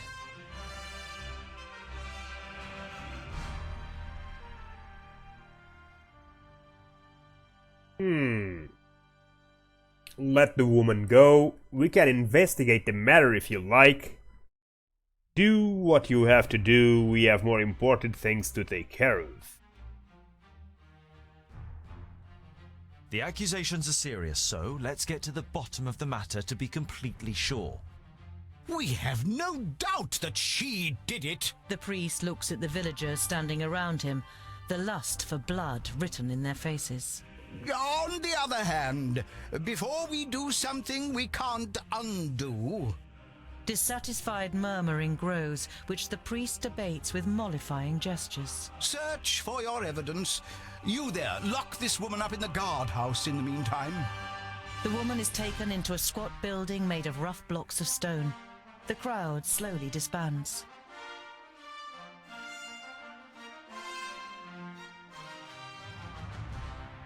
Okay, so let's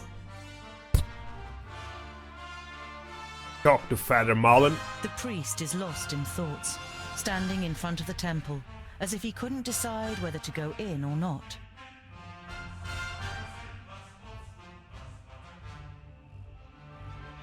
I was wondering, what was here first, the temple or the village? Ah, a keen eye. The temple is indeed much too big for such a small village.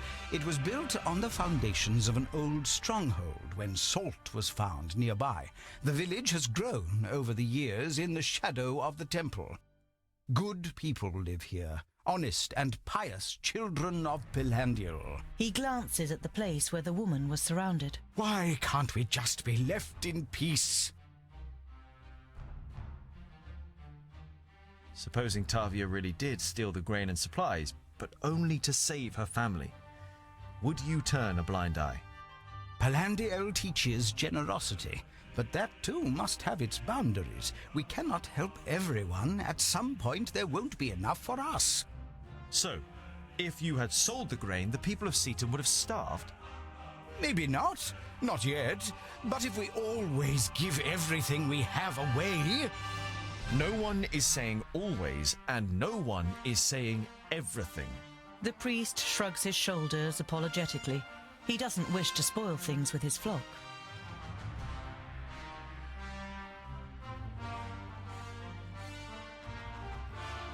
You nod goodbye, and the priest returns the gesture.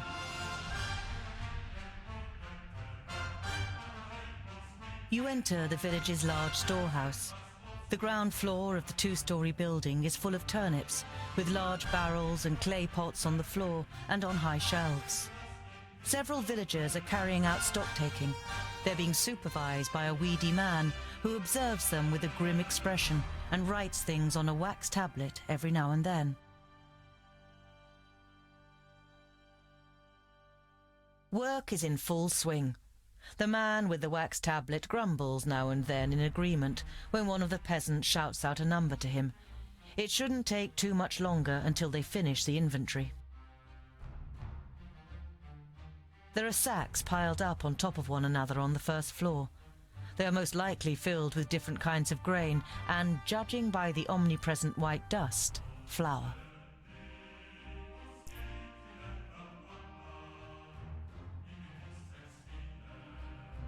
You look around for a portable source of light. Can anyone see a candle or a torch? I need a light. I wouldn't recommend that. The Magister Technicus has followed you into the storehouse. One spark could ignite the flower dust.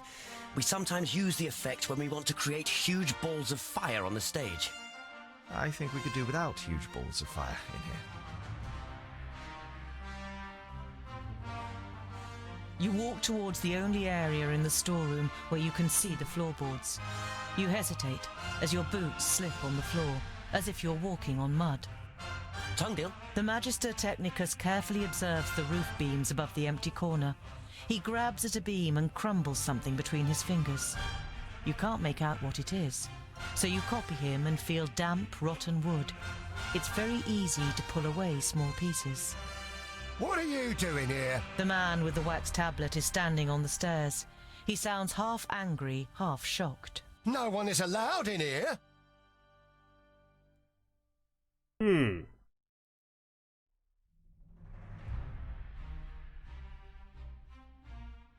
are you? What are you doing here if no one is allowed to be here? I'm allowed to be here. It's my job. I'm the steward of the temple. Morris is my name.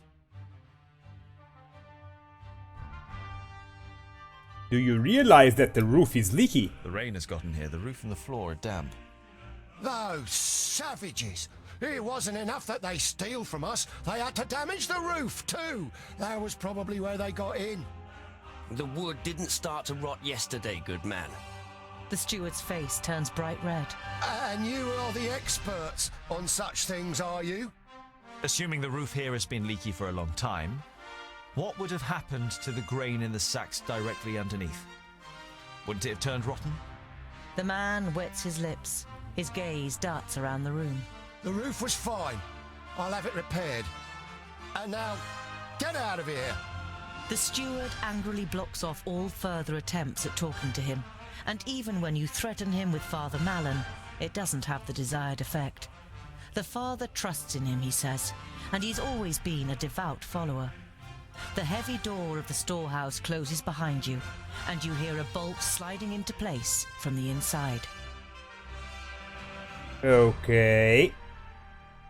It's obvious what happened. He let the grain rot and then threw it away and blamed and before the guards know, the others. Boindale and Boandal have caught them up in a friendly conversation. Shielded from the view of the guards, you exchange a few words with the suspect without being disturbed.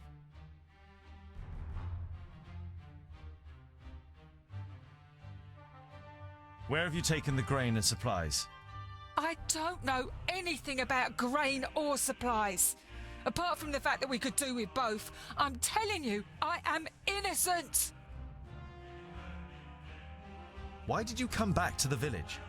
I wanted to negotiate with Father Malin for the grain. What else could I do? No sooner had I arrived than they surrounded me and accused me of robbery. We won't let anyone do anything to you, but if we are going to help you, you will have to tell us the truth. The woman looks you in the face, then her head sinks, and when she looks back up, she has tears in her eyes. Please, I just want to go back to my family. I don't know what happened. Tungdil. You feel sympathy towards the woman. You raise your hand to silence Rodario and nod to the woman to continue talking. We asked for grain and were full of hope when we saw the well-filled granary. We hadn't reckoned on the malice of the people here. A slow, ironic clap sounds from behind you. Confused, you turn around to face Rodario. Bravo, my dear, with tears and everything. Tough luck that a master of the art of acting is present. None of what she said corresponds with the truth, Tungdil. She is lying and trying to deceive us. Not completely talentless for an amateur. You expect the woman to deny everything, but when she overcomes her amazement, she spits in the actor's face. And what if I am? I would do it all again. The people here have more than they need and my people are starving. Is that fair?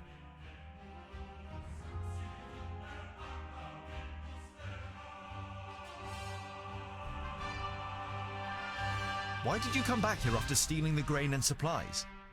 We didn't steal them, we paid for them. A reasonable price, just not to Father Malin. You had help.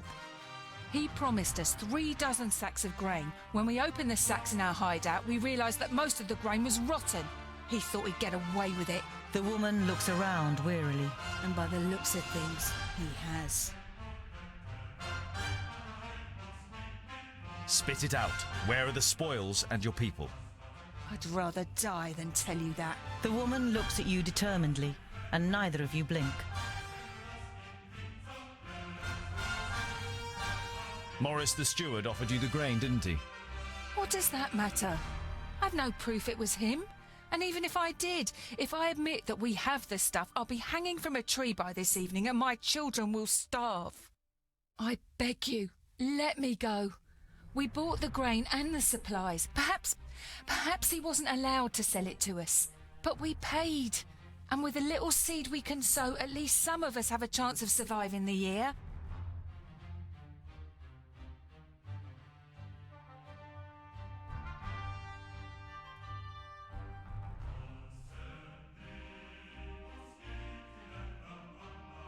How can I trust you? You lied.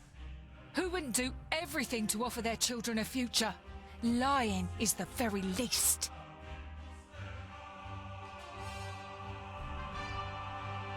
You've stolen, no matter how you put it. But perhaps Father Malin will show clemency if you return the grain. Clemency for me and a death sentence for my family. Never.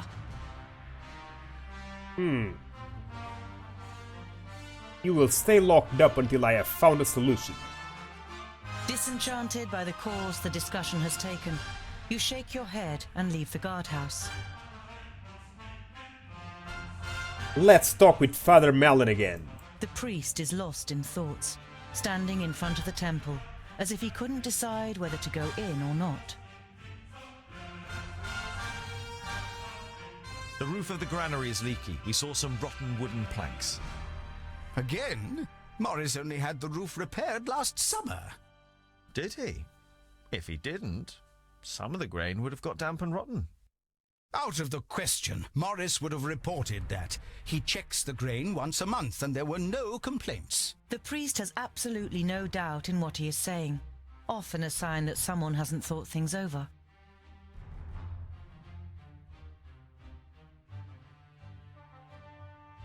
You nod goodbye, and the priest returns the gesture.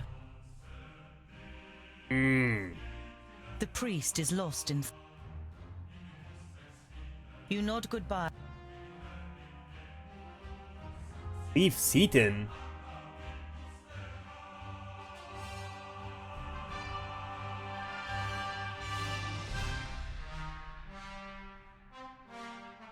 You enter Seaton and take a look round. Okay, this is not a solution. The priest is lost in... You nod goodbye. What the hell of solution is this? So... suddenly I'm out of options and I have to continue? That's stupid. What, I have to release the woman, or... I know what happened, but nobody will believe me, and I either have to anger, or set her loose, or do anything? Stupid. This is really beyond stupid. Disappointed with this quest.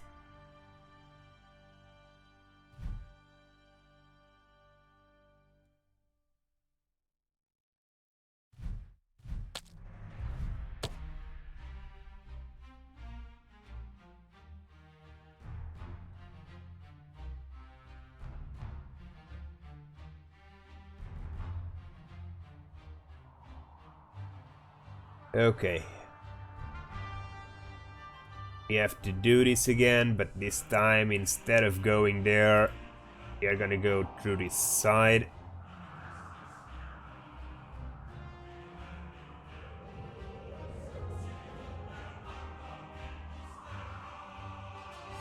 The group isn't overly friendly towards Geralda, and this evening she's sitting once again apart from the others. Geralda... Is that? No. And... I don't know. Geralda... Okay. We had When you already enter seen the that. pretty little village with its richly ornate houses and its temple to Palandial at its center, you can see an angry mob some distance away. The villagers are hassling a young... Okay. You push your way through the... A man dressed in richly decorated vestments looks you up and down. Palandial be with you, dwarf. It is none of your business, but this woman here is a thief. She and her henchmen have emptied the monastery's granary and were willing to abandon us to our fate. That's a lie. We asked for help and these people turned us away. I came back to ask again. Tell us what happened. The villagers grumble, but the priest gives the woman a chance to defend herself. My name is Tavia. I was forced to flee Tabayin with my family when the perished land began to spread. My husband, we had to leave him behind. The horror in the woman's eyes gives you a good idea as to what became of her husband. No one accepted us in the north. There are too many refugees and everyone is scared. Queen Wei has offered land in Weyen to anyone who will work hard for it. But what should we grow if no one will sell us grain? We offered a fair price, but Father Malin... She darts a scathing gaze at the priest. He wanted double the amount. The priest glances briefly at the angry villagers. Then he replies in a firm voice. It was a hard winter, and with the increasing frequency of orc attacks, we must think of ourselves first and foremost. Even we cannot help everyone. The bystanders mutter in agreement.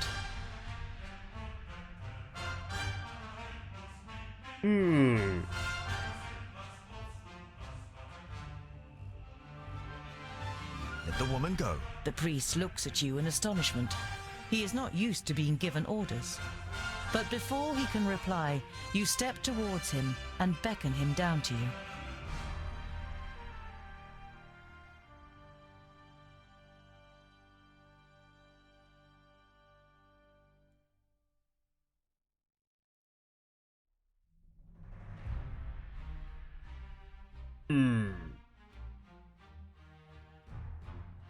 Well...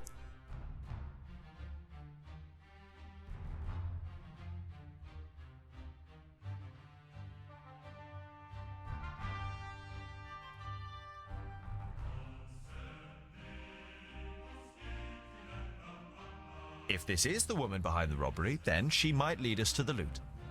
Now, what is more important to you? To see the woman hanged here and now, or to get your grain and supplies back? The priest looks at you taken aback. He clearly hadn't expected such cleverness from a dwarf. After short consideration, he nods. Let the woman go. Dissatisfied grumbles come from the crowd, which the priest tries to dampen with appeasing gestures. That is an order in the name of the goddess! The woman gets to her feet. A passage opens between the group of villagers. She looks at you in reflection for a moment. Then she nods and leaves the square at a controlled pace.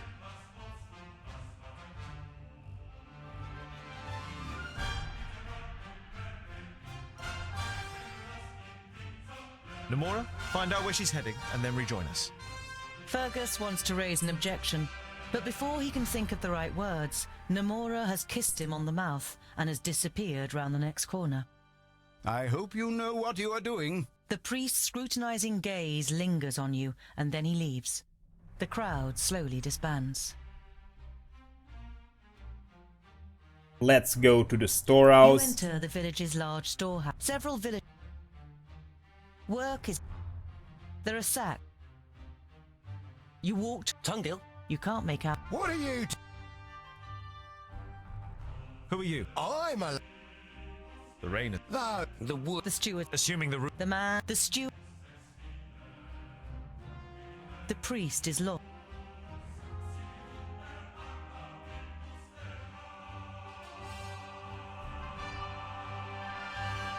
Again? Did he? Out of the You nod goodbye.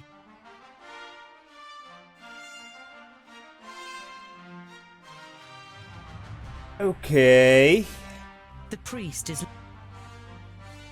I was wondering. Good. Supposing Palandir. So, maybe not. No one is saying. Okay. You nod goodbye.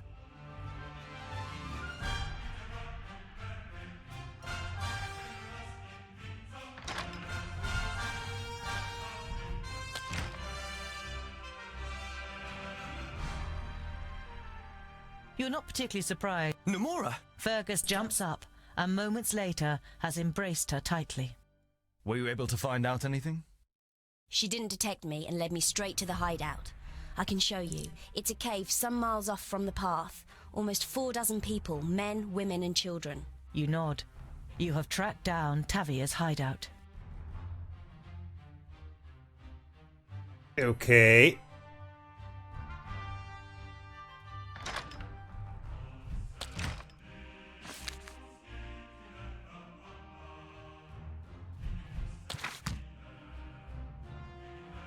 I have found out the hideout. A cave? What cave? Where is that cave?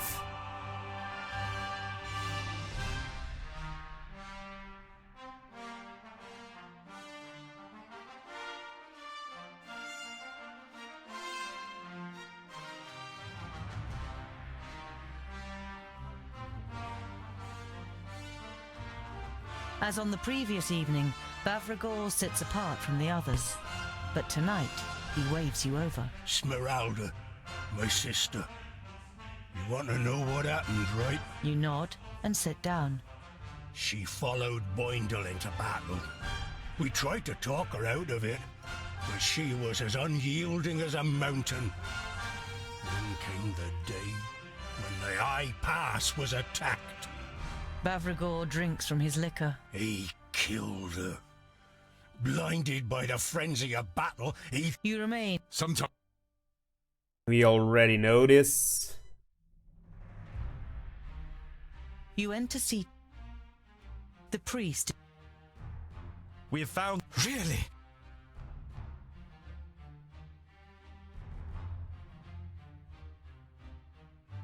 We spoke to the people. And?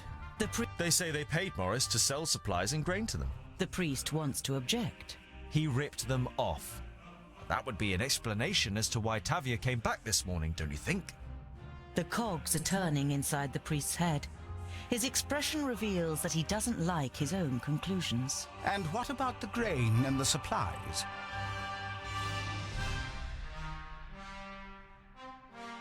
What? This doesn't make sense. The supplies and the grain, you won't see any of it again. We were too late. The priest eyes you in silence, and you look back without batting an eyelid. This quest is all messed up. This quest is all messed up.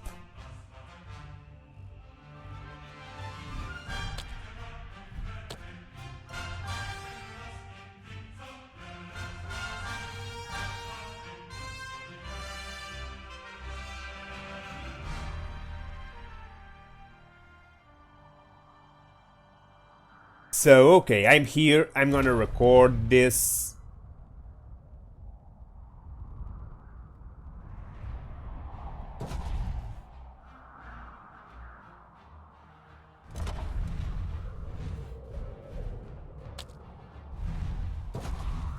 And we'll have to do this in a different way. We'll continue this tomorrow, guys. It's getting really late today. It's been a long session, so we'll continue this adventure tomorrow, trying to solve this riddle in this village. We know what happened, I just got to figure out the proper way to make the events unfold. And then we move to the tavern to buy supplies, and finally Wackenstein to reach the firstlings. Well guys, thanks for watching, see you tomorrow, and have a good one.